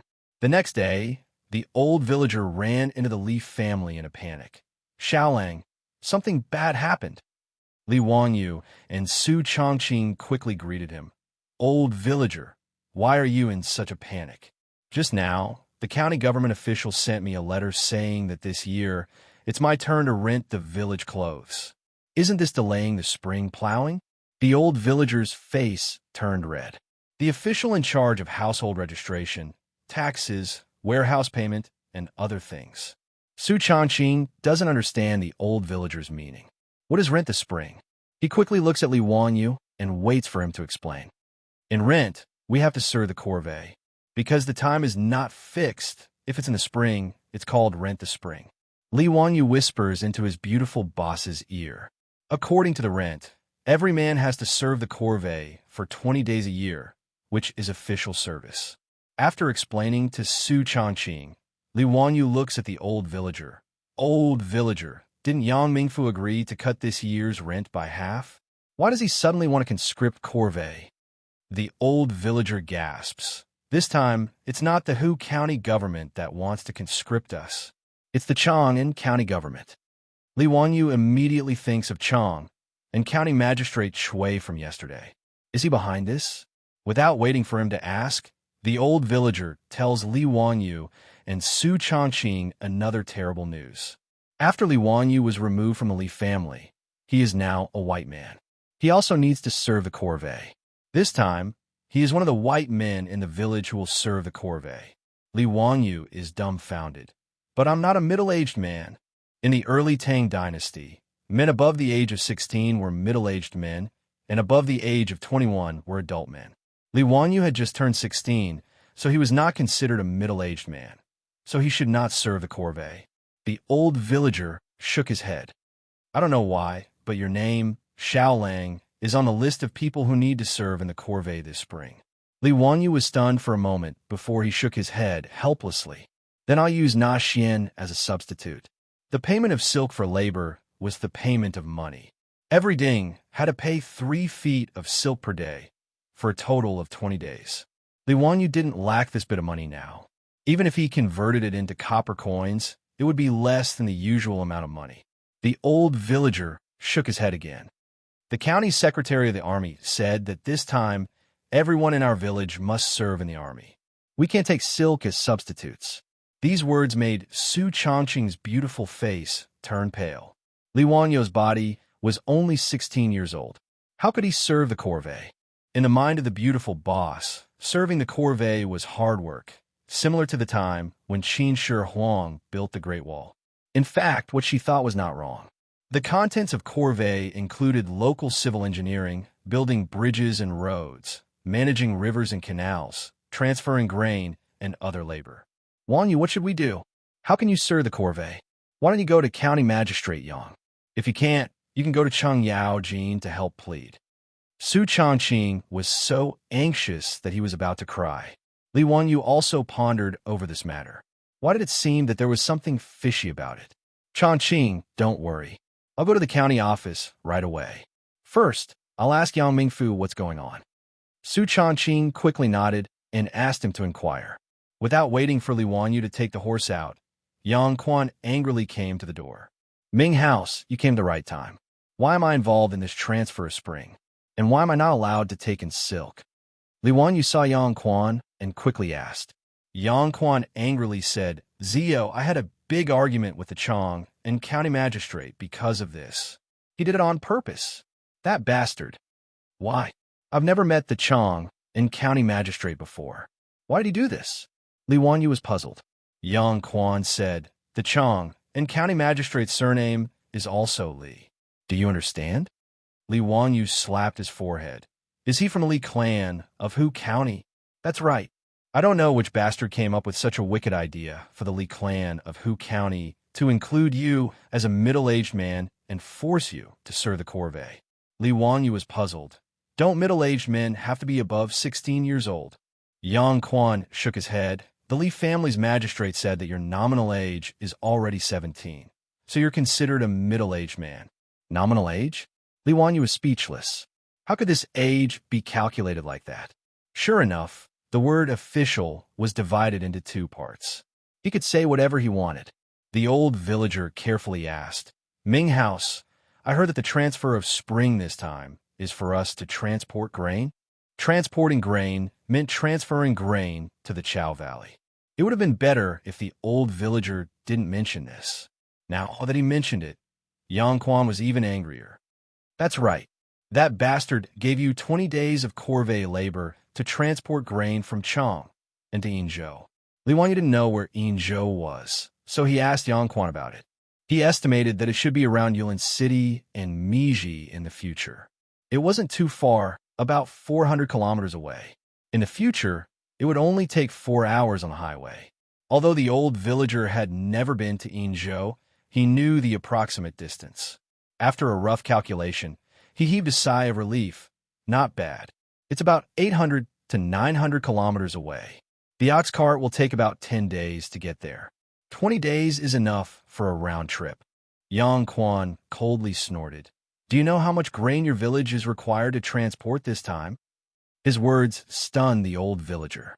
He quickly asked, Ming House? In the past, wasn't the grain transport task about 200 dan? Is there a change this time? Yang Quan directly raised one finger. Another 100 dan? 1,000 dan.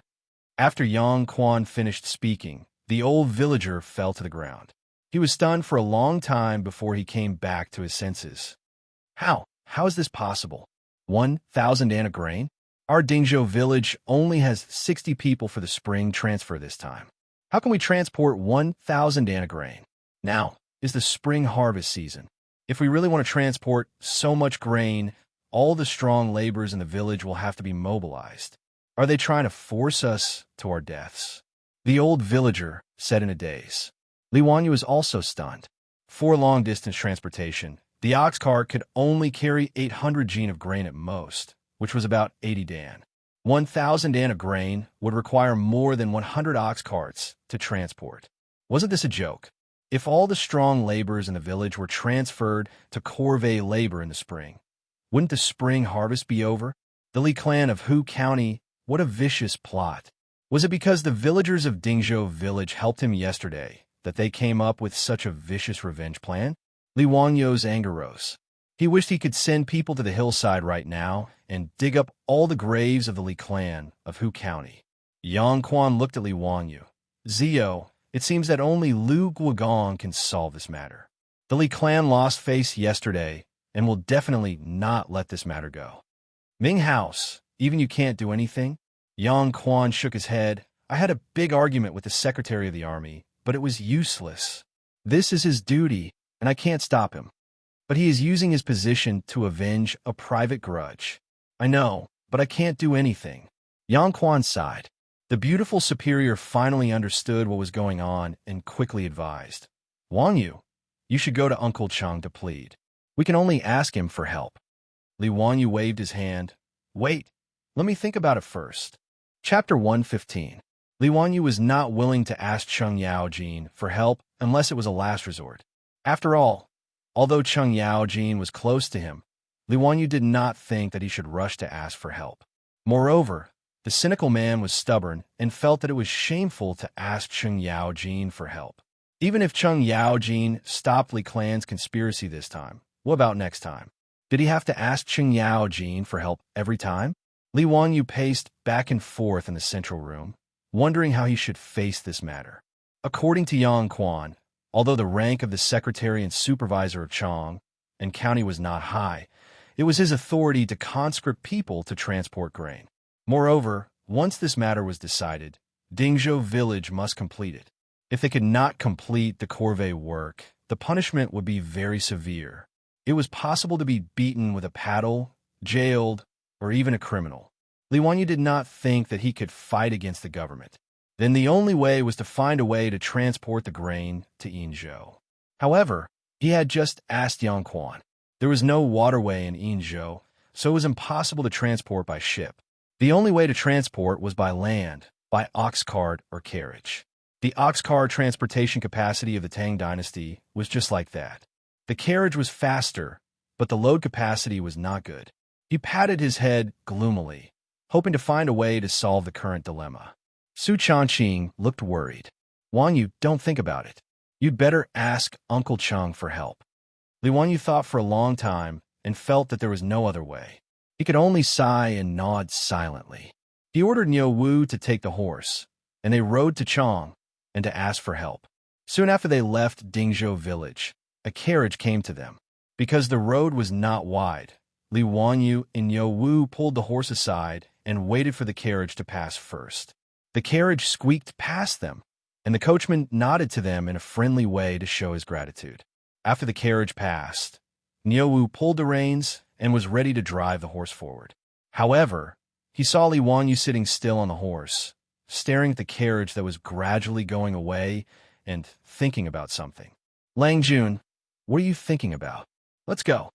Niu Wu urged. Li Wanyu didn't say anything. He just stood there in a daze. Just as Niu Wu was feeling puzzled, he saw Li Wanyu suddenly pull the reins. Niu Wu, let's go back. I have an idea. Haha, I am indeed a genius. Li Wanyu did not wait for Niu Wu. He whipped his horse and galloped toward the village. Niu Wu was baffled.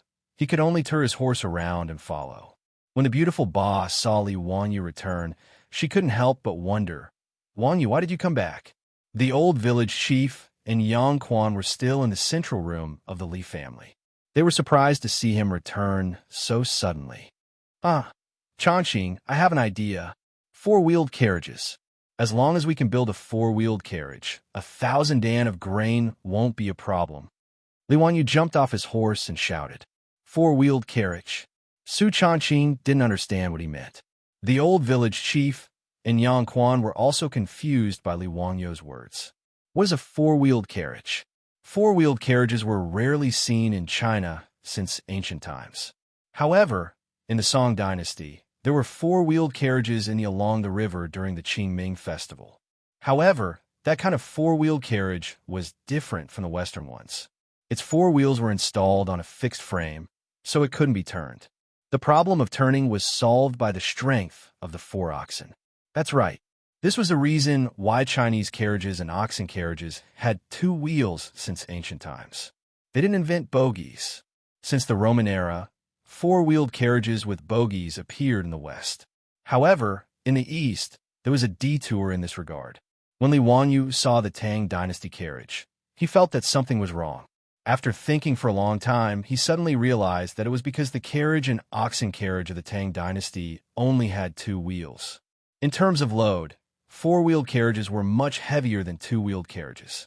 Li Wanyu remembered that the Napoleon army in Europe relied on 4-wheeled carriages to solve the problem of transporting military supplies.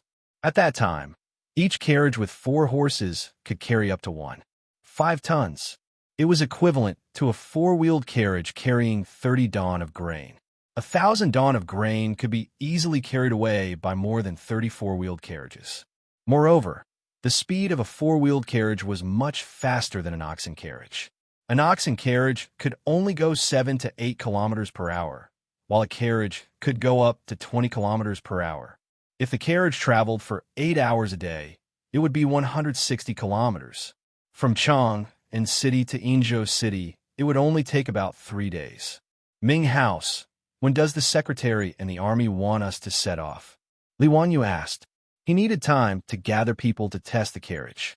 5 days later, we will set off from Chang and City. Can the oxen used to transport grain be replaced by horses? I need more than 100 horses. Li Wanyu asked again. Yang Quan frowned. Of course you can. After all, oxen are more precious than horses. Could it be that you want to use carriages to transport grain? Horses are not as strong as oxen. That's right, Xiaolang. You can't joke about this. A carriage can only carry 5 to 6 dawn of grain, while an oxen carriage can carry 10 dawn. If we use carriages, the village will need to mobilize more people. This is absolutely not acceptable. The old villager hurriedly advised. Haha, don't worry. I can build a carriage that can carry 30 dawn of grain. I will go find Carpenter Lu now. Li Wanyu finished speaking, turned around, and ran out. His words made Yang Zhua and the old village chief look at each other in dismay. Could it be that this Li family's young man had lost his mind? A carriage carrying 30 dawn of grain? How is this possible? Even an oxen carriage pulled by 4 oxen could not carry so much grain, let alone horses. Ming House, you see. The old villager looked at Yang Quan, hoping that he could persuade Li Wanyu. This matter was related to the survival of Dingzhou village. Li Jiaxiaolang's temper could not be allowed to act recklessly. However, the beautiful boss on the side understood Li Wangyu's words. Her eyes could not help but brighten. Although she did not know how much grain a 4-wheeled carriage could carry, she knew that 4-wheeled carriages would replace 2-horse carriages.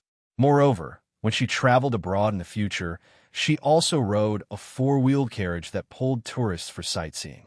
2 strong horses could carry more than a dozen tourists around. It was much more powerful than the oxen carriages of the Tang dynasty. Yang Quan and the old villager naturally did not know about this.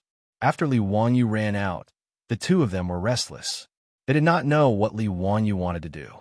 The old villager led the way, and the two of them walked to Carpenter Lu's house.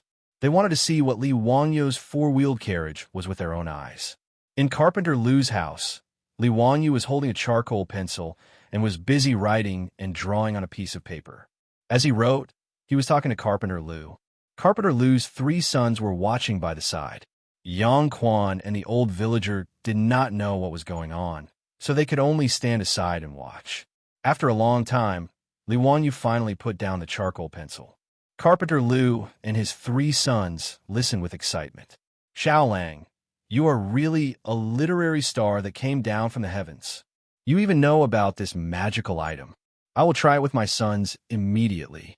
If we succeed, Xiaolang, you will have made a great contribution to the people. Carpenter Lu sighed. Chapter 116. In fact, the 4-wheeled carriage was not complicated. The key was the steering mechanism. The steering mechanism was not difficult either. It was just a thin layer of paper. Once it was exposed, it would no longer be mysterious. The front axle of the 4-wheeled carriage was connected to the chassis through a rotating pivot. This way, the front wheels could turn. The front wheels of the carriage were smaller than the rear wheels. The front wheels were responsible for steering, while the rear wheels carried the weight. Since it was a 4-wheeled carriage, the load capacity of the carriage would be higher than that of 2 wheels.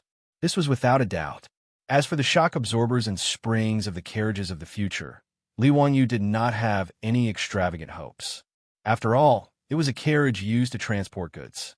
There was no need to consider comfort. It was not strange that he knew the structure of this carriage. When he was young, the village had a cooperative carriage to transport goods. The few naughty children loved to ride in the carriage. That carriage had broken down several times. Every time it was repaired, Li Wanyu would look at it from the side. After a while, he figured out what was going on with this carriage.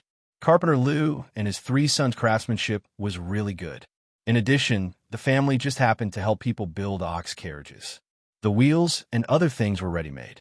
He took his 3 sons and used 2 hours to process a set of steering mechanism for the carriage. He found a chassis of the ox carriage and installed it. Not long after, The first four-wheeled carriage of the Tang dynasty was built. Because it was temporarily modified from the chassis and wheels of the ox carriage, it looked a little strange. The old villager walked around the four-wheeled carriage a few times. He had a look of disbelief. Xiaolang, is this what you said? A carriage that can pull 30 pickles? Don't joke around. This is impossible. Li Wanya laughed. Try it, and you will know. Everyone pushed this extremely simple four-wheeled carriage back to Li Wangyo's house. It attracted a lot of attention from the villagers. What kind of carriage is this? It looks strange. Why does it have four wheels? How can these four wheels be used? Maybe it's Li Jia, Xiaolang's new toy. We'll know when we see it. The four-wheeled carriage was pushed to the entrance of Li Wangyo's residence. Li Wangyu didn't have time to feel sorry for his two horses. He even brought the two horses that Yang Quan and his entourage rode over and had Carpenter Lu harness them. Following which, he called for the Ox brothers to help move the grain. There were more than 300 dan of grain stored at home, and he asked them to move 30 dan of grain out for the experiment. These grains were all packed in gunny sacks, and each sack was worth 1 stone. The villagers who were watching the excitement also came over to help. Soon, a total of 30 dan of grain was piled on top of the carriage, forming a small mountain. This made the villagers, who were watching the show, burst into discussions. What is Li Jia Xiaolang trying to do? You're not thinking of using these 4 horses to pull the carriage, are you? Impossible. That's 30 dan of grain. Even 4 oxen wouldn't be able to move it, isn't it? Who has ever seen so many things made of horse? What's more, this carriage looks strange. It has 4 wheels. TSK, it's really strange. I bet that the horses won't be able to move it. It's more likely that the gods will appear. Yang Quan and the old villager also didn't believe it. Even though they had seen Li Wangyo's drawing of the carriage and saw Carpenter Lu and his son build the carriage with their own eyes, they still didn't think that 4 horses could move so much grain. Li Wangyu pulled Niu Wu. Erlang, do you know how to drive a carriage? Yes. Then you sit on it and try to drive the carriage. Li Wangyu pushed Niu Wu onto the carriage. Niu Wu's face was strange. Lang Jun, are we really going? I'm afraid that these 4 horses will be tired to death. I can't bear to do that. The old housekeeper Li Heng's face was full of heartache. The 2 horses at home were his treasures. How could he bear to let them pull the carriage, let alone the 30 dan of grain? Li Heng looked at Li Wangyu with pleading eyes. Li Wangyu pretended not to see it, and just urged Niu Wu to sit on the carriage. Niu Wu had no choice but to climb onto the carriage. The 4-wheeled carriage that had been hastily made was basically a chassis with 4 wheels and nothing else. He could only sit on the sack of grain and hold the reins with both hands.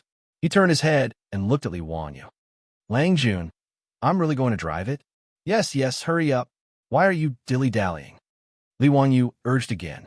Niu Wu had no choice but to shake the reins and make a jia sound to urge the horses to move. Under everyone's surprised gaze, the 4 horses lowered their necks and exerted force with their 4 legs. Miraculously, the carriage began to move slowly. It moved. This carriage actually moved. My God, 4 horses can actually carry 30 dan of grain? My child's mother, am I not awake? Li Jia Xiaolang, I'm afraid he's really an immortal, right? Did he cast an immortal spell on the carriage? Hurry up, this carriage is really moving. Niu Wu drove the carriage full of grain and actually started to jog on the village road. The surrounding villagers all followed, wanting to see why this carriage was so miraculous. Lang Jun, how does this carriage make a turn? Niu Wu suddenly shouted from the carriage. It's the same as an ordinary carriage. There's no difference. Niu Wu drove the carriage around the village and then turned under the elm tree at the entrance of the village and ran back. Lang Jun, this carriage is too miraculous. It can really move 30 dan of grain. Moreover, it's no different from an ordinary 2-wheeled carriage. Oh no, it should be easier to drive. Just now, it made a turn even easier than a 2-wheeled carriage. Niu Wu stopped the carriage and excitedly jumped down from the carriage and shouted loudly. Yang Quan and the old villager were stunned by this scene. Ming House, does this spring corvée work have to be completed for 20 days? If we complete this task of transporting grain in advance, what will happen? Li Wanyu saw that the four-wheeled carriage was successful and suddenly thought of something. He quickly pulled Yang Quan and asked, "Of course not. Your corvée work this time is to transport grain. When the grain is transported, the corvée work will be completed." Yang Quan casually replied, his eyes never leaving the four-wheeled carriage. The next moment, Yang Quan excitedly grabbed Li Wanyu's arm and said, "Zio, you can actually make such a magical weapon? If all the carriages in the Tang dynasty were like this, do you know how useful it would be? Quickly give the carriage blueprint to me. I want to submit it to the imperial court." Li Wanyu helplessly rolled his eyes. "F*CK, you want to take away all the good things I have. Do you have any shame? Why are all the officials of the Tang dynasty like this? Ming House, I can't give you the blueprint of the four-wheeled carriage. Why is that?" Yang Quan was puzzled. Li Wanyu smiled and said, "Wait until we finish this spring corvée work." Yang Quan was stunned. Thinking of his question just now, he suddenly understood. He pointed at Li Wanyu and said with a smile, "Zio, you. Okay, I understand. Then I will wait for a few more days." Li Wanyu's words made Yang Quan immediately understand what he wanted to do. However, he was not prepared to oppose. As the saying goes, it is impolite not to reciprocate. Since Li Clan used such a shameless method first, then Li Wanyu should fight back a little. Chapter 117. After confirming that the four-wheeled carriage was indeed feasible, the old village was so excited that he almost knelt down in front of Li Wanyu. He originally thought that they would not be able to escape this calamity and that all of the strong laborers in the village would be sent to carry out the task of transporting grain in the spring. However, he did not expect that Li Wanyu would be able to create a magical weapon like the four-wheeled carriage. The poisonous trap that the Li clan of Hu County had set for Dingzhou village was actually so easily resolved by Li Wanyu. This was the idea that Su Jingzong had given to the Li clan. Ever since Li Zhou passed away, the Li clan of Hu County only had a few 7th rank and 8th rank officials left in the court. The one with the highest rank was the member of the clan who was in charge of the army in Chang'an County. Su Jingzong was naturally very clear about the situation of the Li clan of Hu County. After all, he was the vice minister of the imperial clan and was responsible for managing these relatives of the imperial clan. As a result, Su Jingzong gave the Li clan leader such a desperate plan. Right now was the time for spring. He had the Li clan secretary of the Li clan conscript corvée labor in Dingzhou village and pushed the task of transporting grain to Dingzhou village. Even if Dingzhou village wanted to report this matter, they could not say a single word. Transporting 1,000 dan of grain and a distance of 800 li was completely in line with the regulations of corvée labor in the spring. However, due to the busy farming season, the county yamen would not do this under normal circumstances, as it would delay the farming season. If the corvée labor of a village was conscripted once a year, if it was a task of transporting grain, 200 dan or 1,000 dan were all in line with the regulations. However, if the Dingzhou village's corvée wanted to complete the task of transporting grain, they would have to use all of the strong laborers in the village. If the Li clan thought of a way to do something else, such as changing the ones pulling the carriage to old cows or sick cows, then the Dingzhou village's corvée labor would be even more difficult. At that time, even if the entire village was mobilized, they might not be able to transport 1,000 dan of grain to Yinzhou in 20 days. If they couldn't complete the task within 20 days, they would be sent to jail by the county magistrate and would be punished with a paddle. This group of villagers, including Li Wanyu, who had offended the Li clan of Hu County, would not be able to escape. Even if they did not die, they would be skinned alive. At this time, the old villager didn't have time to say more. There were only 5 days left before they set off. Now, they must hurry up and start making the four-wheeled carriage. He loudly informed the villagers of the spring transfer of corvée labor, which immediately caused an uproar in the village. "What? Muramesa, are you sure? Asking us to transport 1,000 dan of grain per village. Are you trying to force us to our deaths? Dog officials of Chang'an County, they will die a horrible death." Someone ignored Yang Quan's presence and directly scolded the 2 words "dog official" which made Yang Quan speechless and could only pretend that he didn't hear it. Old village chief, this is the spring plowing season. How can we transfer so many strong laborers? If the spring plowing is delayed, it will all be over. Chang and County cannot be so unreasonable. Yang Mingfu, you have to make a decision for us. Isn't this spring transfer going to force more than 100 families of Dingzhou village to their deaths? There were even villagers who immediately knelt down to plead for Yang Quan. The village was in a mess. The old villager quickly jumped onto the four-wheeled carriage piled with grain and shouted with all his strength, "Quiet! Quiet! Listen to me!" With great difficulty, the villagers finally quieted down. The old villager pointed at the carriage under him and shouted, "You cowards! What are you making a fuss about? Do you see what this is? With this four-wheeled carriage made by Li Jia Shaolang, are you afraid that we won't be able to complete the task? Let me tell you, the grain transport this time is very easy. It will take less than 10 days to go back and forth. Not only will it not delay the harvest, but it will also give us a lot of time." With a shout, the villagers of Dingzhou village abruptly reacted. Wasn't it true? Everyone had seen the four-wheeled carriage just now. 4 horses were pulling 30 dan of grain along the way. A quick-witted villager immediately calculated. 1 carriage is 30 dan of grain. 1,000 dan of grain is only 30 carriages.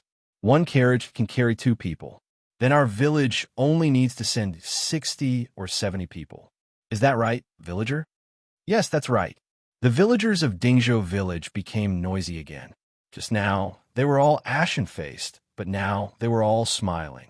The old villager shouted again, "Quiet, the matter is not finished yet. This four-wheeled carriage is good, but there is only one. We'll set off in 5 days. We have to make 30 carriages in these 5 days.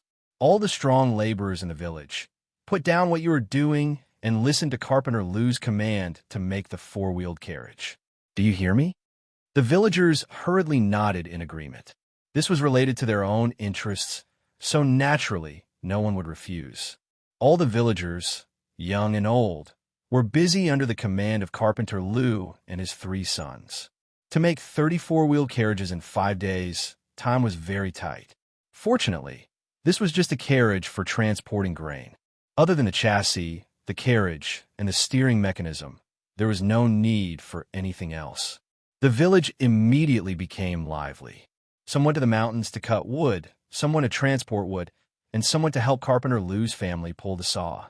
Looking at the lively scene in Dingzhou village, Yang Quan stroked his beard. "Ziyu, your ability is really amazing. I really don't know how many good things you have in your stomach." Li Wangyu smiled. "Ming House is too kind. However, to change the oxen pulling the carriage of horses, I hope that Ming House can help." He was most afraid that after the carriage was made, Chang and County would not be willing to pull the horses for him. That would be terrible. "Ziyu, don't worry. Leave this to me. I promise to give you the horses in 5 days." Yang Quan assured him. Originally, Chang and County needed to prepare more than 100 oxen carriages and more than 200 oxen pulling the carriages. Now that it was changed to more than 100 horses, Yang Quan dared to guarantee that Chang and County would not refuse. 5 days passed quickly. With the efforts of the villagers, more than 34-wheeled carriages were made. In order to save time, they did not even have time to plane the shafts of the carriages. They simply made them from logs cut down from the mountains. Even the bark was not removed. These 34-wheeled carriages looked shabby and rough. However, these carriages had all been tested. They were very sturdy. Each carriage could easily carry 30 dan of grain. There was no problem at all. Yang Quan did not go back on his words. Early in the morning, Chang and County sent more than 100 horses to the village. All the four-wheeled carriages were hitched to horses and ready to leave. Li Wangyu was also part of the ding that was transferred to Spring. Of course, he had to leave with them. Niu Yong stayed at home to look after the house. Niu Wu accompanied him to Yinzhou to transport grain. Under the instructions of his beautiful superior, Li Wangyu climbed into the carriage. The old villager also set off to transport grain.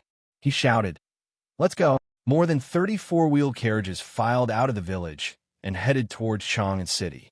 Chapter 118. The Granary of Chang. and was built near the East Way Bridge Pier in the north of the city.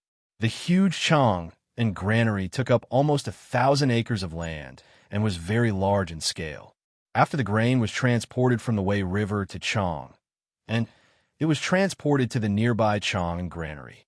The grain stored here not only had to supply the millions of people in Chong, but it also had to be transported to the entire Guanyi circuit and Lanyu.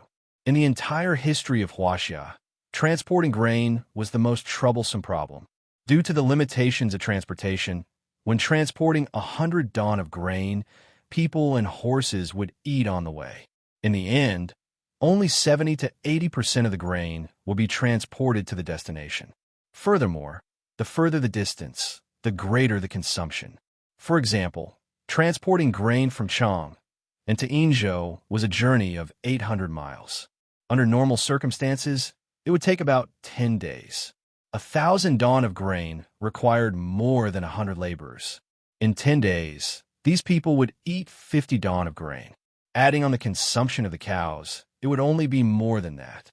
After transporting the grain to Yinzhou, about 20% of the grain would be consumed. This was considered a short-distance transport. If they wanted to transport grain from Chong and to Lanyu or even further, the journey would take 1 to 2 months. The consumption would be even more terrifying. This time, Dingzhou village was recruiting laborers to transport grain to Yinzhou.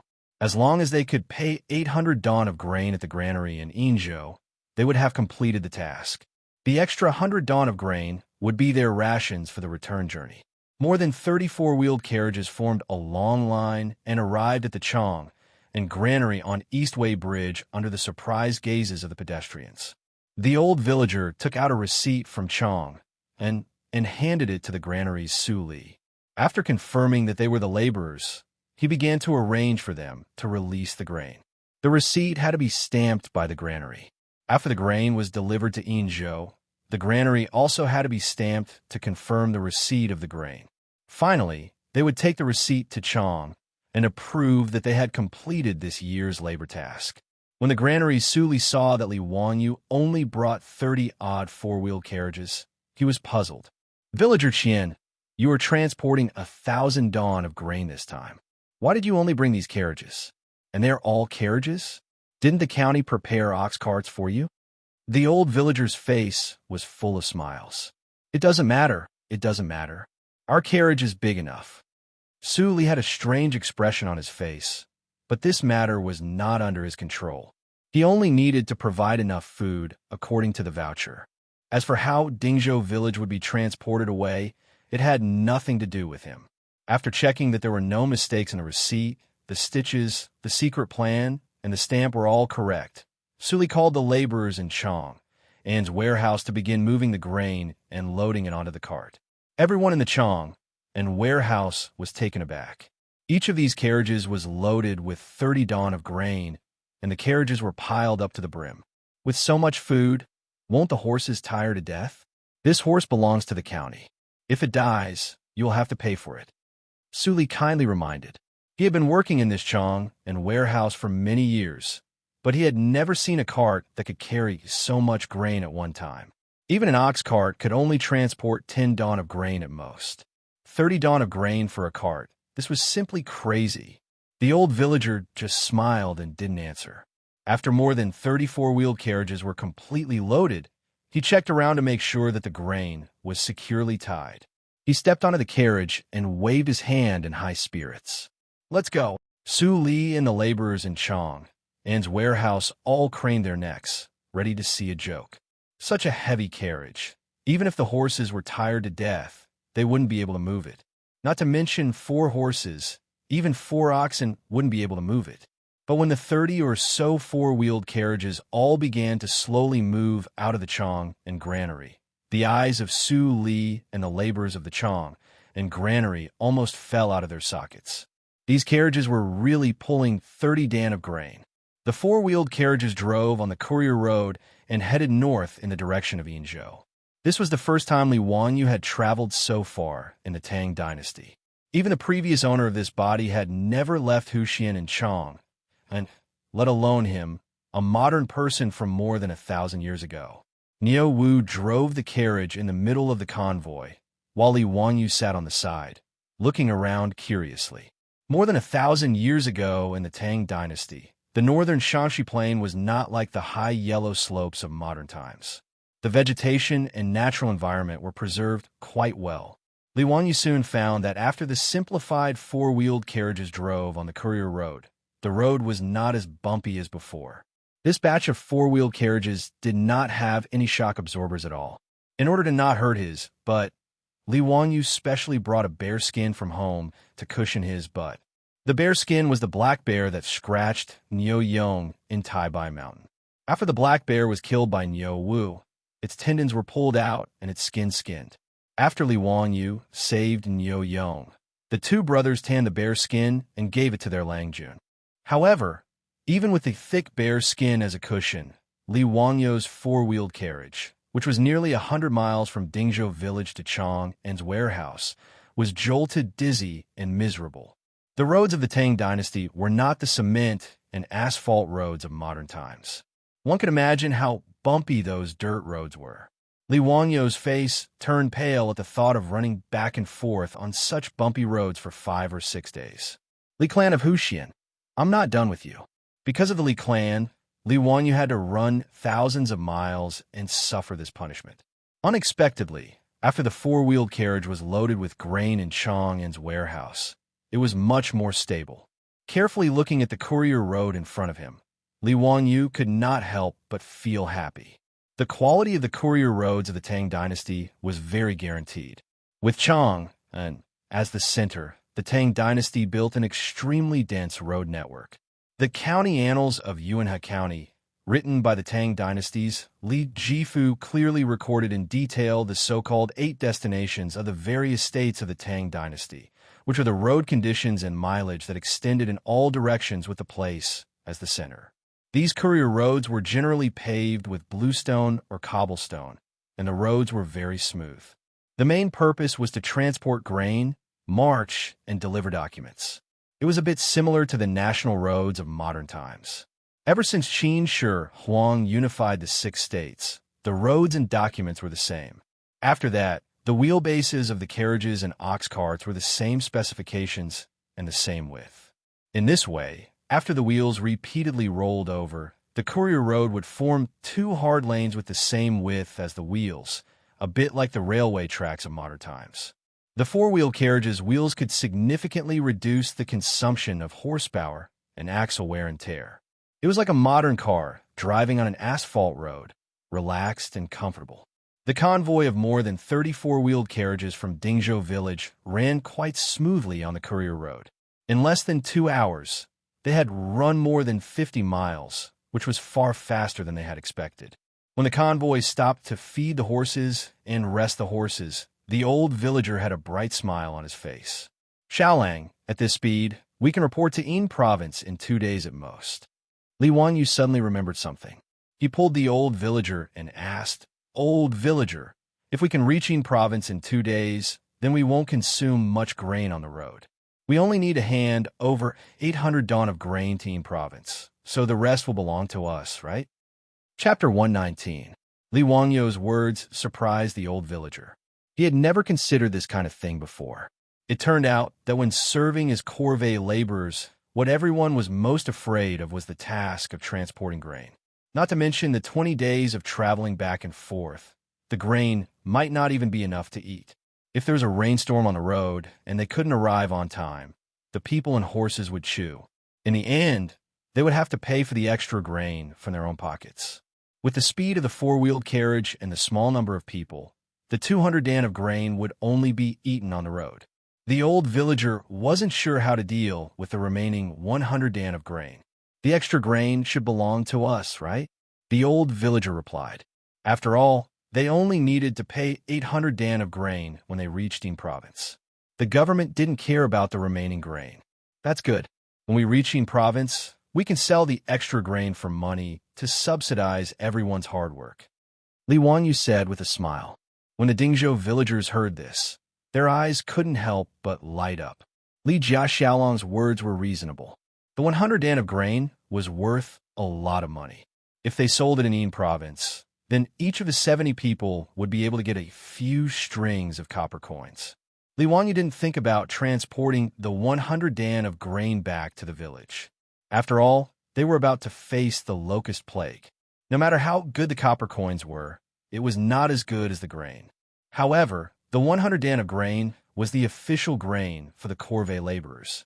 If they directly transported it back to the village, they were afraid that it would be troublesome, so they dropped the idea.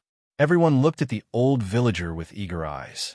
After all, this matter still needed the old villager's approval. The old villager thought for a moment and nodded his head in agreement. The enthusiasm of these people was even higher. When they thought about how they could earn a few strings of copper coins, everyone felt as if a meat pie had fallen from the sky. However, Li Wangyu spoke again. Everyone, although we are the only ones conscripting corvée laborers this time, everyone in the village, old and young, has contributed. The money from selling the grain should be distributed to each household. I suggest that the money from the sale of grain be taken by each household, and the rest be divided equally among the families in the village. Is that okay? That's only natural. Without the help of the various families in the village, it would have been impossible to build these 30-odd carriages. I support Xiao Lang's opinion. I agree. Let's do as Xiao Lang says. It's fair and reasonable. We have no objections. The old villager nodded in agreement, and the matter was settled. After resting for an hour, everyone got on the carriage again and headed towards the Yin province. Before sunset, Dingzhou village's grain transport team had already traveled 300 li in one breath, nearly half of the journey. The old villager pointed at the relay station in front of them and said, "Tonight, we will stay in that relay station. Let's drive the carriage over." Everyone agreed and drove the convoy to the relay station not far away. The relay station they were planning to stay at was a third-class relay station. Just as the caravan arrived at the entrance of the relay station, a courier ran out. "What do you do?" "We came from Chang and city to transport grain to the Yin province. This is our certificate." The old villager quickly jumped off the carriage and handed the certificate to the courier. When transporting grain, one had to stay overnight at the relay station to ensure the safety of the grain. After the courier checked the certificate, he let them into the relay station. The relay stations of the Tang dynasty were divided into 6 classes. The first class had 20 courier, the second class had 15 courier, the third class had fewer courier, and the sixth class had 2 to 3 courier. The relay station also had farmland. According to the Sufu Yuan Gui, the upper-class relay station of the Tang dynasty had 2,400 mu of farmland, and the lower-class relay station had 720 mu of farmland. These fields were used to grow alfalfa to solve the problem of feed for the cattle and horses. The other harvests were also used for the daily expenses of the relay station. The relay station occupied a large area, about a few dozen mu. The 20-odd rooms were used for the accommodation of the officials. Just the barn alone could easily accommodate a few hundred cattle and horses.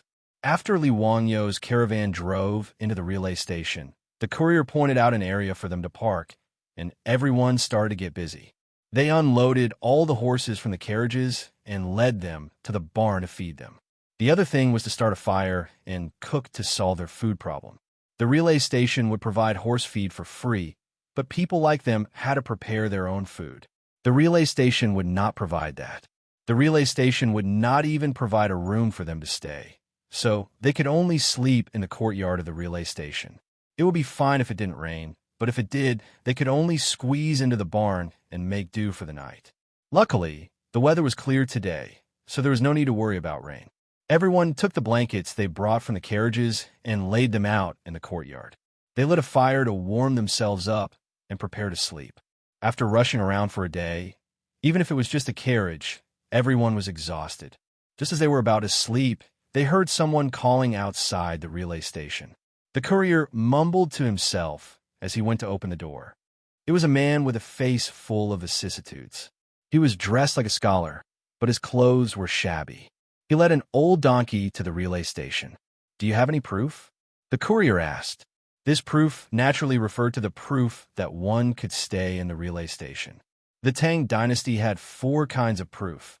The first was a silver medal, which was issued by the province and written with the words Imperial Horse Silver Medal. The second was a horn talisman. The third was a voucher, and the fourth was a transmission talisman. The last two were paper certificates, and the one in the old village chief's hand was a voucher. Only with these certificates could one pass through the relay stations and passes of the country without any obstruction. The man took out a transmission talisman and handed it over. The transmission talisman was a talisman to pass through. The postman inspected him for a bit before letting him in. However, he did not have a pleasant expression on his face. Bring the donkey to the barn yourself. Then, like them, find a place to sleep.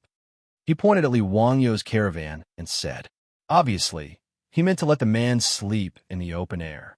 Niu Wu laughed mockingly. It seems that he is also a scholar in dire straits. He has no official position, and the relay station does not provide food and lodging. Li Wangyu nodded. The relay station of the Tang dynasty only provided food and lodging for civil servants, although one could enter the relay station to rest with a certificate. This young scholar was obviously not an official, which was why the courier had such an attitude. After the man thanked the courier, he led the old donkey to the barn and leaned against the pillar next to the barn, planning to sleep with his clothes on. Li Wangyu saw that he did not have any luggage, let alone any bedding. It was early spring in March, and the weather was still relatively cold. If he spent the night like this, he might suffer. His heart softened, and he called out, "This gentleman, come and sleep with us." Li Wangyu signaled Niu Wu to help the young scholar get another bedding. When they went out, the beautiful boss was afraid that Li Wangyu would not be able to sleep well, so she asked Perrin to prepare another bedding for Li Wangyu. The scholar was very surprised and a little embarrassed. After dawdling for a long time, he walked over and cupped his hands to Li Wangyu. "I am Ma Zhou from Chipping Qinghe. My courtesy name is Bin Wang. How should I address Xiao Lang?" Ma Zhou. Li Wangyu felt that this name was very familiar. After thinking for a while, he suddenly raised his head and said in surprise, "You are Ma Zhou?" Chapter 120. Li Wangyu's exclamation surprised Ma Zhou. He was puzzled. "Xiao Lang knows me? How should I address you, Xiao Lang?" Li Wangyu was speechless. "Of course I know you, but I only know you from the history books of the future. It was such a coincidence that I could meet Ma Zhou at this relay station. This famous person of the Tang dynasty had met another living person today. Ma Zhou was a legendary figure of the Tang dynasty. He was an orphan when he was young and came from a poor family. However, Ma Zhou was a genius. After he was successful in his studies, he became a teaching assistant in Bo Prefecture. However, because of his poverty, he became unruly and drank all day. In the end, he resigned and ran to Chang and to stay in the house of Chang He. In the 5th year of Jingguan, Pai Lupi ordered hundreds of officials to write a memorial to discuss the gains and losses of the imperial court. Ma Zhou was recognized by the Pai Lupi and entered the imperial court as an official.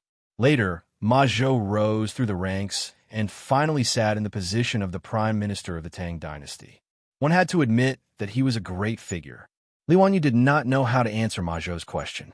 He quickly changed the topic. "Brother Bin Wang, you haven't eaten dinner yet, right? Niu Wu, bring our dry rations over and let Brother Bin Wang fill his stomach." Niu Wu agreed and went to fetch the dry rations. He also helped Ma Zhou get a bowl of water for dinner. Ma Zhou smiled embarrassedly.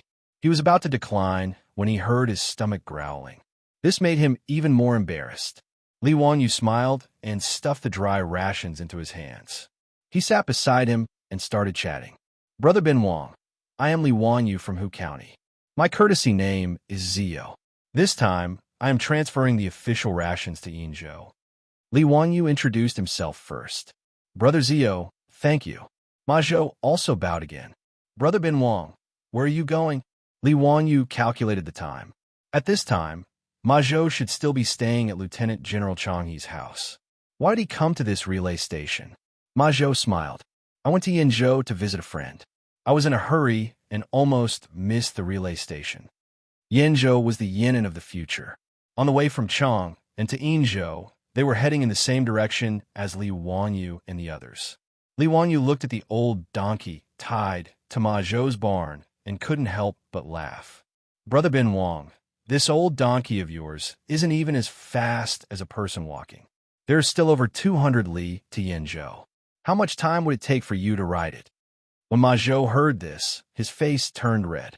Ever since he resigned from his teaching assistant position in Bozhou, he had been living in Changhe's house. Although he didn't have to worry about food and clothing, he was still living under someone else's roof. As a hanger-on, he didn't have much money. This old donkey was even borrowed by him. Although it was slow, it was still better than walking by himself. I made a fool of myself in front of Brother Zio. Ma Zhou smiled. Li Wanyu looked at the downtrodden Ma Zhou in front of him and started to make some calculations in his heart. His luck was so good to be able to meet Ma Zhou at this time. Naturally, he had to build a good relationship with him. If he could make friends with the future prime minister of the Tang dynasty, why not? Li Wanyu even pondered in his heart. Looking at Ma Zhou's current state, it was obvious that he wasn't in an important position in Changhe's residence. Was it possible for him to kidnap him to Dingzhou village first? After the locust plague, he and Su Changqing had planned many properties in their minds. However, there were only so many people in his house. He didn't have enough manpower. Whether it was the two brothers Niu Yong and Niu Wu, or the old housekeeper Li Heng and Perrin, none of them were talents who could hold their own. As for the 4 maidservants sent by the enemy, there was no need to mention them. If he could kidnap Ma Zhou, the future prime minister of the Tang dynasty, to his place, that would be wonderful. Whether it was the Tang dynasty or the 21st century, what was the most precious thing? Talent. Ma Zhou was such a talent. The more he thought about it, the more Li Wanyu felt that it was feasible. However, Li Wanyu didn't feel that he was exuding the aura of a king that could make Ma Zhou bow down to him. Even the Niu brothers only wanted to repay him because he saved Niu Yong's life. Li Wanyu revealed 8 white teeth, and a bright smile appeared on his face. Brother Bin Wang, since you and I are fated to meet, why don't we leave this old donkey at the relay station and you can take our carriage and leave? Our carriage is fast. We can send you to Yinzhou tomorrow. Ma Zhou was a little hesitant. His old donkey was very slow. From Chang and to this relay station, it had been a journey of about 300 miles. However, he had already spent 3 to 4 days eating and sleeping in the open. If he could really hitch a ride, Ma Zhou would naturally be happy. However, he and Li Wanyu had never met before. At this moment, they were just strangers who had met by chance. How could he be so shameless as to hitch a ride? Brother Bin Wang, along the way, I can also ask you for advice on poems and songs. Please don't decline. Li Wanyu added fuel to the fire. These words surprised Ma Zhou. He thought that Xiao Lang was just an ordinary farmer. How could he know poetry? Li Wanyu of Hu County? Only then did Ma Zhou realize that this name was very familiar. After thinking carefully, he suddenly stood up and bowed. May I ask if you are the Li Zio who wrote Anyang Quan and Journey to the Gallant? Li Wanyu's plagiarized poems had already spread throughout Chang'an. There wasn't a single Confucian scholar who didn't know how to recite them. Ma Zhou liked them even more. He copied these poems down and recited them all day long. He always regretted that he didn't have the opportunity to meet Li Zio. He often sighed at how talented he was to be able to write such famous works. When he heard Li Wanyu's self-introduction, he didn't realize that this young farmer, who was conscripted to serve the corvée, was the author of these poems. Li Wanyu also stood up and bowed. This is my humble work. I hope Brother Bin Wang can give me some pointers. After confirming that the young man in front of him was really the Li Zio that he had been thinking about day and night, Ma Zhou was somewhat at a loss. He never thought that the person who could write such famous poems would be such a young man. I don't dare. Zio's poems are majestic and exquisite. I should be the one asking Zio for advice. Li Wanyu laughed in his heart and prepared to use his deception. If he didn't trick Ma Zhou into going to Dingzhou village, it wouldn't be considered a success. Last time, he failed to trick the medicine king's son Simiao. No matter what, he couldn't let Ma Zhou go. Li Wanyu pulled Ma Zhou and didn't care about sleeping. The two sat by the bonfire and began talk. As a modern transmigrator, although Li Wanyu was just an ordinary university student, after experiencing the explosion of information in the future, the amount of knowledge in his mind could be said to be astronomical and geographical in the Tang dynasty. After a long conversation with Ma Zhou, Li Wanyu fully displayed the eloquence that he had honed in his university dormitory. His eloquence flowed like a torrential river. He had successfully hoodwinked Ma Zhou with his lies. Ma Zhou thought of Li Wanyu as a celestial being. "Zio, you have such great talent. Why don't you become an official?" "Haha, I only want to give my love to mountains and rivers. I have no interest in officialdom. But Brother Bin Wang, I see that you have the talent to be a minister. In the future, you will definitely be able to become a minister." "Zio has overpraised me. But what do you mean by becoming a minister?" Ma Zhou didn't understand and asked. Li Wanyu was at a loss for words. He forgot that there were only great scholars in the Ming dynasty. In the Tang dynasty, there was no such thing as becoming a minister. The next morning, Ma Zhou didn't hesitate to leave the old donkey at the relay station. He nimbly climbed into Li Wanyu's carriage, afraid that he would miss the opportunity to talk to Li Wanyu. The four-wheeled carriages filed out of the relay station and sped towards Yinzhou. Chapter 121. While Li Wanyu was fooling Ma Zhou, an unexpected visitor came to the Li family of Dingzhou village. The medicine king, Sun Simiao, actually came back to pay a visit. He even brought a middle-aged Taoist with him. After being informed by the old housekeeper Li Heng, the beautiful boss came out to greet Sun Simiao as the lady of the house. She warmly welcomed Sun Simiao into the central room in the front yard and served him tea. After living in the Tang dynasty for more than half a month, Su Changqing had slowly gotten used to the way the Tangs spoke. "Old immortal son, what brings you here today?" Sun Simiao smiled and said, "I'm very interested in the penicillin that the Li family kid talked about. I went to deal with some secular affairs a few days ago and collected some copper coins. I want to build a Taoist temple in Dingzhou village to study penicillin. I wonder if you'll welcome me?" His words surprised and delighted the beautiful boss. The king of medicine was willing to build a Taoist temple in Dingzhou village? That would be a great thing. "Old immortal son, you're willing to build a Taoist temple in our Dingzhou village? That's great. Have you decided where to build it?" Sun Simiao twirled his beard and smiled. "Not yet. I plan to go to the county government of Huxian and ask them to allocate a piece of land for me to build a Taoist temple." At this time, Sun Simiao was quite famous. After Pai Lupi ascended the throne, he invited Sun Simiao to the court and wanted him to stay in Chang. However, Sun Simiao refused. The old Taoist was dedicated to Taoism and walked the path of medicine to become an immortal. He was not willing to stay in Chang and to treat the rich and powerful. For this reason, Pai Lupi felt very regretful and compared Sun Simiao to an immortal like Guang Chengzi. Therefore, if Sun Simiao went to the county to ask Yang Quan for a piece of land to build a Taoist temple, Yang Quan would naturally agree. The beautiful boss blinked her beautiful eyes and immediately said, "Old immortal, my family owns a hillside facing the sun outside the village. I don't know if it's suitable. If it's possible, old immortal, you don't have to go to the county. You could just build a Taoist temple on my land. That hillside is more than 1,000 mu. It's very spacious." Sun Simiao didn't expect that Li Wanyu actually owned a mountain slope. After pondering for a moment, he nodded and said, "In that case, thank you for your kindness. Let's go take a look first. If it's suitable, I won't be polite." He then pointed at the middle-aged Taoist beside him and said, "This is my disciple, Lu Shenwei. He is in charge of helping this poor Taoist to oversee the construction of the Taoist temple." Su Changqing and Lu Shenwei greeted each other. His beautiful boss didn't know much about history, so she didn't have any impression of the name Lu Shenwei.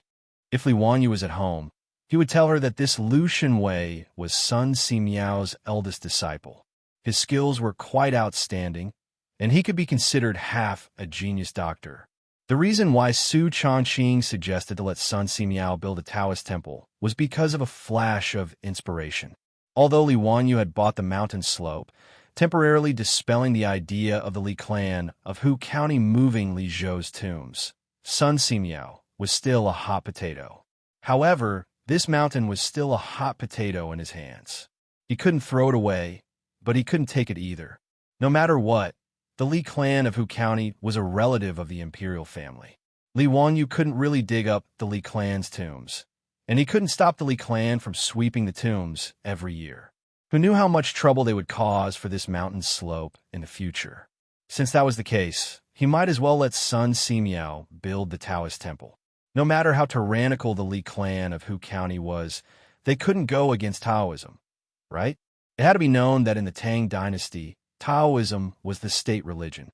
Pai Lupi had always claimed that he was a descendant of Laozi Lier. As long as Sun Simiao's Taoist temple was built, the Li clan of Hu County would no longer cause trouble for the ownership of the mountain slope. Although Li Wanyu had spent 1,000 strings of cash to buy the mountain slope, Su Changqing didn't feel that there was anything to be reluctant about. Sun Simiao's Taoist temple was built on his land.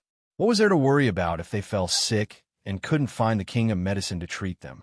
This was killing 2 birds with 1 stone, so his beautiful boss would naturally do it.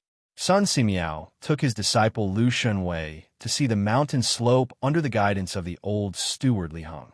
He was quite satisfied. With this matter settled, Sun Simiao returned to Mount Taibai to cultivate. He left the matter of building the Taoist temple to his disciple Lu Shunwei. He would only wait until the Taoist temple was completed before moving it down from the mountain. The reason Sun Simiao disappeared a while ago wasn't because he returned to Mount Taibai, but because he wandered around the Taoist sects to raise funds. This old Taoist had always been focused on medicine and didn't have any savings. If he wanted to do the modern medical research Li Wanyu tricked him into doing, he couldn't do it without money. Although Sun Simiao was 70 or 80 years old, this matter was very clear to him. Sun Simiao's seniority in the Taoist sects was very high. After all, there were only a few people of his age, so living a long life was also a capital. Since he personally went out, those Taoist sects naturally agreed. They all opened their pockets and offered money and manpower. In half a month's time, Sun Simiao had gathered enough money and returned to Dingzhou village to look for Li Wanyu and the others. As Sun Simiao, who wholeheartedly hoped to become an immortal through medicine, he would never give up penicillin, a medicine that could accumulate great merit. The Taoist temple that was going to be built in Dingzhou village was not so much a Taoist temple, but a medical research institute that Sun Simiao prepared for himself. The Taoist sects were very fast. After deciding to build the Taoist temple in Dingzhou village, the craftsmen of the natural law sect began to measure the land and plan the building of the Taoist temple. When Su Changqing received the king of medicine Sun Simiao at home, Li Wanyu's 4-wheeled carriage carrying grain team was already running on the post road. The speed of the 4-wheeled carriage really surprised Ma Zhou. He carefully looked at the carriage that was filled with official grain and asked with uncertainty, "Zio, this carriage is filled with no less than 20 dawn of grain, right?" Before Li Wanyu could answer, Niu Wu said proudly, 30 dawn, each carriage is pulling so much. We are transporting a total of 1,000 dawn of official grain to Yinzhou. When Ma Zhou heard this, he was even more surprised. How is this possible? This carriage is running so fast. Could it be that the extra 2 wheels have such an effect? Who built this 4-wheeled carriage? Why have I never seen it before? Niu Wu laughed loudly. While driving the carriage, he pouted his lips at Li Wanyu. This was built by my Lang Jun, so naturally you have never seen it before. Not only that, my Lang Jun also built a water wheel that can carry water without manpower. It is even more magical. When Ma Zhou heard this, he became even more unsettled. He cupped his hands at Li Wanyu and said, "Zio, is it convenient for me to go to Dingzhou village and see what the water wheel is?" Li Wanyu was worried that he could not find a topic to trick Ma Zhou into going to Dingzhou village. When he heard what Ma Zhou said, how could he not agree? He immediately nodded and agreed. The two of them agreed that when the carriage returned from Yinzhou, they would pick up Ma Zhou and return to Dingzhou village together. The 4-wheel carriage ran very fast on the post road. In less than half a day, the city of Yinzhou was already in sight. Li Wanyu and Ma Zhou reluctantly bid farewell and agreed to meet again in 3 days. The grain team bypassed Yinzhou and continued to speed towards Yinzhou. Chapter 122. On the way, they rested for another night at the relay station. On the 3rd day after they set off, The grain transport team from Dingzhou village drove into Yinzhou. After checking the grain transport certificate for the soldiers guarding the city and asking for the location of the Yinzhou warehouse, the team drove straight to the warehouse to hand over the official grain.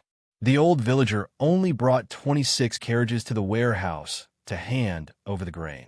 Sure enough, the officials did not have any questions. After checking that the grain was in good condition, they signed and accepted it. They also signed and stamped the old villager certificate. Thus, Dingzhou Village's spring transfer this year was completed. They only spent 3 days out of the original 20 days of official work. Even with the return trip, it only took 6 or 7 days. More importantly, they also saved more than 100 dan of grain, which was not a small fortune.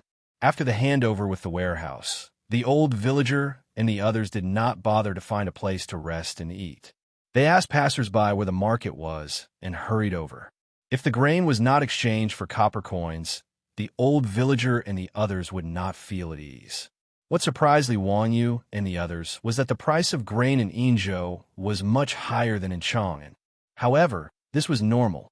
Chang'an gathered grain from all over the world, so it was not strange that the price of grain was lower than other places. The retail price of grain in Chang'an was 360 copper coins per bushel, while in Yinzhou it was 400 copper coins per bushel. They easily found a grain merchant to sell their 100 dan of grain. The merchant offered a purchase price of 350 copper coins per bushel. Niuwu muttered in a low voice about profiteers as he watched the bags of grain being carried down from the carriages and sent to the grain store. The old villager only kept the rations that everyone ate on the way back. The rest of the grain was exchanged for copper coins, a total of 420 strings of coins. Everyone who served the corvée was given 1 copper coin each. According to what Li Wanyu said before, the rest of the money could be given to each household when they returned to the village. This was not a small windfall, and everyone was grinning from ear to ear. It was the first time that they could earn money by serving the corvée. Knowing that Li Wanyu was the one who had brought all of this to everyone, everyone looked at him with even more respect and gratitude. Ever since Li Wanyu moved back to his old house in Zhou village, he had unknowingly brought a lot of changes to the village. After the construction of the water wheel, the farmers no longer had to expend the effort of stepping on the dragon bone water wheel to fetch water. The Li family's oxen were also lent to the farmers for free for the spring plowing. Now, Li Wanyu had built these 4-wheeled carriages for everyone's benefit. One after another, Dingzhou village benefited immensely from his meritorious deeds. Li Wanyu's status in the hearts of the simple and honest villagers of Dingzhou village was even higher than that of the old village chief. Because it was getting late, they didn't plan to rush back today. The old villager led everyone to find a carriage shop to stay. 10 copper coins for a night at the carriage shop. If it was in the past, these farmers would definitely not be willing to do so. They would rather sleep in a carriage for the night than spend 10 copper coins for lodging. However, since they had the copper coins from selling grain in their pockets, they could afford to be extravagant for once. All of them moved into the large shared bunks within the carriage and horse shop. Li Wanyu pinched his nose as he walked into the room. He immediately came back out. The smell was simply too pungent. He felt that he would rather sleep outdoors. Although he wasn't as obsessed with cleanliness as his beautiful boss, he still couldn't stand the sour smell in the room. Niuwu, however, understood him. He smiled and said, "Lang Jun, you should get another room. Our family doesn't lack that money. Why do you have to wrong yourself?" Li Wanyu readily accepted his advice and immediately turned to look for the shopkeeper of the carriage shop to get him a room to stay in. Regarding Li Jia Xiaolong's unsociability, the farmers of Dingzhou village, including the old village chief, didn't feel that there was anything wrong with it. In their opinion, it was a sin to let Li Wanyu, the literary star, share a room with them. After staying in the carriage shop, Li Wanyu had nothing to do, so he took Niuwu to the market in Yinzhou City for a stroll. It had been almost a month since he came to the Tang dynasty. Other than going to Chang'an City once, he hadn't seen what the other cities were like. Yinzhou City was also known as Yulin City in the future. As an important city in the northern part of the Guanyi circuit, Yinzhou was still very lively. The Turks, Xianchuo Khanate, Goguryeo, Beach, Xinliliguei, and other countries all had to pass through Yinzhou on their way to Chang and in the Tang dynasty. Therefore, although Yinzhou's trade couldn't be compared to Chang, and it was still quite prosperous, Li Wanyu and Niu Wu walked around the market. From time to time, they would buy some snacks to eat as they walked. As they were strolling, they heard a merchant arguing with someone not far away. Li Wanyu curiously went over. It turned out that the merchant had a batch of goods to be shipped to Chang'an. He was discussing the transportation with the caravan in Yinzhou City. Li Wanyu saw the manager of the caravan shaking his head. He listened carefully and realized that the merchant's request was too tight. He wanted the goods to be shipped to Chang and city's West Market within 5 days. The merchant caravan's shopkeeper naturally wouldn't accept the offer of 5 days for a journey of more than 800 kilometers. He shook his head vigorously. Li Wanyu suddenly asked the merchant, "May I ask, sir, how many goods do you have? I might be able to help." Perhaps the merchant was desperate and didn't care that Li Wanyu was young. He immediately replied, "I'm in the porcelain business. I need to ship a batch of porcelain to Chang'an City. There are about 800 to 900 dendrobium. Xiaolang, do you have any idea?" Dendrobium was a unit of weight in the Tang dynasty. 1 dendrobium was equal to 1 stone, which was about 50 kilograms. Hearing the merchant's words, Li Wanyu couldn't help but laugh. What a coincidence! He actually encountered such a situation while strolling around. Before he could say anything, the shopkeeper of the caravan beside him said, "Shopkeeper Ma, being too impatient. How can this young man help you transport the goods to Chang, and within 5 days? He's not a god. I think you should send someone to Chang'an City first and apologize to the merchant. Then compensate him with some copper coins and ask him to wait a few more days. I can promise you that I'll deliver all the porcelain to you within 10 days. The porcelain merchant called Manager Ma looked depressed. Compensation is a small matter. But won't the Ma family's reputation be ruined? My Ma family's porcelain has never been so untrustworthy." The other merchants were discussing. Manager Ma is really unlucky. His porcelain kiln collapsed for no reason. All the porcelain that was about to be shipped out of the kiln was destroyed. Isn't that right? This is an unexpected disaster. Manager Ma has been in business for many years and has never missed a delivery time.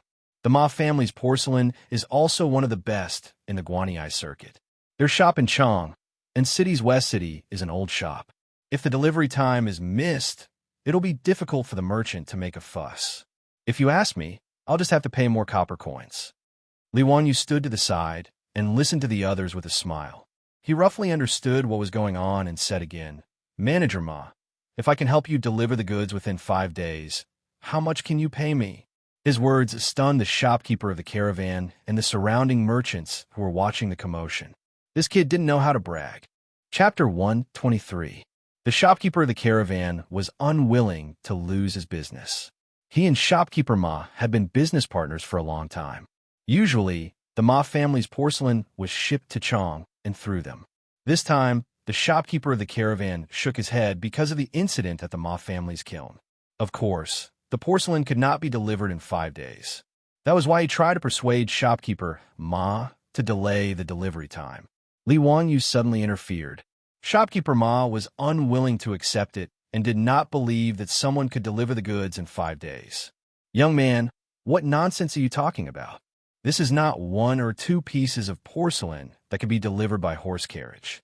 800 to 900 dendrites of porcelain can only be delivered by ox cart. How can it be delivered to Chang'an in 5 days?" Not only did the shopkeeper of the caravan not believe it, but the surrounding merchants also did not believe it. They all began to blame Li Wanyu for boasting. "Xiaolang, don't joke around. Shopkeeper Ma is so anxious. Why are you still making fun of him? How can you make such a promise? How can the reputation of the Ma family's porcelain be taken lightly? Delivering 700 to 800 dendrites of porcelain to Chang'an in 5 days? Only the gods can do that. Shopkeeper Ma, you should send someone to Chang and to appease the barbarian merchant. A few days won't make a difference. Yes, don't be foolish and listen to this young man's boasting. It'll be a big deal if your reputation is ruined." Hearing everyone's words, shopkeeper Ma didn't dare to believe Li Wangyo's words, but he still had a trace of hope in his heart, hoping that Li Wangyo's words were true. Mr. Xiaolang, do you really have a way to deliver the porcelain to Chang'an in 5 days? Shopkeeper Ma decided to ask clearly. Li Wangyo's words were his only hope. Li Wangyu smiled and nodded. Of course, as long as the transportation is reasonable. Don't worry, Shopkeeper Ma. I promise to deliver the porcelain to Chang'an in 5 days. Although he said it with certainty, Shopkeeper Ma still hesitated. He could not believe Li Wangyo's words. The shopkeeper of the caravan was even more furious. Young man, how can you be so ungrateful? How dare you boast like that? That's right. You think you can deliver it within 5 days just because you said so? On what basis? This young man's accent clearly doesn't belong to the Yin province. Shopkeeper Ma, be careful not to be deceived. Li Wangyu smiled even more happily in the face of everyone's accusations. Who says I don't have proof? Wait a moment. He pulled Niu Wu over and whispered a few words in his ear. Niu Wu nodded and squeezed out of the crowd. Not long after, Niu Wu returned. He took out a piece of paper and handed it to Li Wangyu. This was the proof of Dingzhou village's transfer of grain this spring. Li Wangyu had specifically asked Niu Wu to go back to the horse carriage shop and ask the old village about it. Shopkeeper Ma, I'm from Chang'an County. I'm here to deliver government grain to Yinzhou. Look at this voucher. It's written very clearly on it. When did we receive the grain from the Chang'an warehouse? When did we receive the grain from the Yinzhou warehouse? How much grain did we deliver? These are all very clear. You'll know if I can help you deliver the porcelain in 5 days. Li Wangyu unfolded the proof and let Shopkeeper Ma look at it carefully. The surrounding merchants also gathered around and stretched their necks to look at the contents of the proof. When they saw it clearly, everyone couldn't help but gasp. It's written on the proof that they delivered 1,000 dan of grain from the Chang'an warehouse 3 days ago and delivered it to the Yinzhou warehouse today. How is this possible? This proof can't be fake, right? No, the proof is real. There's an official stamp on it. It can't be fake. Only carriages can deliver 1,000 dan of grain from Chang'an, an Yin province, in 3 days, right? Did you use hundreds of carriages to travel day and night? According to this speed, this Xiaolang Sen really isn't bluffing. Shopkeeper Ma was even more excited. He thought that his family's reputation would be tarnished this time, but he didn't expect a glimmer of hope to be waving at him. Xiaolang San, is what you said true? Can you really help this old man deliver this batch of porcelain in 5 days? Of course. Shopkeeper Ma quickly grabbed his sleeve. Then let's go sign a contract now. I'll entrust you to deliver the porcelain. Li Wangyu wasn't in a hurry. He slowly put away the proof and put it in his pocket. Then he smiled brightly and asked, Shopkeeper Ma, how do you calculate the transportation cost? How about 300 strings of coins? When it came to money, Shopkeeper Ma, who was anxious just now, immediately returned to his shrewd businessman nature. The transportation cost of the ox cart in the Tang dynasty was also very expensive. It was 100 copper coins for every 100 miles it traveled with a load of 50 kilograms. However, this kind of large shipment would be much cheaper. Shopkeeper Ma's batch of porcelain usually cost 300 to 400 strings of coins to transport to Chang'an City. Of course, the Ma family's porcelain wasn't cheap like the ones Li Wangyu custom-made at the kiln in Huxian. According to modern standards, those were high-end custom-made handicrafts, so the price was naturally quite expensive. The main reason why the Ma family didn't move their kiln to the vicinity of Chang'an City was that there was a kind of kiln in Yin province that was especially suitable for firing porcelain. The Ma family's porcelain was thin and light, and the quality was excellent. Therefore, the Ma family would rather spend a huge amount of money on transportation than move their kiln to the vicinity of Chang'an City. They only opened a shop in Chang'an City's West City to receive customers and sell the porcelain of the Ma family in Yin province. These porcelain were transported to the west through the Silk Road. Because of the long journey and the wear and tear, the price of the porcelain was almost the same as gold when it arrived in the west. It was a luxury exclusive to the upper class. Li Wangyu smiled even more happily at Shopkeeper Ma's offer. However, he shook his head like a rattle drum. Shopkeeper Ma, we're doing express delivery business. How can we charge the same as ordinary ox carts? Express delivery business? What the hell was that? Li Wangyo's words confused everyone. They had never heard of express delivery business. What did he mean? This express delivery business is to deliver goods as quickly as possible. The speed of delivery is different, so naturally, the price will be different, Li Wangyu explained. Everyone understood what he meant. It was like the courier station of the government. Some fast horses were required to travel 6 times a day, which was about 180 miles. The more urgent ones were required to travel 300 miles a day, and the fastest ones were required to travel 500 miles a day. The faster the speed, the higher the cost. Yonggui Fei's A Ride in the Red Dust makes the concubine smile. No one knows it's from Lychee. It was the Lychee Express that traveled 500 miles a day from Lingnan to Chang and City during the Tianbao era. Then, Mr. Xiaolang, how much do you charge for transportation? Shopkeeper Ma asked helplessly. Li Wangyu made a gesture. Not much. 600 strings of copper coins.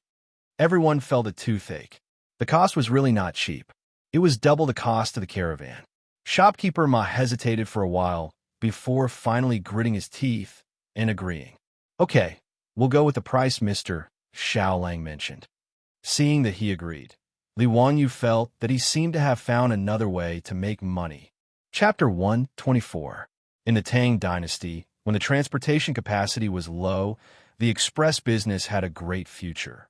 Li Wangyu felt that if he pulled a 4-wheeled carriage team, he would definitely make a lot of money. The only pity was that he didn't have horses.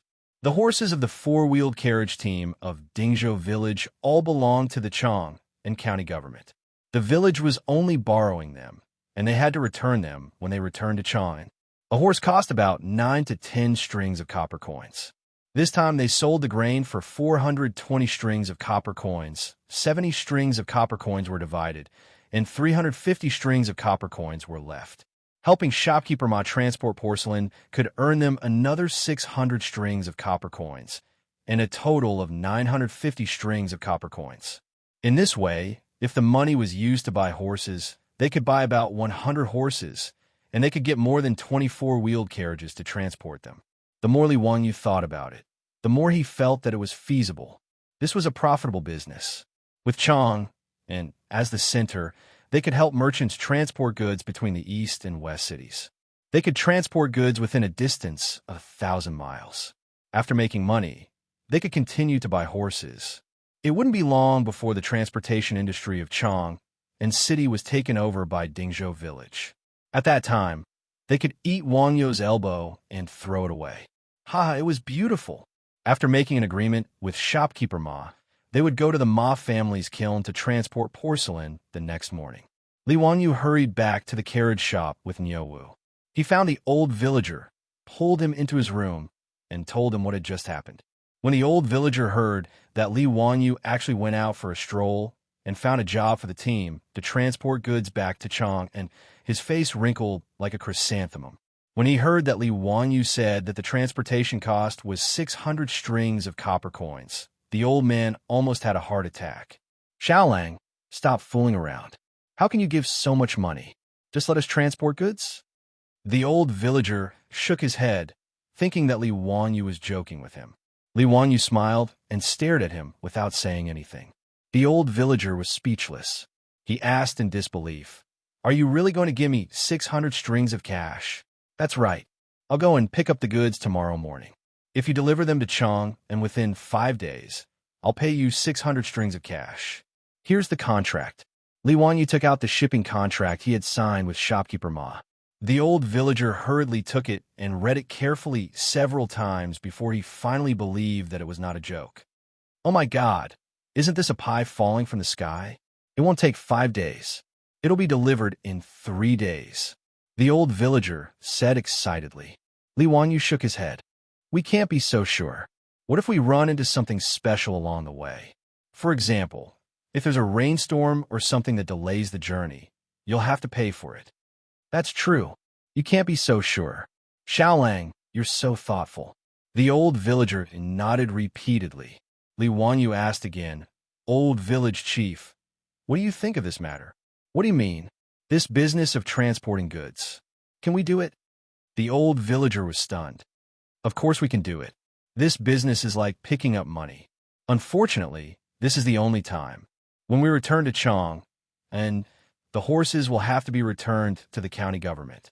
Li Wanyu smiled and pointed to the contract on the table. Isn't this money? We'll buy horses and transport them ourselves. We'll pick up goods for the merchants in Chang. What do you think? His words stunned the old villager for a long time. This old man had been facing the yellow soil and the sky all his life. When he suddenly heard Li Wanyu say that he wanted the villagers to pick up goods, he was a little stunned. However, the old man quickly understood Li Wanyu's idea. He was so excited that his beard was about to curl up. Xiaolang, this is a good idea. Haha. With Little Lang's four-wheeled carriage, we can buy a batch of horses, and then we can start transportation business. TSK. This will make more money than the farmers. That's right. I think we should not divide the 300 strings of copper coins. We can use all of it to buy horses. Let's treat it as a partnership between all the households in the village. We'll divide the money after we make money. The old villager immediately nodded. I think it's okay. We'll do as you say. After the two discussed this matter, the old villager and Li Wanyu returned to the Datong shop. They gathered all the farmers and told them what they had just discussed. This time, it was the group of farmers' turn to be dumbfounded. It was not easy to confirm that Li Wanyu's words were true. They were all boiling with excitement. Li Wanyu struck while the iron was hot. He described the beautiful future of the express delivery business for everyone. He also drew a big pie, which made the farmers even more excited. They couldn't wait to run the business and earn the copper coins now. After a long time, everyone unanimously agreed that they would not divide the money. They would go back to buy horses and transport goods. That night, many of the 70 or so villagers, including the old villagers, couldn't sleep. They tossed and turned, unable to sleep. In their hearts, they were thinking about the express delivery business that Li Wanyu had talked about. Early the next morning, Li Wanyu was happy when he went out. Why did a group of old and young men all have panda eyes?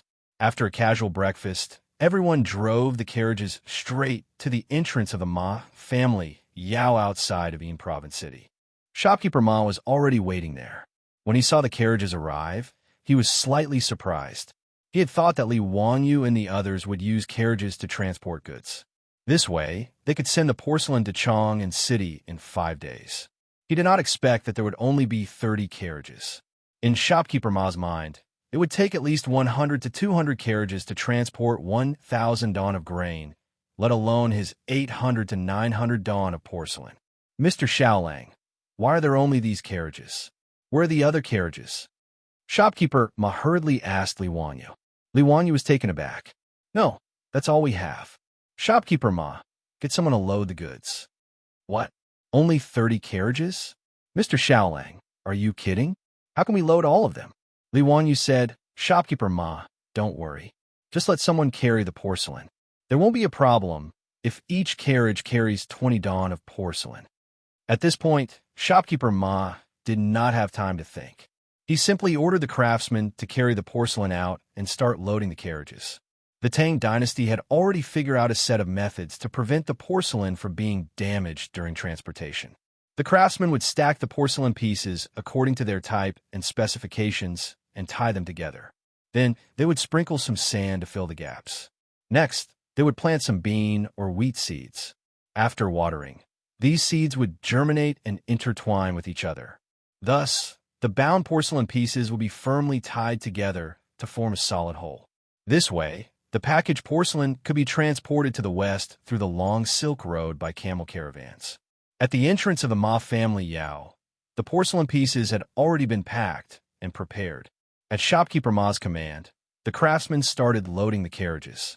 The villagers of Dingzhou village were busy fixing the carriages with ropes to prevent the porcelain pieces from being shaken off the carriages.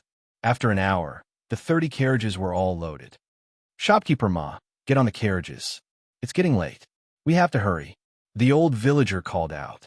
With so many porcelain pieces being transported, Shopkeeper Ma naturally had to escort the carriages. He took a few servants of the Ma family and boarded the carriages of Dingzhou village. Until now, Shopkeeper Ma's heart was still beating like a drum. He was afraid that he would be deceived, or that the horses could not pull such a heavy carriage. The old villager shouted, and the horse whips sounded one after another. When the four-wheeled carriage slowly started and trotted on the road to Chang, and the expression on Shopkeeper Ma's face was wonderful. He was really scared. Chapter 125. In fact, the four-wheeled carriages were not running fast. Compared to the speed of horses, the carriages were only trotting. But even so, the speed of the carriages reached 20 kilometers per hour, which was about the same as the speed of bicycles. Every 2 hours, the carriages stopped to let the horses rest for an hour. In one day, the carriages ran 200 or 300 miles on the post road.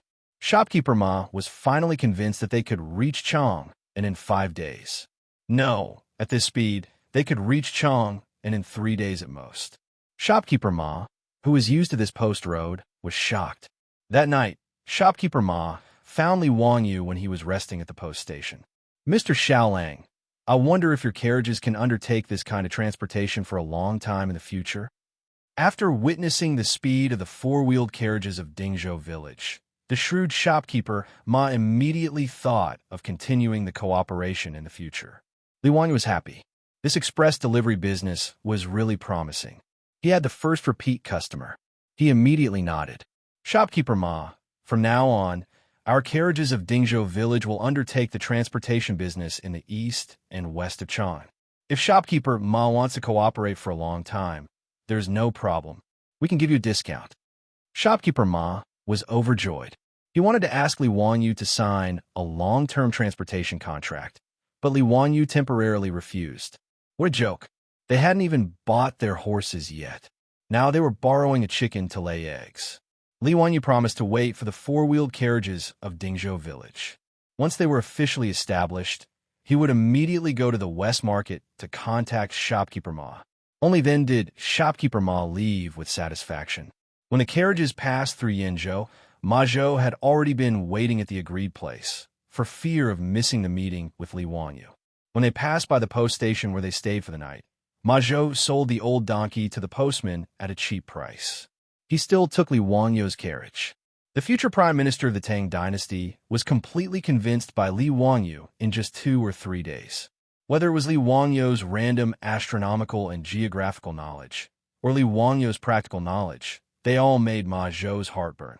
Not to mention that Li Wangyu would occasionally come up with 1 or 2 wonderful poems, which made his heart itch even more. Ma Zhou was also someone who wanted to get to the bottom of things. He kept asking about the astronomical and geographical knowledge that Li Wangyu had casually mentioned. However, Li Wangyu was just an ordinary university student in the future. That kind of general knowledge was something he knew, but not the reason. If he had to fully explain why the sky was blue and why the fish could breathe in the water, that would really be asking for his life. Therefore, he could only evade Ma Zhou's question. Ma Zhou misunderstood. He thought that these were Li Wangyu's unique knowledge. As a bystander, it was very impolite of him to ask such a question. It was no wonder that Li Wangyu would hide something from him. With this mentality, Ma Zhou pondered for a long time and finally made a decision. When the four-wheel carriage team passed by Fangzhou to rest, Ma Zhou disappeared. Li Wangyu was anxious and looked around for Ma Zhou. However, he saw Ma Zhou coming back with a pile of things in his hands. Brother Ben Wang, where did you go? Teacher Zio, please accept this disciple's 6 gifts and allow this disciple to become your disciple and learn from you.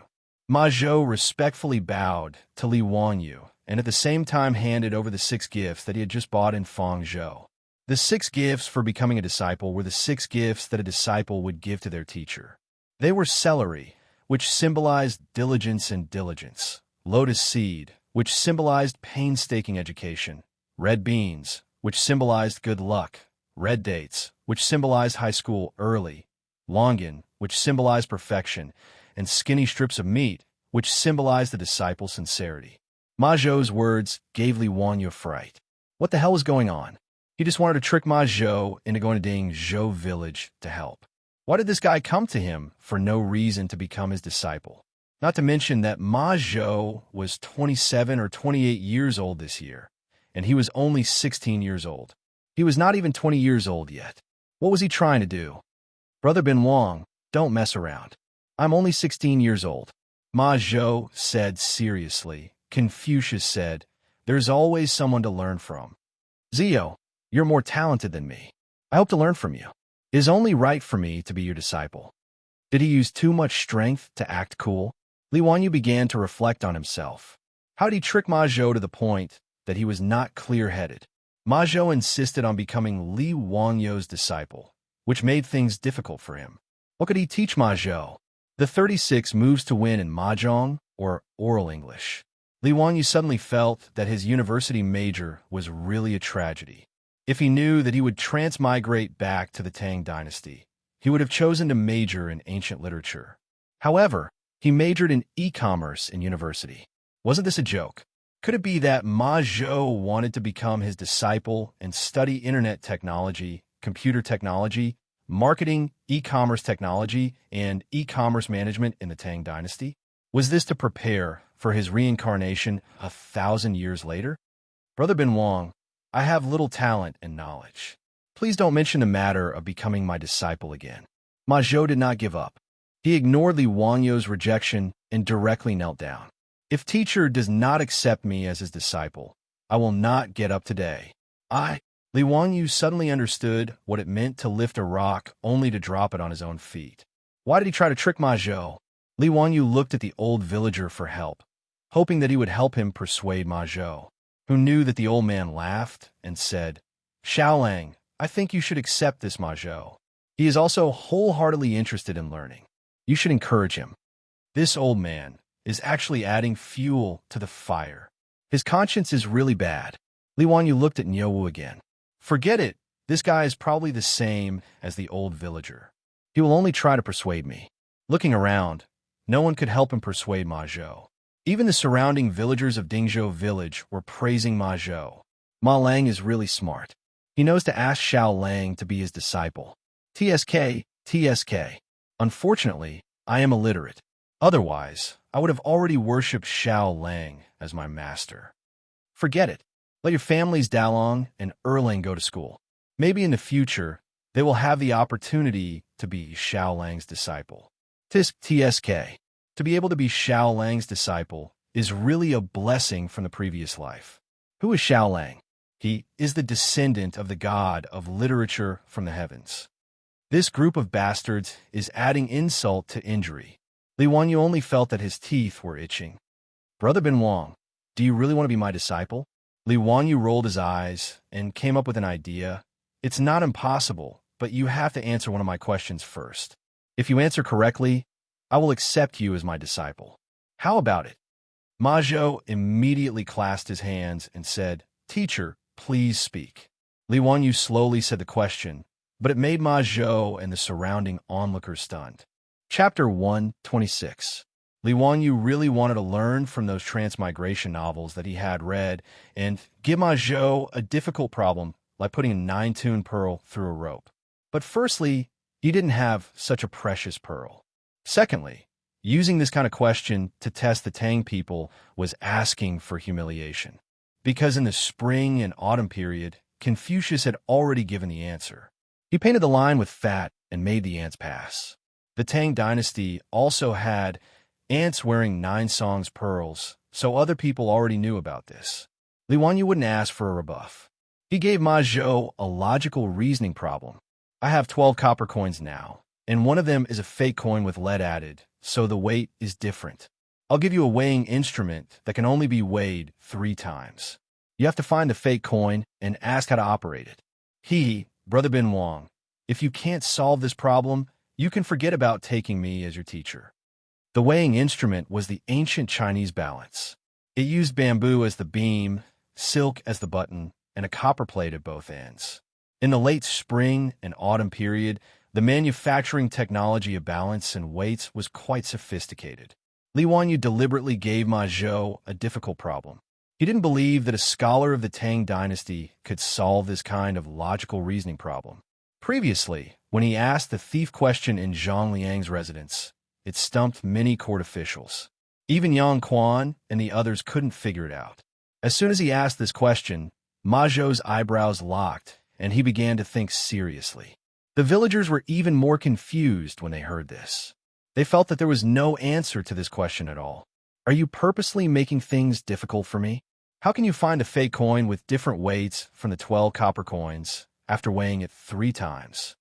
How about you use your hands to weigh it first? Which copper coin do you think is different and weigh it? I'm afraid this question is unsolvable. How can you give this kind of question to make things difficult? It seems that Xiaolang doesn't want to accept Brother Ma Zhou as his disciple, so he deliberately gave this kind of unsolvable question to make things difficult. Shopkeeper Ma, who was watching from the side, was also stumped by Li Wangyou's question. He thought hard for a long time and felt that this question was unsolvable. 6 copper coins against 6 copper coins. I don't know the weight. 5 copper coins against 5 copper coins? 12 copper coins. How to solve this problem? Xiaolang, Kuan, is there really an answer to this question? Shopkeeper Ma asked. Li Wanyu nodded. Of course. Do you think I would come up with an unsolvable question to deliberately make things difficult for Brother Ben Wang? Yes. The crowd of onlookers nodded their heads one after another. Even Yo Wu nodded his head incessantly. Li Wanyu was so angry that he almost kicked Yo Wu's butt. This song was really something. How could she treat his Lang Jun like this? How could he endure this? Li Wanyu thought about it and simply pulled the old villager to testify. He whispered the answer to him. This question was actually not difficult to answer. First, the 12 copper coins were divided into 3 groups of 4.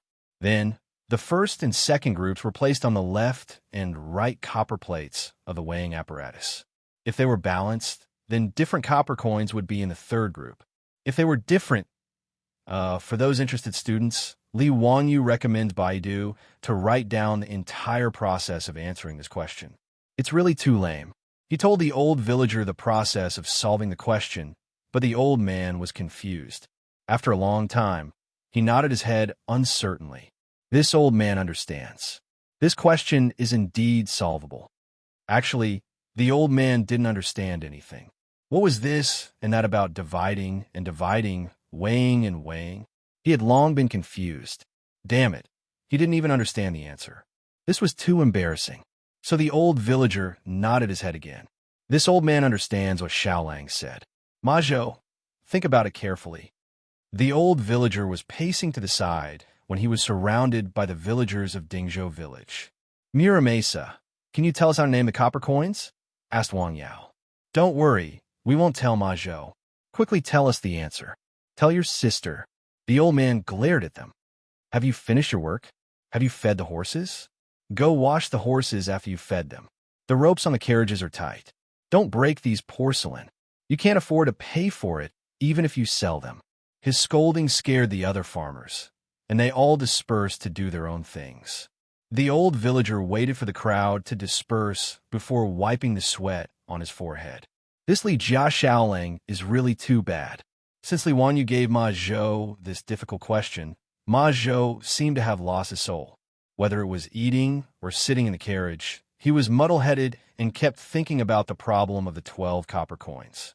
He didn't even know that the carriage had returned to Chang and city. He was completely immersed in this problem.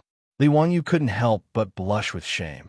Did he use too much force and make Ma Zhou, the future prime minister of the Tang dynasty, stupid? If that was really the case, it would be a big sin. The carriage entered Chang and city from Beiguang Gate and passed through 4 streets to reach Chang and West City. The Ma family shop was in the West City. This time, from Yinzhou to Chang and city, they only rested for 2 nights. In 3 days, they covered the distance of 800 to 900 miles. Under the guidance of shopkeeper Ma, the carriage team drove to the entrance of the Ma family's porcelain shop. Shopkeeper Ma finally let out a sigh of relief. His family's reputation were finally saved. Shopkeeper Ma asked all the workers in the shop to come out and unload the carriage. The villagers of Dingzhou village also helped. Shopkeeper Ma invited the old villager and Li Wanyu into the shop and immediately asked the accountant to bring gold from the storeroom to pay the bill. 600 strings of coins was equivalent to 100 taels of gold. Shopkeeper Ma directly paid the carriage fee with gold and left the address of Dingzhou village. He said that he would ask them to help him transport the goods next time. After a long time, all the goods were finally unloaded. Until now, Ma Zhou was still sitting in the carriage, motionless, thinking about the 12 copper coins. Seeing that it was getting late, Li Wanyu and the old villager discussed that they might as well go back to Dingzhou village today and go to the Chang and county government tomorrow to complete the task. Anyway, they still had a lot of time and were not in a hurry. After being on the road for 6 or 7 days, everyone was a bit homesick. The old villager nodded in agreement. At this time, the evening drum had already sounded. The carriage team exited the city through the Golden Gate next to Shi City and went around the city wall, heading straight for Hu County. The sky had just turned dark when the four-wheeled carriage team returned to Dingzhou village, causing a commotion in the village. Dingzhou village had a total of 127 families. This time, 70 people had been transferred to Chang and County, accounting for almost 2/3 of the village's villagers. Now that the man and the family and their child had suddenly returned, it naturally attracted the attention of all the villagers to welcome them. The beautiful boss had also received the news. With a smile on her face, she led Perrin out to welcome Li Wanyu home. "Wanyu, you've worked hard. Why are you so smelly? Go and take a bath." Su Changqing was just about to go up and talk to Li Wanyu, but he couldn't help but cover his nose with his hand as he spoke in disdain. Li Wanyu smelled himself. Of course, he had eaten and slept in the open for 6 or 7 days. His clothes were all smelly. He smiled awkwardly and ran back to the backyard to take a bath. Li Wanyu had run away, but he had forgotten about Ma Zhou.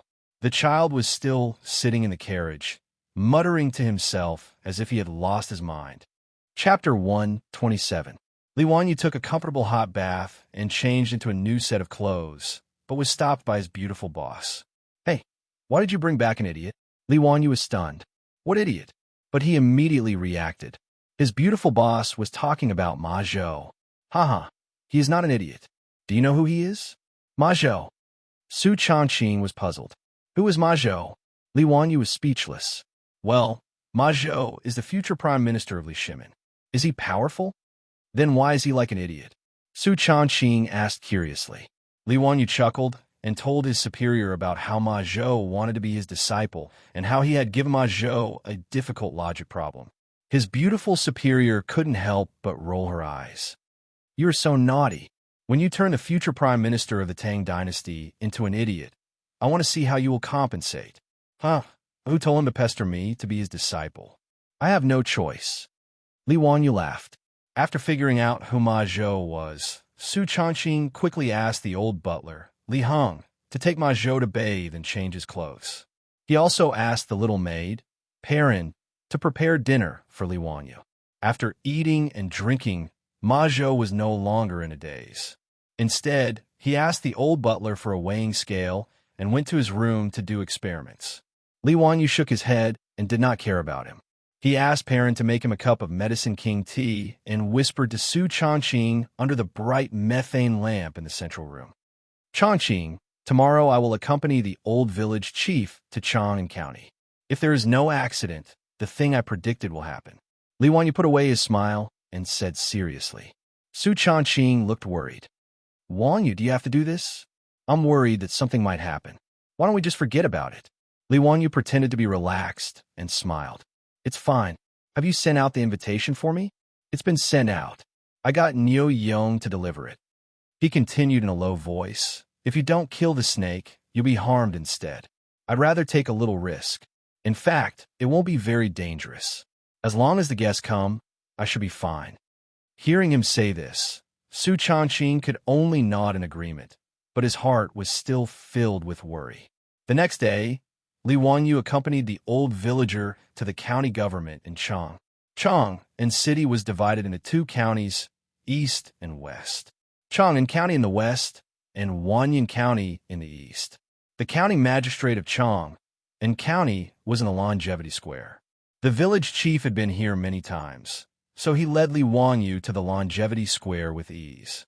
At the entrance of the county yamen, the 2 men tied up their horses and asked the yamen runners to go in and inform them that the village head of Dingzhou village in Hu County was requesting an audience with the Sihu army. The Yamen runners went in and quickly came out to bring the two men into the county Yamen. Compared to the county Yamen of Hu County that Li Wangyu was familiar with, the county Yamen of Chang and County was much larger. Turning around the screen wall, there was a memorial arch in front of them with the words Chang and County written on it. Under the memorial arch, there was a path paved with green bricks that was 100 meters long. On the east side of the path, there was a drum for crying out grievances for the people to beat. On the west side of the path, there were 2 stone tablets with the words 3 levels for false accusations, 50 lashes for those who overstepped their boundaries. At the end of the path was the main hall of the county Yamen. This was where the county magistrate held court. On both sides of the path in front of the main hall were the offices for officials, civilians, and ceremonial rites. On the west were the offices for soldiers, punishment, and workshops. These were the offices of the Yamen. They were led by the Yamen runners to the east side of the house. The Yamen runner reported, Sihu Li, the village head of Dingzhou village in Hu County, is here. A middle-aged man with a white face and no beard walked out of the house. He was wearing a light green official robe. Li Wangyu knew that this was the member of the Li clan that served as an army officer in the county Yamen of Hu County. Village head Qian, wasn't your village transferred to Yinzhou in spring to transport grain? What are you doing here today? Sihu Li asked impatiently. His tone was unfriendly. The old village head cupped his hands and bowed. Sihu Li, our village's transfer of spring this year has been completed. We are here to report. What? Completed? Your village transferred 1,000 dan of grain to Yinzhou this year. It's only been 6 or 7 days, and you say it's been completed? You dare to play tricks on me. Sihu Li roared in anger after hearing the old village head's words. Li Wangyu curled his lips and interrupted. Why are you angry? Sihu Li, our village's transfer of spring has naturally been completed. There's a receipt from the Yinzhou warehouse as proof. Sihu Li extended his hand. Give me the receipt. The old village head quickly took out the receipt and respectfully handed it over. Sihu, please take a look. Our village has indeed completed the transfer of spring. Sihu Li grabbed the receipt and carefully examined it. The more he looked, the more shocked he felt. According to the receipt, the Dingzhou village's household had delivered the grain at the Yinzhou warehouse 3 days ago. He couldn't help but rub his eyes and look at the receipt again. They were all correct. How is this possible? Sihu Li wouldn't believe that the receipt was real even if he was beaten to death. He pointed at the old village head and angrily said, Nonsense. This receipt was clearly forged by you. To deliver 1,000 dan of grain to the Yinzhou warehouse in 3 days. Do you think I am an idiot? Arranging Dingzhou village's transfer of grain in spring was naturally the order of the Li clan leader of Hu County. His goal was not only to delay Dingzhou village's spring plowing, but the Li clan had an even more sinister plan. Li Wangyu didn't know that because the 4-wheeled carriage was too fast, they had unintentionally avoided a disaster. Su Jingzong, that person from the Great Yin, had given the Li clan of Hu County an even more sinister plan. He had the Li clan of Hu County send people to set off early. While they were resting at the relay station, they would take advantage of the night to pour dirty water on the grain. At the same time, he would send people to Yinzhou to bribe the official at the Yinzhou warehouse. At that time, when the Dingzhou village's household had worked hard to transport the grain, the official would use the excuse that there was a problem with the grain and refuse to accept the contaminated grain. The official at the Yinzhou warehouse would naturally have a reason to refuse to accept the grain that had been contaminated. As a result, the Dingzhou village's household would have to pay for the missing grain from their own pockets. When they returned to Chang, and Sihu Li would have an excuse to punish them. In short, according to Su Jingzong's plan, Li Wangyu and the villagers of Dingzhou village would lose a layer of skin even if they didn't die. But who would have thought that because Li Wangyu had built the 4-wheeled carriage, the grain convoy speed would far exceed the Li clan of Hu County's expectations. The people they had sent were still bitterly waiting for the grain convoy at the relay station along the way.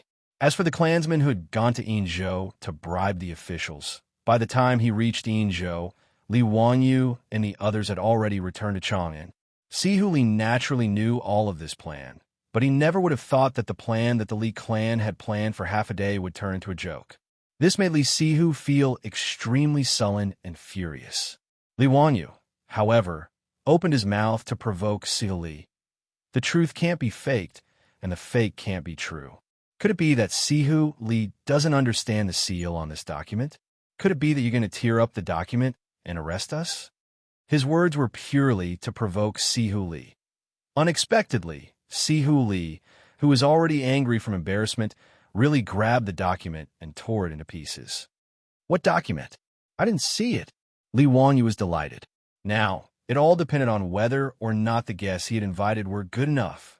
Chapter 128. Seeing Officer Li tear up the slip of paper, the old villager panicked. Li Wanyu, on the other hand, had an imperceptible smile on his face. The old villager did not know of Li Wanyu's plan. Afraid of scaring the old man, Li Wanyu had not communicated with him about his plan.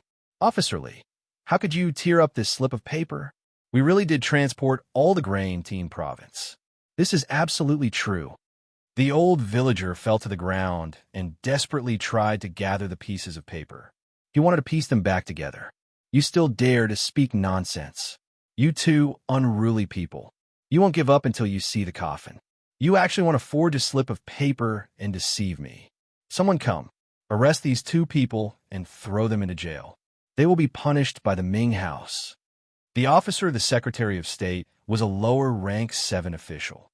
Although he was not conspicuous in the Chang'an County, he was still an official with real power. His orders were naturally obeyed by the bailiffs of the Chang'an County.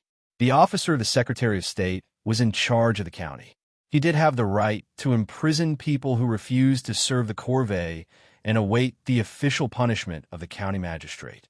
Ignoring the old villager's complaints, a few bailiffs took out chains and handcuffs and tied up Li Wanyu and the old villager. Officer Li's expression was ferocious. Arrest these two unruly people and throw them into jail. Yes, sir, the bailiffs replied, and pushed Li Wanyu and the old villager to the county jail. The old villager cried out for his innocence all the way. Li Wanyu, on the other hand, was relatively calm. This was because all of this was part of his plan. Li Wanyu's plan was to use the four-wheeled carriage's speed to create a time difference. Naturally, no one would believe that he could travel between Chang and an Yin province in 6 or 7 days. Then, he would use his words to deliberately provoke the Li clan's secretary and Hu Zhongjun, so that he would arrest him and make a big deal out of it. When Li Wanyu found out that Dingzhou village had been moved to spring and that the Li clan was deliberately making things difficult for them, he felt that he had to make a big deal out of this matter and make the Li clan suffer in silence. Only then could he cut off the Li clan's desire to spy on him in Dingzhou village. Therefore, he used this ridiculously fast delivery time to dig a hole for Li clan. When Yang Quan had asked him for the blueprint of the four-wheeled carriage, he had not given it to him because he had thought of this. Yang Quan also guessed Li Wanyu's thoughts, so he didn't insist on asking for the four-wheeled carriage's blueprint. If Yang Quan reported the four-wheeled carriage to the imperial court in advance to ask for a reward, the matter would become public knowledge, and he would not be able to dig a hole for Li clan to jump into. Now, Li Wanyu was very satisfied with the result. Not only did Secretary Li jump into the hole, but he also went from bad to worse and tore up the receipt. It was easy to lock him up, but it was not so easy to let him out. Li Wanyu did not struggle and obediently followed the Yamen runner into the county prison. However, once he entered the county prison, Li Wanyu regretted it. Was this place really meant for humans to stay? The prison was filled with the thick stench of feces and urine, as well as other unknown smells. It was so pungent that Li Wanyu almost fainted. The county prison did not even have windows, so it was dark and damp. There were all kinds of rusty torture instruments hanging on the walls, and there were even ochre-red dried blood. It looked very eerie and terrifying. The county prison's punishments were mainly flogging, imprisonment, exile, and death. Therefore, there were not many prisoners in the prison. When the head of the prison saw the Yamen runner bring in the prisoners, he asked impatiently, "What did these two people do?" Secretary Li ordered them to be locked up first. He said that they forged the receipt for the transfer of spring. They will be locked up first and will be tried by the Chui Ming house. The Yamen runner pushed Li Wanyu into the prison cell and explained to the head of the prison. Li Wanyu almost fell down from the push, but he hurriedly supported the old village chief, who was also roughly treated and pushed into the prison cell. Looking at the prison cell that was separated by a thick wooden partition, there were some rotten straws scattered around. There were even rats and cockroaches scurrying around. There was also a dirty drowning bucket in the corner that emitted a foul stench. Li Wanyu could not take it anymore and shouted at the head of the prison, "Big brother, this prison cell is too dirty. Can't you clean it up?" When the head of the prison heard this, he was stunned for a moment before bursting into laughter. Little child, do you think you are here to stay in hostel? Do you want me to send you a table of food and wine and find a few courtesans from Ping, Kongfong to accompany you?" Li Wanyu rubbed his nose. "There is no need for courtesans. I can clean it up and get some food and wine." His words made the head of the prison and the Yamen runners convulse with laughter. The head of the prison wiped the tears from the corners of his eyes and laughed. "I have been in charge of this prison for more than 10 years. This is the first time I have seen someone come in and ask us to clean it up. This place is so dirty. Shouldn't you clean it up?" "You!" Li Wanyu shouted with his neck straightened. The old village chief at the side grabbed Li Wanyu and stopped him from continuing. The old man was now so anxious that he was out of his wits. He could not understand why he was treated like this when he had completed the task of transferring Spring. As the head of the prison locked the door with a chain, he sneered, "You little child look pink and tender. Be careful not to annoy me. I will lock you up with a prisoner with homosexual tendencies. Tut tut, Xiao Lang and others like you very much, Threatened by the head of the prison, Li Wanyu immediately shut up. "Forget it. People have to bow their heads under the eaves. I have to pinch my nose and bear it." Li Wanyu stared at the head of the prison and thought that when he got out of prison, he must take revenge. The cynical man was thinking about the head of the prison. "Little child, what's the matter? Are you not convinced? I tell you, in this prison, even if you're a dragon, you have to coil up, and a tiger, you have to squat down. I am the rule in this prison." When the head of the prison saw Li Wanyu staring at him, he scolded with a grin. The old village chief was afraid that Li Wanyu would suffer losses, so he quickly stopped in front of him. "The little child is not sensible. Head of the prison, don't lower yourself to his level. I am the village chief of Dingzhou village. Do me a favor." "Village chief? Why is the village chief also locked in this prison?" "We are wronged. Our village has completed the task of transporting the official grain in spring this year. Officer Lee said that we falsified it. God, who dares to falsify the voucher of the government? That is to kill the head. Head of the prison, please help us to plead for mercy. We have really completed the corvée service." The old village chief begged for mercy, but what he got was a thick spit from the head of the prison. "Bah, you unruly people, what can't you do? Just wait in the prison. When the Ming house starts the trial, you will die with a clear understanding." Several government runners on the side were also laughing. "Head of the prison, Zhao, why are you so merciful today? When a newcomer is locked in, shouldn't he be put in the cage first?" "I don't have time now. My wife will send me clothes and food later. When I have time later, I will teach these two people a lesson. Damn it, they think the prison is not clean. Bah." The head of the prison said and walked out. Li Wanyu looked at a wooden cage not far away and could not help but turn pale. The cage was also known as the flail. It was a wooden cage. After being locked in, the head would be clamped outside the cage and could not be retracted. The height of the cage made it so that the prisoner could only stand on tiptoe, which was extremely painful. Most of the prisoners who were locked in the cage fainted. He had really miscalculated. It turned out that the Tang dynasty had a show of strength in the prison. If he was locked up in the cage, he would really suffer. If something bad happened to this old man, it would be his fault. He began to reflect on whether he was too rash. He had come up with such a bad idea. It was really a bit of a trap. When Li Wanyu was reflecting, a group of well-dressed young people came from outside the Chong and county government. Chapter 129. This group of young people didn't care if it was the Chong and County Yamen or not, and prepared to charge in. The yamen runners at the entrance quickly stopped them. The yamen is a restricted area. What do you want to do? Before he could finish his sentence, he heard a slap and felt a burning pain on his face. This yamen runner was slapped by the young man in front of him. You, what about me? Get out of here. Call that bastard Shui Zhuo out. That bastard. How dare he catch my brother? I'll skin him alive. The person who hit him was a burly young man. Beside him were two other young men who looked similar. Brother Chimo, why are you talking nonsense with them? Fight your way in and save Brother Zio. Another young man beside him shouted. Brother Yai, let's wait for Shui Zhuo to come out first. After all, this is the Chang and County Yamen. If you fight your way in, aren't you afraid of being beaten by your parents? Another person beside him advised. The entrance of the Chang and County Yamen suddenly became very lively. The three brothers of the Cheng family, Cheng Chimo, his two younger brothers, Fang Juanfang's wife, and a group of children of the Tang dynasty.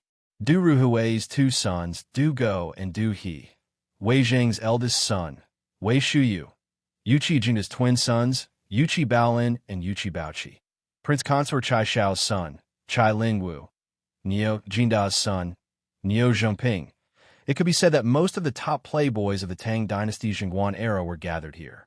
Some quick-witted yamen runners immediately ran to the back hall of the yamen. There were also yamen runners who recognized Cheng Chumo and the others and trembled in fear. Anyone would be afraid of such a group of top playboys in Chang'an. The reason why this group of playboys suddenly attacked the Chang and County Yamen was all because of Li Wanyu.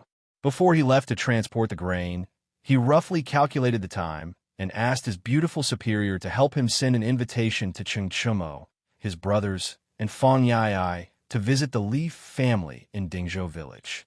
The invitation was sent 3 days ago by Su Changqing to the Cheng residence and the Fang residence in Chang.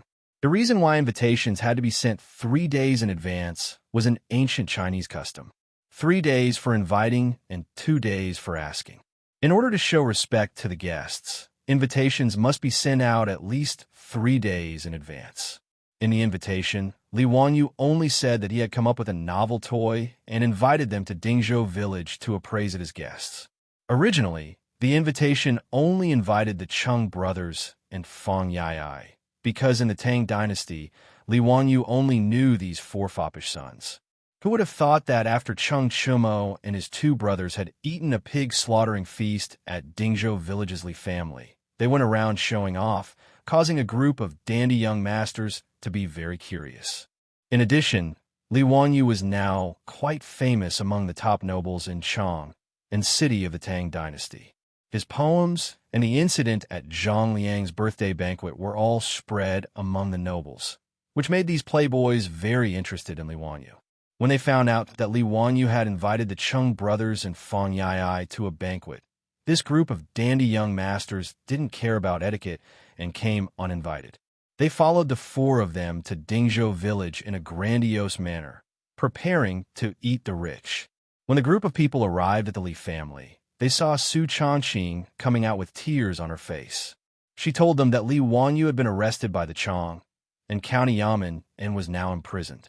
It was unknown whether he was alive or dead. When Li Wanyu and the old villager went to the County Yamen to report, Niu Wu secretly followed behind them. He knew a bailiff at the County Yamen who had just received the news that Li Wanyu and the old villager had just been imprisoned by Magistrate Li. After Niu Wu confirmed that Li Wanyu had been imprisoned, he immediately rushed back to Dingzhou village on his horse. That was why Su Changqing had cried and complained. If Li Wanyu hadn't been imprisoned, they would have invited a big banquet as a way to bond. The beautiful superior's complaint was naturally an act. The reason why Li Wanyu had invited the Cheng brothers and Fang Yai was to use the influence of these four top dandy young masters of the Tang dynasty to ferment the matter and, at the same time, protect himself. He and Su Changqing didn't expect that it wasn't just four dandy young masters who came, but a group of people. When the three Cheng brothers and Fang Yai heard that Li Wanyu had been imprisoned, they immediately became anxious. They jumped on their horses, turned their horses around, and galloped towards Chang. The group of dandy young masters who came to join in the fun immediately followed. This kind of fun was what they liked the most. How could they not join in? When they arrived at the Chang and County Yamen, the previous scene happened.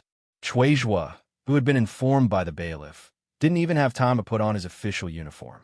He hurriedly ran out from the back hall of the Yamen and bowed to this group of dandy young masters while panting.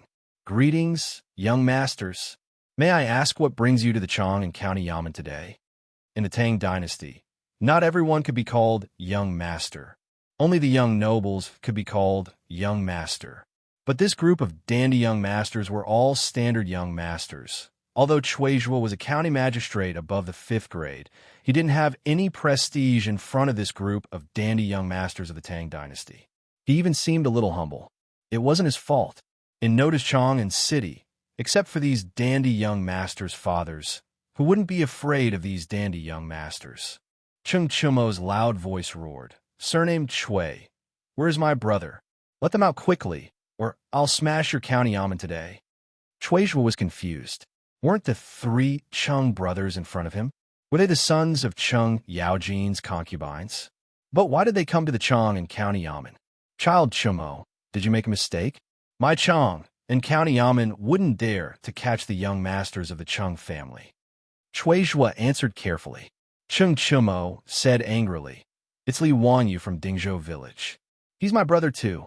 Let him out quickly, or I'll teach you a lesson." Fan Yai also stepped forward and grabbed Cui Zhua's collar. "If Brother Zio loses even a hair in your county yamen, we'll smash your Chang in county yamen today." Cui Zhua was about to cry. Damn it, he was threatened by a group of 1st and 2nd grade officials and the sons of the founding duke, and he still didn't know what was going on. He naturally knew about Li Wanyu.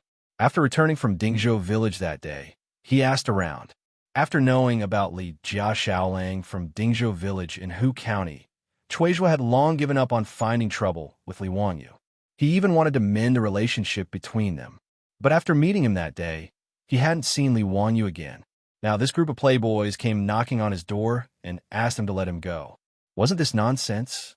Cui Zhua smiled bitterly. "Mr. Fong, I haven't seen Li Jia Xiaolang today. How can I let him go? Why did you say that he's in my Chang and County Yamen? Today, I've been handling official business in the back hall and didn't start the trial. Gentlemen, please investigate this matter clearly. Is there a mistake in this matter?" Just as he was explaining that he didn't catch Li Wanyu, the Yamen runner beside him suddenly thought of something and his expression changed. The Yamen runner quickly moved to Cui Zhua's ear and whispered a few words. However, Cui Zhua's back was drenched in cold sweat. "Damned Officer Li, are you trying to get me killed?" Chapter 130. The Yamen runner quietly informed Cui Zhua that Chief Li had ordered them to lock up 2 people today. They seemed to be from Dingzhou village in Hu County. One of them was even the village chief of Dingzhou village. When Cui Zhua heard this, large beads of sweat began to form on his forehead. It was almost certain that the 2 people locked up were Li Wanyu and the village chief of Dingzhou village. Nonsense. Who agreed to do this? Quickly go and ask Li Jia Xiaolang to come out. Cui Zhua urged. The Yamen runner received the order and immediately ran towards the county government prison. At this time, Head Warden Zhao had already returned from the county government prison. Because of a quarrel with his wife, Head Warden Zhao was in a bad mood. He wanted to teach the 2 new prisoners a lesson. Head Warden Zhao led a few jailers to unlock the chains of Li Wanyu's cell and shouted to Li Wanyu, "You come out." Li Wanyu didn't expect that his reinforcements wouldn't come, but instead, the head warden would show his strength. "Hey, big brother warden, let's talk nicely. We're all civilized people, don't be rough." Li Wanyu was being grabbed by a few jailers and was about to be stuffed into the cage. He was also anxious and randomly shouted, "Didn't you want me to clean up for you? Bah, have a taste of this cage first. Then you'll know why Prince Ma has 3 eyes." Li Wanyu struggled with all his might. But how could his small arms and legs withstand the strength of these burly jailers? His head was about to be forcefully pressed down and stuffed into the cage. "You bunch of bastards. I'll teach you a lesson later." Li Wanyu was flustered and angry as he cursed loudly. The head warden and the jailers weren't angry. Instead, they laughed. "Oh, you want us to teach you a lesson? Good. We'll wait here." Before he could finish his sentence, he heard hurried footsteps from outside the prison. The Yamen runner rushed in and shouted, "Stop right now! The Ming House has ordered us to release Li Jia Shaoling immediately." After he finished shouting, the jailer and the jailer were both stunned. The hand that was holding Li Wanyu down unconsciously loosened. Li Wanyu knew that the reinforcements he had invited had finally arrived. He shook off the jailer's hands and tidied up his clothes. But in the next moment, Li Wanyu's actions stunned everyone. He didn't walk toward the exit of the county government prison. Instead, he turned around and returned to the prison cell. He reached out to help the old village chief up and gently pushed him out of the prison cell. After the old village head left the prison, Li Wanyu didn't leave. He returned to the prison and closed the door behind him. Young Master Li, Ming House, please leave." The bailiff was so shocked by his actions that he could not speak clearly. Li Wanyu calmly blew the floor clean and sat down cross-legged. "Go out? Why do you want to go out? Since they can lock me in, they won't let me out so easily. If I don't get an explanation today, I won't get out of this prison." The old village chief was also shocked by Li Wanyu's actions. He repeatedly urged, "Xiao Lang, don't make trouble. Since the Ming House let us go, let's go quickly." "Old village chief, I won't go. You go back first. I'm fine. They won't dare to do anything to me." Li Wanyu smiled and waved at the old village chief. He already felt very guilty for implicating the old village chief. Now, he naturally wanted the old village chief to go back first so that the old man wouldn't be frightened. Li Wanyu's actions not only stunned the old village chief, but also the bailiff, jailer, and jailer. Other people who entered the prison were afraid that they wouldn't be able to get out. But this person didn't want to go out. The bailiff cautiously persuaded again. "Xiao Lang, come out quickly. The Ming House and your group of friends are waiting for you." When Li Wanyu heard his words, he felt more confident in his heart. "Don't talk nonsense. Go back and tell your Chui Ming House that I, Li Wanyu, think the environment of the county government prison in Chang and County is good. I'm going to stay here for a few days and enjoy life." His words made the jailer and jailer so angry that their noses were almost crooked. The jailer stared and reprimanded. "You little bastard, come out quickly. Believe it or not, I'll whip you to death." As the jailer spoke, he raised the whip in his hand and threatened to whip Li Wanyu. Before Li Wanyu could speak, the bailiff who came to pass the message hugged him.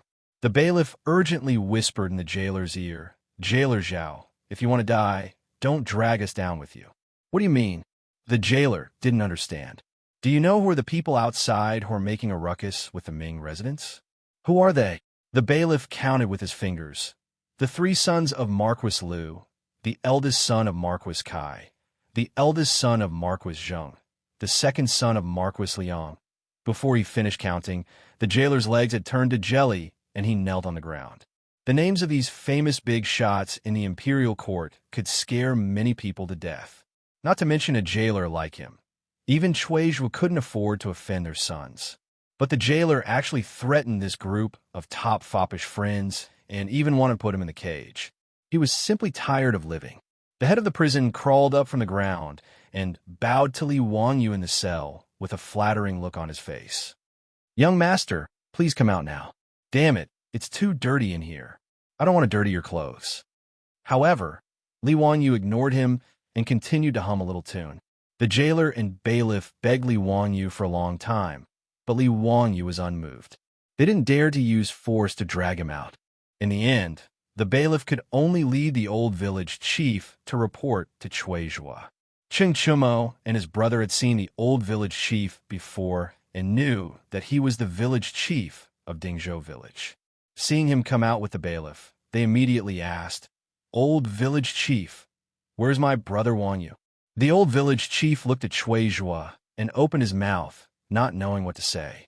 The bailiff whispered back, "Young masters, Li Jia Shaoling doesn't want to come out." "Nonsense. Who would want to stay in prison for no reason? It must be you who beat him up so he doesn't dare to see us. Surnamed Chui. Just you wait, I'll kill you today." While speaking, Fan Yai rolled up his sleeves and was about to hit him. "Wei Shuyu, do go." And he quickly held him back. They could scare Chuizhu, but if they really beat him up, it would cause a lot of trouble. No matter what, Chuizhua was a fifth-rank official of the Tang dynasty and represented the face of the imperial court. Chuizhua was also about to cry. He was simply an undeserved disaster. He was sitting at home, but trouble came from the sky. Who did he offend? But he got into such trouble. Young masters, it's better for you to persuade the Li family's young master. If he really doesn't want to come out, we don't even dare to touch him. The Yamen runner was clever and helped Chuizhua out of his predicament. Chuizhua gave him an encouraging look and quickly said, "That's right, that's right. Young masters, since Li Wangyu doesn't want to come out, you should persuade him." Cheng Chumo and the others looked at each other and followed Chuizhua's words. A group of people, led by Chuizhua, went to the county government prison. In the prison cell, the jailer was still begging Li Wangyu to come out. When he saw Chuizhua leading a group of playboys, he was so scared that his body trembled. Chapter 131. When Cheng Chumo and the others saw that Li Wangyu was really in the cell, they all greeted him. "Brother Zio, we're here to save you." "Brother Zio, don't be afraid. We're here. Who bullied you? Tell us. We'll help you vent your anger." When Li Wangyu saw them, he couldn't help but laugh. He quickly stood up and greeted them in a circle. "Thank you for your concern. I'm fine in this cell and don't plan to go out for the time being." His words made the group of wastrels dumbfounded. That bailiff really didn't lie? Li Wangyu really didn't want to come out? "Zio, don't make a fuss. Come out quickly. We're treating today. Let's go to Drunken Immortal Restaurant and get drunk. Come, let me introduce you. This is Duke Zheng's eldest son, Wei Shuyu. This is..." Cheng Chimo pointed at Yuchi Baolin and the others and introduced them one by one. Li Wangyu was stunned. These were all sons of the top nobles of the Tang dynasty. Du Ruhui, Wei Zheng, Yuchi Jingda, Chai Xiao, Niu Jinda, Cheng Yaojin, Fang Xianling. Li Wangyu felt a little dizzy. Did he go too far? Why did he only invite the Cheng brothers and Fang Yai? Why did this group of people come in the end? He quickly greeted these wastrels. Everyone greeted each other courteously. The cell was as lively as a market. Chuizhua only felt a headache. He carefully said, "Li Jia Xiaolang, please come out of the cell. Today was all a misunderstanding." It would have been better if he didn't mention this. Li Wangyu was unhappy. "What misunderstanding? The village chief and I came to the county office to transfer Spring. Why did you lock us up for no reason? If you don't give me an explanation today, I won't go out of this cell." What do you mean by Spring?" Chuizhua still didn't know why Li Wangyu was locked up in prison by Officer Li. Li Wangyu said, "I, along with more than 60 Dingzhou villages, Dingzhou village, have been conscripted into corvée labor this year to transport 1,000 dan of official grain to Yinzhou. Now that we've delivered the grain, we've come back to report to the Secretary of State's army. He's actually accusing us of forgery and locking us up in prison. Chui Ming House, you have to give me an explanation for this." Chuizhua just found out the ins and outs of this matter. Before he had time to think about it, someone grabbed his collar again. Cheng Chumo, Cheng Chuyang, and Cheng Chubi grabbed Chuizhua and spat on his face. "Our brother, how dare you make him serve the corvée? Surname Chui, how dare you?" I really don't know," Chuizhua replied with a mournful face. The corvée labor was arranged by the Secretary of the House of Commoners. This lowly official did not give any instructions. Including today's matter, this lowly official did not know about it. It was all done by the Secretary of the Army. "Young masters, please understand. What about that bastard Secretary of the Army?" Hearing Chuizhua's words, everyone believed him. They had some understanding of the county government's operations. Conscripting corvée labor was indeed the commoner's authority. Chuizhua hurriedly waved his hand at the Yamen runner. "Quick, go find Secretary Li." The Yamen runner hurriedly ran out to carry out the order. Not long after, he returned to the prison alone, returned to the Ming house. "Secretary Li is not in the county government. I heard that he went back to Hu County." The reason why Secretary Li was not in the county government was because he was in a hurry to return to Hu County to discuss this matter with the Li clan's elders. Although he had used his authority to throw Li Wangyu and Dingzhou village's village head into the county government's prison, he could not do anything about it. However, as the Secretary of the Army, he had no right to interfere with the punishment. That was the right of the county magistrate, Chuizhua. Therefore, if he wanted to beat Li Wanyu to death, he had to use the Li clan's influence to do something. In Secretary Li's view, Li Wanyu was a peasant who had no power or influence. As long as the clan put in some effort and bribed Chuizhua, it would be easy to sentence them to exile or 1,000 li. Like the elders of the Li clan in Hu County, Secretary Li did not see Li Wanyu as a member of the clan. Instead, because the Li clan had lost face several times, he saw Li Wanyu as a mortal enemy. He wanted to break his bones and suck his marrow. Naturally, Secretary Li did not know that after he left, the Chang and county government had created a storm and trouble.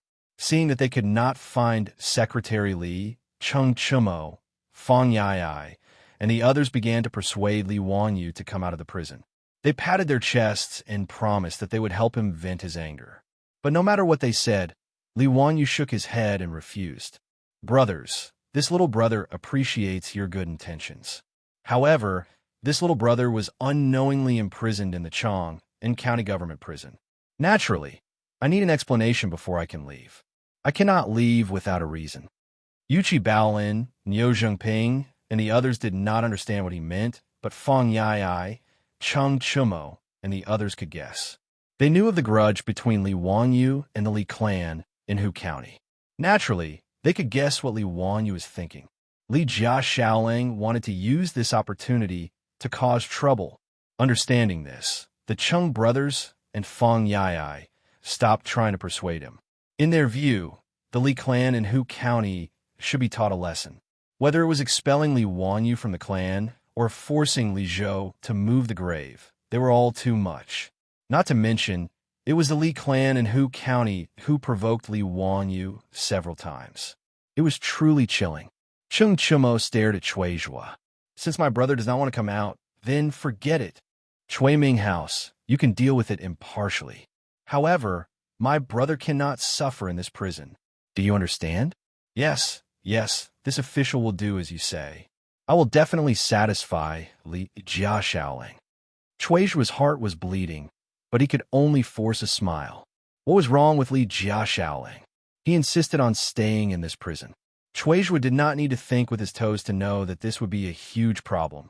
Chuizhua immediately turned to look at the jailer. Jailer Zhao, you have to serve Li Jia Shaoling carefully. Do you understand? If he needs anything, you have to try your best to meet it. Don't shirk. Otherwise, I will hold you responsible. Now, it was Jailer Zhao and a group of jailers turn to cry. They were in a prison, not a hostel. How could they be reduced to serving people now? It was a fantasy. Jailer Zhao and the jailers were all wondering who this young man was. It was really scary that the sons of a large group of marquises were his friends. Li Wanyu looked at the jailer and the jailers and laughed. He laughed so happily. The cynical man was quite vengeful. He still remembered what the jailer had said. He pointed to the prison room with his finger. Jailer Zhao, please clean it up first. This prison is too dirty. The jailer opened his mouth, but before he could speak, Cheng Chumo and the others made a fuss again. Yes, after Zio said that, I found that this prison is really stinky. Chuizhua, is your county government a pig farm? How can it be so dirty? Hurry up and let people clean this prison. Let's get some fresh air and light more torches to brighten up the hall. Yes, let people clean it up. Get someone to bring us good wine and good food. Today, we will accompany Brother Worryless in this prison and have a few drinks. Chuizhua, the Yamen runners, the jailer, and the jailers were all thunderstruck when they heard this. To have a banquet in the prison. This group of playboys was too much, wasn't it? The jailer began to think whether he should really invite several courtesans from Ping Kong Fong. Chapter 132. When Chuizhua saw that these foppish men were not leaving, he immediately ordered people to clean up the prison. He also ordered people to bring in mats and tables, and lit up large candles and incense. The Yamen runners and the county government were all called to the prison to remove the garbage, clean the floor, wipe the dirt, and wash the floor with clean water. In less than 2 hours, the originally filthy prison had changed its appearance. In He Zhao's opinion, this prison was cleaner than his own home. At least there were no candles and incense as thick as an arm in his home. The wine and dishes ordered from the restaurant in the west were carefully sent to the prison by the doctors of the restaurant. There were several large tables, and even more than 10 jars of wine were brought in. Li Wanyu was pulled to the table by the Chung brothers and sat down. A large bowl was directly filled with wine. "Brother Wanyu, come on, let's drink. We won't go home until we're drunk." "Wahahaha. This is the first time I've drunk in prison. It's great. Brother Shuyu, let's drink. Brother Wanyu, you're really a talent. Haha, come on, let me toast you." The prison of the county government in Chang and county immediately became like a wine shop. A group of foppish men drank a few glasses of wine and made a scene. Chuizhua had already covered his face with his sleeves and ran away. Head Zhao and a group of jailers were left behind. They forced a smile and poured wine for these foppish men. They directly changed into waiters. Li Wanyu felt that these foppish men of the Tang dynasty were all true men. After a few glasses of wine, he became familiar with them. He did not think that these foppish men were the sons of the Tang dynasty. He just thought that they were his university classmates in the future, drinking and bragging. When the banquet was in full swing, Chung Chumo suddenly began to sing and toast to everyone in the banquet. Li Wanyu was shocked by his behavior. "Damn, this guy's singing is killing me." Li Wanyu knew that the Tangs loved to sing. During the Tang dynasty, they digested and integrated the different styles of music and singing from the north and south, and also absorbed the music and singing culture brought by the Western barbarian merchants. Not only did the court music of the Tang dynasty form the famous Yu and Yin Ten songs, but folk music also became colorful and vivid. But while other people enjoyed singing, Chung Chumo's singing was deadly. However, Li Wanyu soon discovered that he was wrong. After Chung Chumo took the lead in singing, everyone at the table also began to sing back. Apart from Wei Shuyu, Du Go, and Du He, who were slightly better off, the others like Yuchi Baolin, Niu Zhengping, and the others were the ones who were in a tragic state.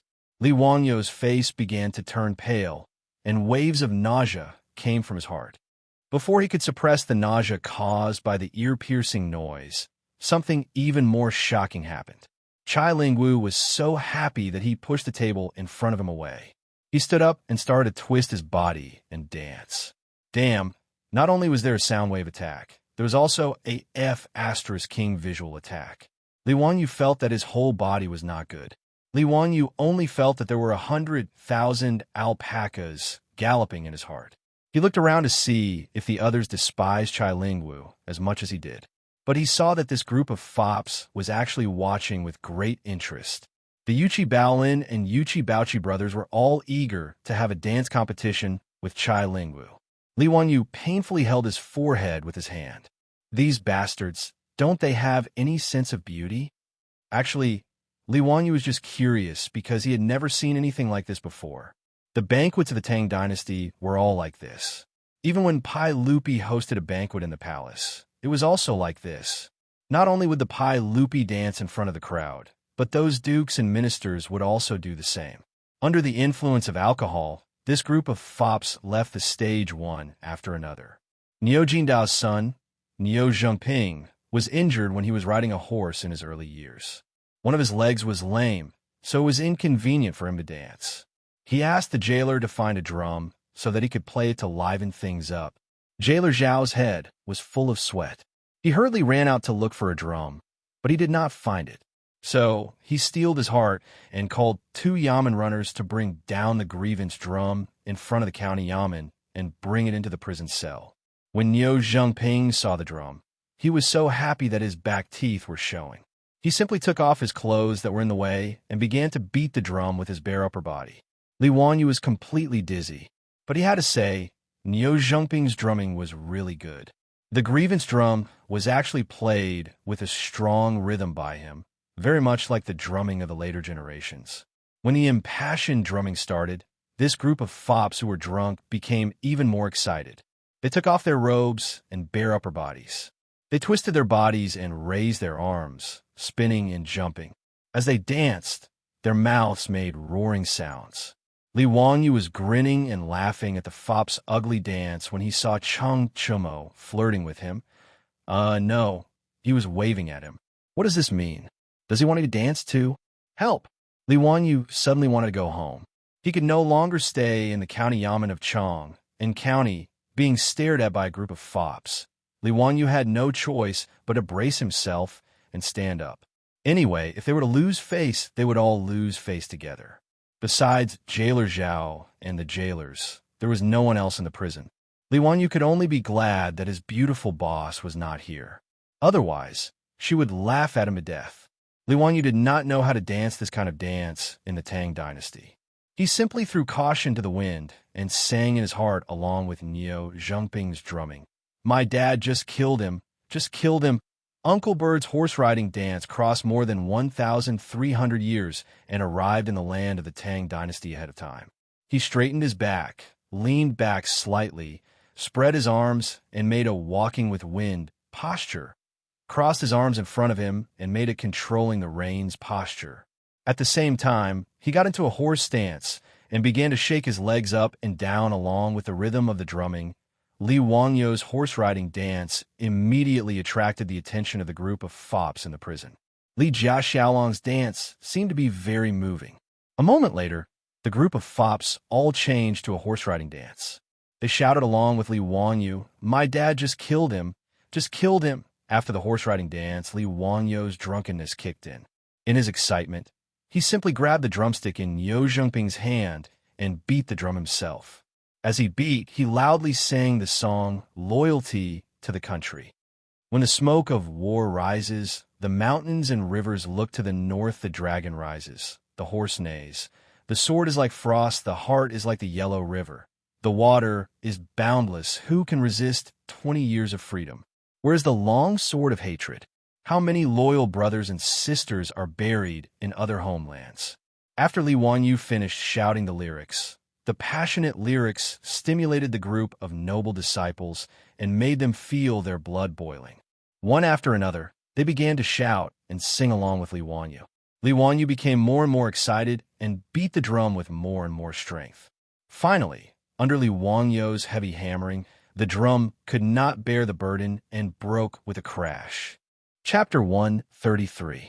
The banquet in the prison of Chang in county finally came to an end. The group of foppish lords were all drunk. They were helped out of the prison by the bailiffs and sent back to their own mansions. Under the care of head warden Zhao and the jailers, Li Wanyu lay down comfortably on the brand new bedding and fell into a deep sleep. In his prison cell, not only did Cui Zhua get someone to bring in new bedding, even the bed was moved in. Mats were even laid out and a few tables were placed on the table. This was comparable to the treatment in a hostel, or even better. At least there would be no guests sleeping in the hostel. There was also a group of jailers standing guard outside.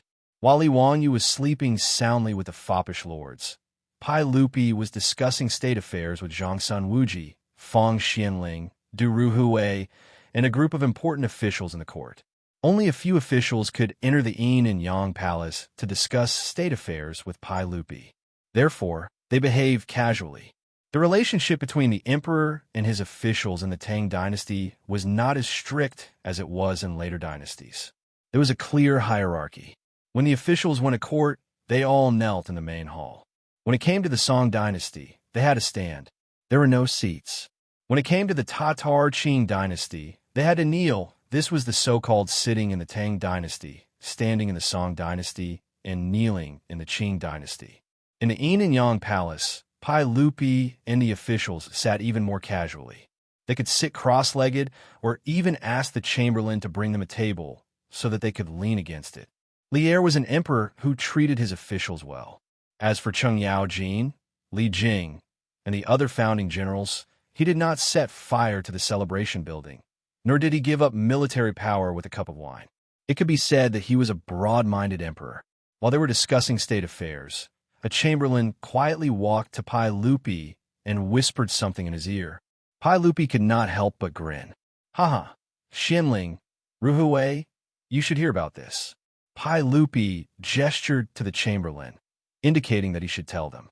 The eunuch bowed to the officials and then told them what had happened in Chang'an County. When Fang Xianling and Du Ruhui heard that their son actually followed a group of playboys to make a scene in the county government, their faces couldn't help but twitch a few times. Fang Xianling, and Du Ruhui hurriedly stood up and bowed to Pai Lupi. "Your Majesty, I am ashamed of my incompetence." Pai Lupi smiled and waved his hand. "They're just a bunch of young men.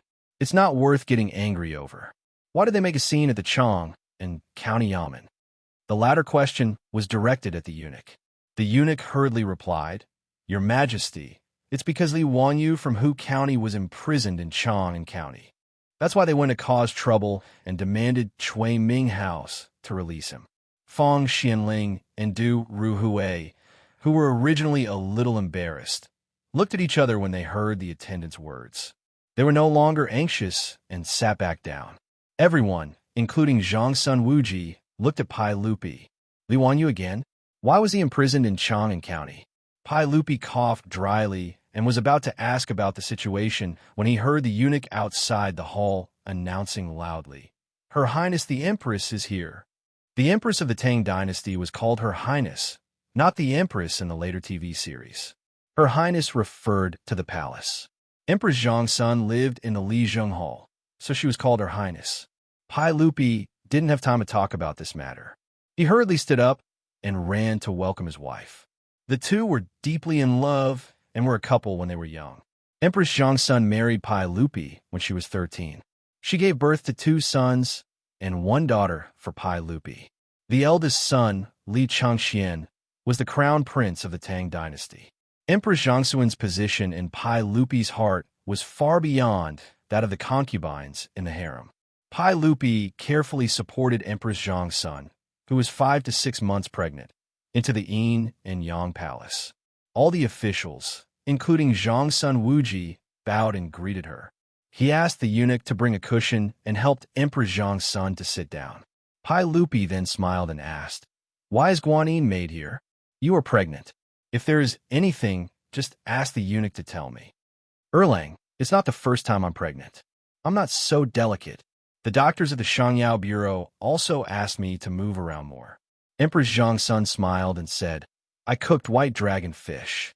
Thinking that you are all discussing state affairs, I'm afraid you are all hungry, so I brought some for you all to try." She waved her hand, and the eunuchs brought a bowl of fish soup to Pai Lupi and the officials. White dragon fish soup was made with mandarin fish.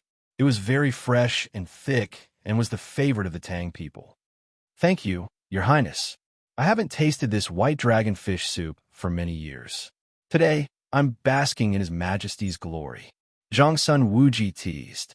As his sister, Empress Zhongsun had a very good relationship with him. "Big brother, can't you shut your mouth with food?" Empress Zhongsun pretended to be angry. Pai Lupi didn't participate in the matters between the siblings. He only indicated for Fong Xianling and Du Ruhui to eat the fish soup. The fish soup had to be eaten while it was hot. It would be more fishy when it was cold. "Erlang, I overheard the eunuch say that Li Jia Shaolang of Hu County was imprisoned by the Chang and county government. Why is that?" Empress Zhongsun suddenly asked. Pai Lupi also didn't know the situation. He looked at the eunuch who came to report and asked him to explain the situation to everyone. The Hunter Horseman Department reported that 12 days ago, the Secretary of the Chang and county government ordered Dingzhou village of Hu County to be transferred to Yinzhou warehouse in spring. Li Wanyu was also on the list of Dingzhou village. The eunuch bowed his head and reported. The Hunter Horseman Department was an organization set up by Pai Lupi after he ascended the throne. It was used to monitor the world. The eunuch was responsible for passing on information from the Hunter Horseman Department to Pai Lupi. Pai Lupi suddenly frowned and interrupted, "Wait, that boy from the Li family. I remember that he just turned 16. Why would the Secretary of the Chang and county government order him to serve in the corvée?" The eunuch hesitated and replied, "The Secretary of the Chang and county government said that his nominal age was 17. Pai Lupi couldn't help but snort. Empress Zhongsun also glared at the eunuch with dissatisfaction. The eunuch broke out in a cold sweat after being stared at by the empress. It was the Secretary of Chang and county who did this, not him. He was the one who took the blame for it. "Continue," Pai Lupi said coldly. "Yes, 7 days ago, Dingzhou village's grain team set off from Chang and warehouse and returned to Chang yesterday. Today, Li Wangyu and Dingzhou village went to Chang and county to report. The secretary of the Chang and county government didn't believe that they completed the transfer of grain, so he tore up the receipt and locked them up in the county jail. The eunuch quickly recounted the matter. Pai Lupi and Zhang Sun Wuji were stunned. In 7 days, they went back and forth between Chang and Yinzhou, and they even transported 1,000 stones of grain. Hearing this, it seemed that the secretary of the Chang and county government didn't do anything wrong. If someone reported back to them like this, they wouldn't believe it either. Pai Lupi coughed lightly and asked, "Can you confirm that the boy from the Li family is telling the truth?" The 100 Horsemen Department has already sent people to Yinzhou to investigate. They should be able to reply the day after tomorrow. It would take about 3 days to travel to and from Yinzhou. Pai Lupi heard this and nodded. Then let the boy from the Li family stay in the county jail of Chang and County. It's good to learn a lesson. He then looked at Fang Xianling. "Xianling, I'll have to trouble you to investigate this matter and find out the truth." Fang Xianling stood up and cupped his hands. "I'll do my best." Emperor Zhangsun said with dissatisfaction, "Erlang, no matter what, Li Jia Shaoling is only 16 and hasn't turned 20. His parents are dead, and he's very pitiful. How can you throw him in a jail like this? How can he suffer such inhumane torture?" She didn't know that Li Wangyu wasn't suffering in the jail, but was very satisfied. Chapter 134. Pai Lupi couldn't help but roll his eyes at Empress Zhangsun's words. He didn't know that ever since she saw the drunken Li Wangyu at the waterside pavilion, Empress Zhangsun had developed an inexplicable desire to protect him. In addition, eldest Princess Changle also felt that Li Wangyu's brother was very interesting. After returning to the palace, she couldn't forget about him. This made Empress Zhangsun even more fond of him. If it wasn't for Li Wangyu's drunken recitation of poems, she would have already summoned Li Wangyu to the palace and taught him a lesson. Okay, I will send someone to tell Chang and County not to make things difficult for that Li family boy. If that little bastard really lied, I won't forgive him." Pai Lupi felt his teeth itch when he talked about Li Wangyu. Zhang Sun Wuji and Fang Xianling looked at each other with smiles in their eyes. In the eyes of this group of court officials, Li Wangyu was pretending to be smart. He wanted to get away with it because he was dissatisfied with the county yamen listing him as a servant. But regardless of whether the Secretary of State of Chang and county did the right thing or not, it was a big mistake to lie about the grain transportation mission. However, for the sake of Li Er and Empress Zhangsun's face, Fang Xianling only planned to investigate clearly and raise him high before gently putting him down and teaching him a lesson. As for the Secretary of State of Chang and County, it was obvious from Pai Lupi's snort that he wouldn't be able to get away with it. Pai Lupi didn't even mention that the group of bastards, including his second son, caused a scene at the Chang and County Yamen. Fang Xianling naturally wouldn't ask for a snub and punish this group of foppish sons. Of course, after returning home, whether Fang Yai would receive intimate care from his father was another matter.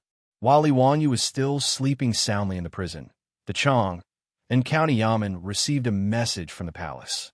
He told them to keep a close eye on Li Wangyu and not to release him or humiliate him. Once the Duke of Wei, the left servant of the Minister of Shangshu, and Fang Xianling found out the truth, they would deal with him separately. Originally, Chuizhua wished he could send Li Wangyu out as if he were the plague because of the playboy's quarrel. In the end, now that His Majesty had given the verbal order, they could not let him go. Instead, they had to treat him like an ancestor. Chuizhua was upset, so he could only send the Yamen runner to the prison to pass a message to jailer Zhao, instructing him to serve Li Jia Shaoling well. Listen to these words and serve him well. After prison head Zhao heard the Yamen runner's words, he felt like dying. Even the saint had spoken. How was he supposed to live? He was the head of the prison, not a servant who sold himself. However, even though he was cursing in his mind, his body was very honest. Li Wangyu slept soundly through the night after drinking. When he woke up, prison head Zhao and a group of jailers were already waiting outside the prison cell. Some were holding copper basins and towels to wash his face. Some were holding bronze mirrors. Some were holding food boxes which contained the exquisite breakfast that Shui Zhuo had ordered people to buy. Some were holding teapots for drinking water, and some were even considerately filled with warm water. Li Wanyu stood up and looked at the lineup. He quickly rubbed his eyes to make sure that he was not seeing things, and could not help but feel happy. It seemed that Cheng Chumo and the others had come to make a big fuss, and it was really effective. He did not know that this matter had already been made known to Pai Lupi. He thought that prison head Zhao and the others were just afraid of Cheng Chumo and Fang Yai's despotic power. He accepted the attentive service of the jailers with a clear conscience. After washing up, a jailer immediately took out a comb from his pocket and helped him comb his messy hair. On the side, prison head Zhao was busy putting food on the table and asked him to take a seat. Seeing that the jailer's attitude was so humble, Li Wanyu naturally did not want to bother with them about the unpleasantness when he first entered the prison. After eating breakfast, he was bored, so he simply asked the jailers to find him some books to read to pass the time. However, the ancient books of the Tang dynasty were really obscure and difficult to understand. Moreover, there were no punctuation marks. Just reading the books gave him a headache. Li Wanyu flipped through a few pages of the books and then threw the books aside, thinking about how to pass the time. In his mind, this matter should be solved soon. Since it had already come to this point, Shui Zhuo should not deal with the Li clan's Minister of Civil Affairs, right? He did not know that the matter had already been blown out of proportion, and now Shui Zhuo could not make the decision. Only Fang Xinling could personally handle the case. Feeling bored, Li Wanyu suddenly thought of what he should do. He asked Jailer Zhao to find him some cardboard and mulberry paper. He cut them into pieces of paper of suitable size. Then he asked Jailer Zhao to find him a map of Chang and mark it. He asked for a pen and ink. Then he started to write and draw on the cardboard. Prison head Zhao and the jailers were curious about what Li Jia Shaoling was doing. They stretched their necks and looked at him for a long time, but they did not understand what he was writing and drawing. They only saw a row of grids on the cardboard, and the names of Shi Market, Dong Market, Ping Kong Market, Chongren Market, and so on were written on it. After drawing on the cardboard, Li Wanyu picked up the cut mulberry paper and began to write and draw on it. This made the jailers even more confused. What do you mean by 1 stroke, 10 strokes, and 100 strokes? If the beautiful boss was here, she would immediately cry out, Monopoly. Yes, Li Wanyu was bored and was making a game of Monopoly. When he was a child, there was no computer version of Monopoly. For a long time, the board game of Monopoly was popular. However, Li Wanyu did not have the money to buy it at that time, so he simply borrowed a Monopoly from a classmate and made one himself with cardboard and paper. This left a deep impression on him. But now in the Tang dynasty, the original names on the Monopoly board were not suitable. Therefore, Li Wanyu simply asked for a map of Chang, a market, and used the names of the markets to replace the names of the land on the original map. As for the paper money, he replaced it with a pair of copper coins. As for the small houses and hotels in the game, Li Wanyu sent prison head Zhao to find suitable replacements for him. Prison head Zhao was quite a clever person. He actually managed to find a bunch of ceramic huts for them. These ceramic huts were originally toys for peddlers to sell, but he bought them back. Li Wanyu played with the ceramic huts and found them interesting. In fact, during the Tang and Song dynasties, ceramic toys were already very popular. In Li Song and Su Hanshin's peddler painting, there were dozens of types of toys. As for the dice, they were ready-made. Prison head Zhao and the jailers sometimes had nothing to do, so they would roll the dice and play a few rounds. When everything was ready, the Chang and version of the Tang dynasty's Monopoly game was released. Li Wanyu called prison head Zhao and the jailers to his side and taught them in detail how to play Monopoly. This group of jailers listened with great interest. Several big men sat down at a few tables, surrounded by a group of jailers, and began the journey of becoming a millionaire. As the game progressed, everyone became enthusiastic. From time to time, the surrounding jailers would burst out shouting. While they were having fun, no one noticed that a few figures had walked in from the main gate of the county jail. Chapter 135. Originally, there were no prisoners in the county jail, and because of Li Wangyu's matter, Shui Zhuo was afraid that there would be an accident, so he simply interrogated the prisoners who were still in custody yesterday. Then, those who should be flogged were flogged, and those who should be released were released. The prison, which originally had few prisoners, was emptied, and only Li Wanyu was left. Those jailers were now bent on pleasing Li Wanyu. Coupled with the attraction of the Monopoly game, there was not even a guard in Noda's County Jail. Everyone crowded in Li Wangyu's cell to watch the game. Everyone was concentrating on the Monopoly game. From time to time, one could hear the crowd saying, "I'll buy Shi City. Here's 500 strings of coins. Give me the title deed. Ping Kong Fong is mine. Give me the toll, 20 strings of coins."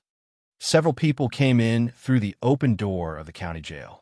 When they saw the situation in the jail, they could not help but frown. One of them was about to speak, but was stopped by the leader. The few of them quietly walked into the prison cell and gathered around the prison guard to look inside. Li Wanyu grabbed the dice in one hand, shook it a few times in his palm, and threw it on the table. Unit 11. Xiaolang, you go to Unit 11 and draw an opportunity card. Haha, Xiaolang, you're unlucky. You're locked in the county jail for a day and can't move. Jailer, Zhao's voice came. Li Wanyu angrily patted his thigh, feeling that his luck was too bad. Since he could not move in the next round, he stood up to stretch his waist, but was surprised to find that several strangers in fine clothes were standing outside the crowd. Li Wanyu was familiar with the two strangers in the lead. He had seen them at the birthday banquet in Zhang Liang's mansion. The leading man with a curly beard had extorted the sketch Goddess Luo's painting that he had painstakingly drawn for 3 days. Him again? Why do I meet this person everywhere? He's like a ghost.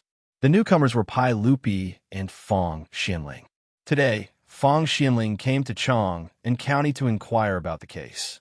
The reason why Pai Lupi appeared here was that the 100 Horsemen Department had already replied to some interesting news. According to the 100 Horsemen Department's report, Dingzhou Village had sent 70 villagers, including Li Wanyu, to transport the official grain.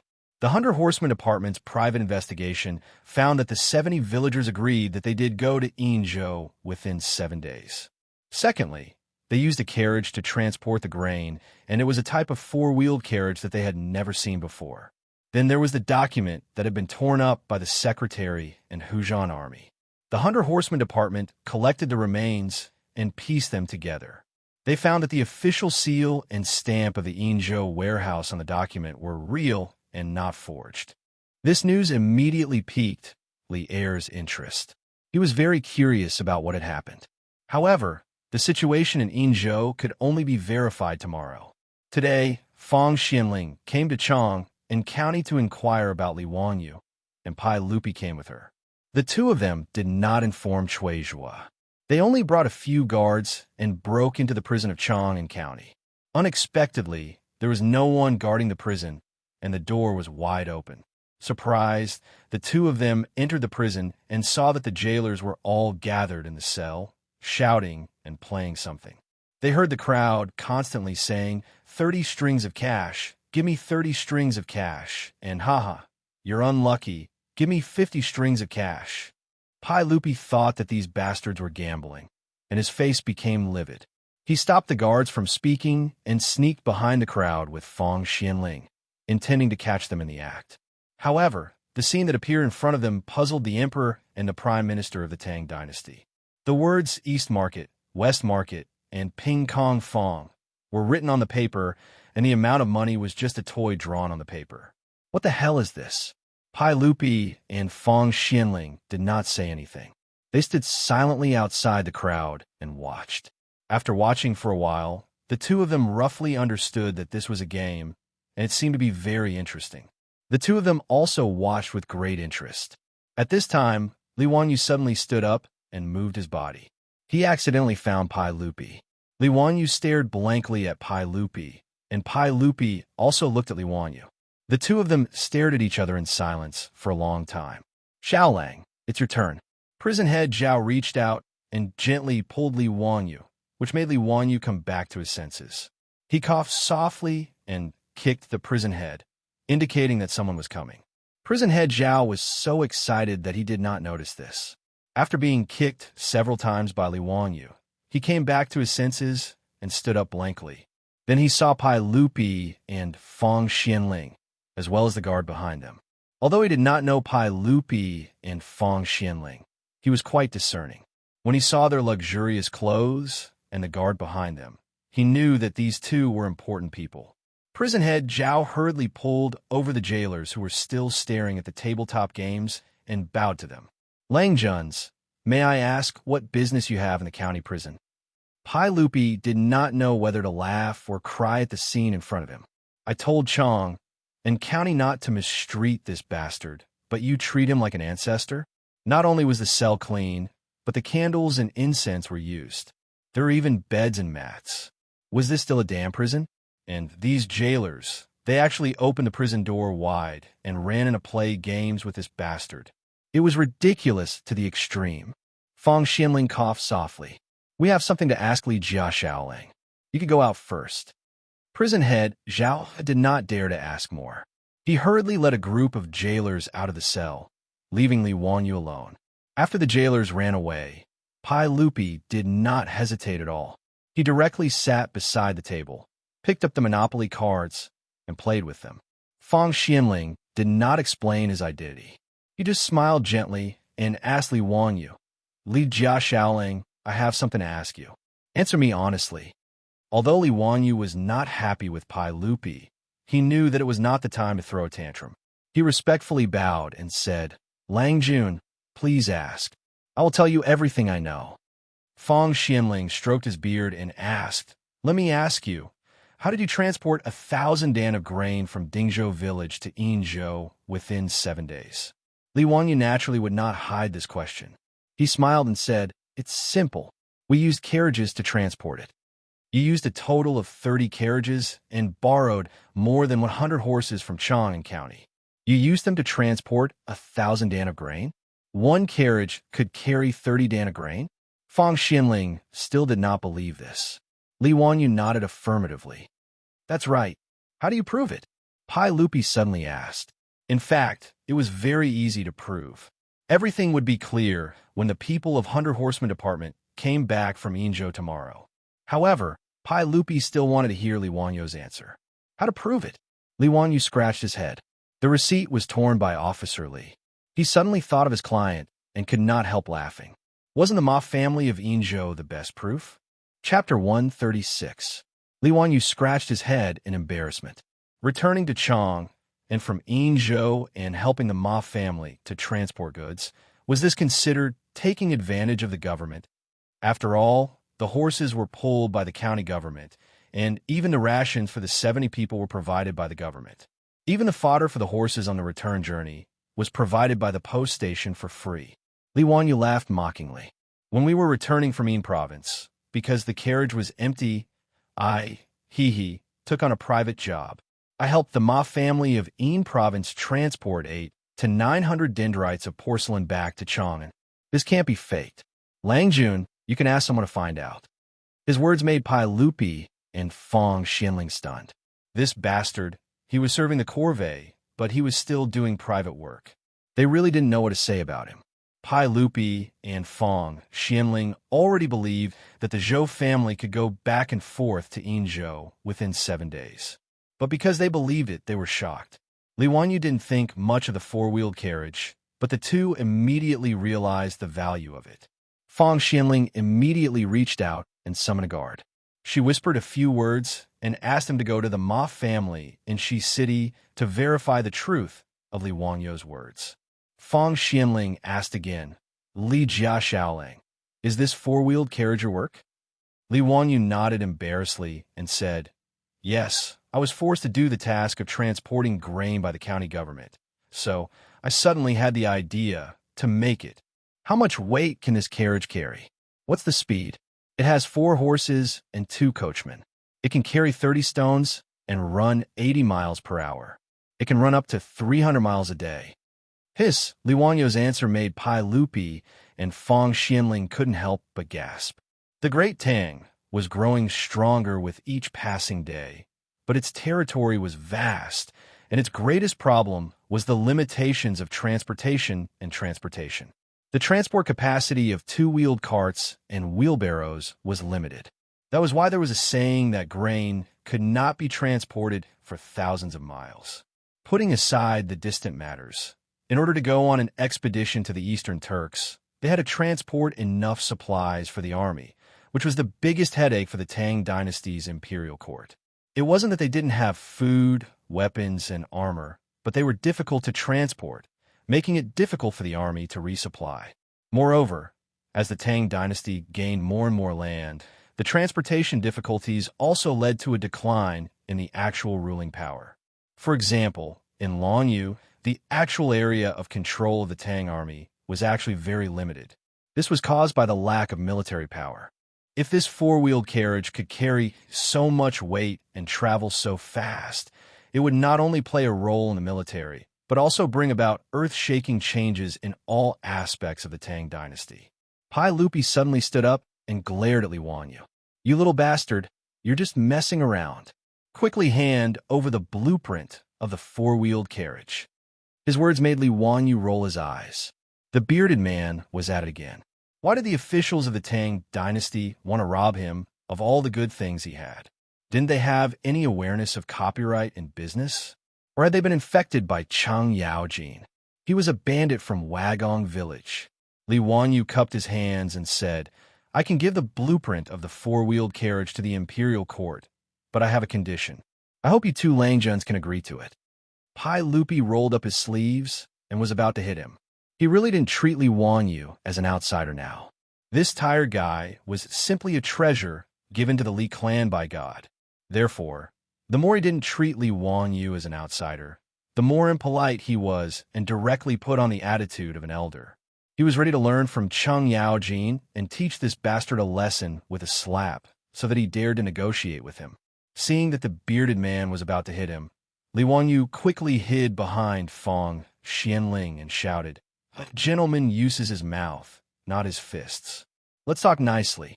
Fong Xianling didn't know whether to laugh or cry at this uncle and nephew pair. Speaking of which, Pai Lupi should be regarded as Li Wangyu's distant uncle. Their relationship hadn't gone beyond the 5 generations. The 5 generations included the male descendants and their spouses from the great ancestor to the great ancestor. The 9 generations from the great ancestor to the great ancestor were usually called the 9 clans of the clan. Li Wangyu's father, Li Zhou, and Pai Lupi were cousins. Pai Lupi was Li Wangyu's 4th uncle, and Li Wanyu was Pai Lupi's 2nd nephew. As the saying goes, relatives don't go beyond the 5 generations. If they went beyond the 5 generations, they really weren't relatives. However, Pai Lupi knew this, but Li Wanyu didn't know that the bearded man in front of him was his uncle, Li Shimin, the emperor of the Tang dynasty. Fong Xianling grabbed Li Wanyu and said, "Xiaolang, tell us, what are your conditions?" Li Wanyu confirmed that Pai Lupi wouldn't hit him for the time being, so he replied carefully, "Hey, I don't ask for much. Just give me Chang and City." His words almost made Pai Lupi and Fong Xianling faint. How could this guy say that? Give him Chang and City? Pai Lupi began to roll up his sleeves again. This bastard. I can't let him go without beating him. When Li Wanyu saw that Pai Lupi was about to roll up his sleeves again, he knew that he didn't make it clear. He hurriedly explained, "I'm going to organize the people in the village to use 4-wheeled carriages for transportation. What I mean is that I'll be responsible for the transportation of the merchants in Chang and City." Pai Lupi stared at him and said, "Make it clear. I'll use the blueprint of the 4-wheeled carriage in exchange for the concession in Chang and City. All the merchants in Chang and City who want to use 4-wheeled carriages to transport goods can only find the 4-wheeled carriages of our Dingzhou village. What do you think?" Li Wanyu asked carefully. Chang and City was the most prosperous and affluent place in the Tang dynasty. As long as the 4-wheeled carriage transportation business in Chang and City belonged to him, wouldn't he make a lot of money? Pai Lupi understood his plan, and his expression eased a little. However, he still snorted coldly and said, "Humph, you don't want to make progress. Since you're so talented, why don't you take the exam and become a scholar? You think about these merchants every day. You're really a disgrace to your parents." His words made Li Wanyu dislike him even more. "Who are you? Are we close? How dare you scold me in such an elder tone? My parents didn't give me any advice before they passed away. They only left me with a debt of $2 million. Why can't I make money with my own ability? I don't steal or rob. It's better than someone who takes other people's things, right? Li Wanyu was implying that Pai Lupi stole his four-wheeled carriage blueprint. Pai Lupi was so angry that he almost went berserk again. When Fong Xianling saw that the uncle and nephew were going to quarrel again, he hurriedly said, Xiaolang, your condition. He stole a glance at Pai Lupi and saw him nod slightly. He continued, I can agree to your condition. Give me the blueprint of the four-wheeled carriage. Seeing that he agreed, Li Wanyu hurriedly asked, May I ask who you are, Lang Jun? Will the imperial court approve of what you've promised? Fong Xianling stroked his beard and laughed. Ha. My surname is Fong, and my name is Xianling. I'll be the left servant of the minister. Xiaolang, do you think this will count? Fong Xianling, the prime minister of the Tang dynasty? Fong, he loves his father? Li Wanyu hurriedly bowed and saluted. I didn't know you were the prime minister. I was too rash. He looked at Lier again, wanting to ask who this curly-bearded man who kept making things difficult for him was. However, seeing that Pai Lupi didn't want to introduce himself, Fong Xianling just smiled and said nothing. Li Wanyu was too lazy to guess. He was just a big shot of the Tang dynasty. Xiaolang, can you give me the carriage blueprint? Fong Xianling asked. Li Wanyu shook his head and said, Minister Fong, I've been framed. I haven't even explained why I've been locked up in the county jail.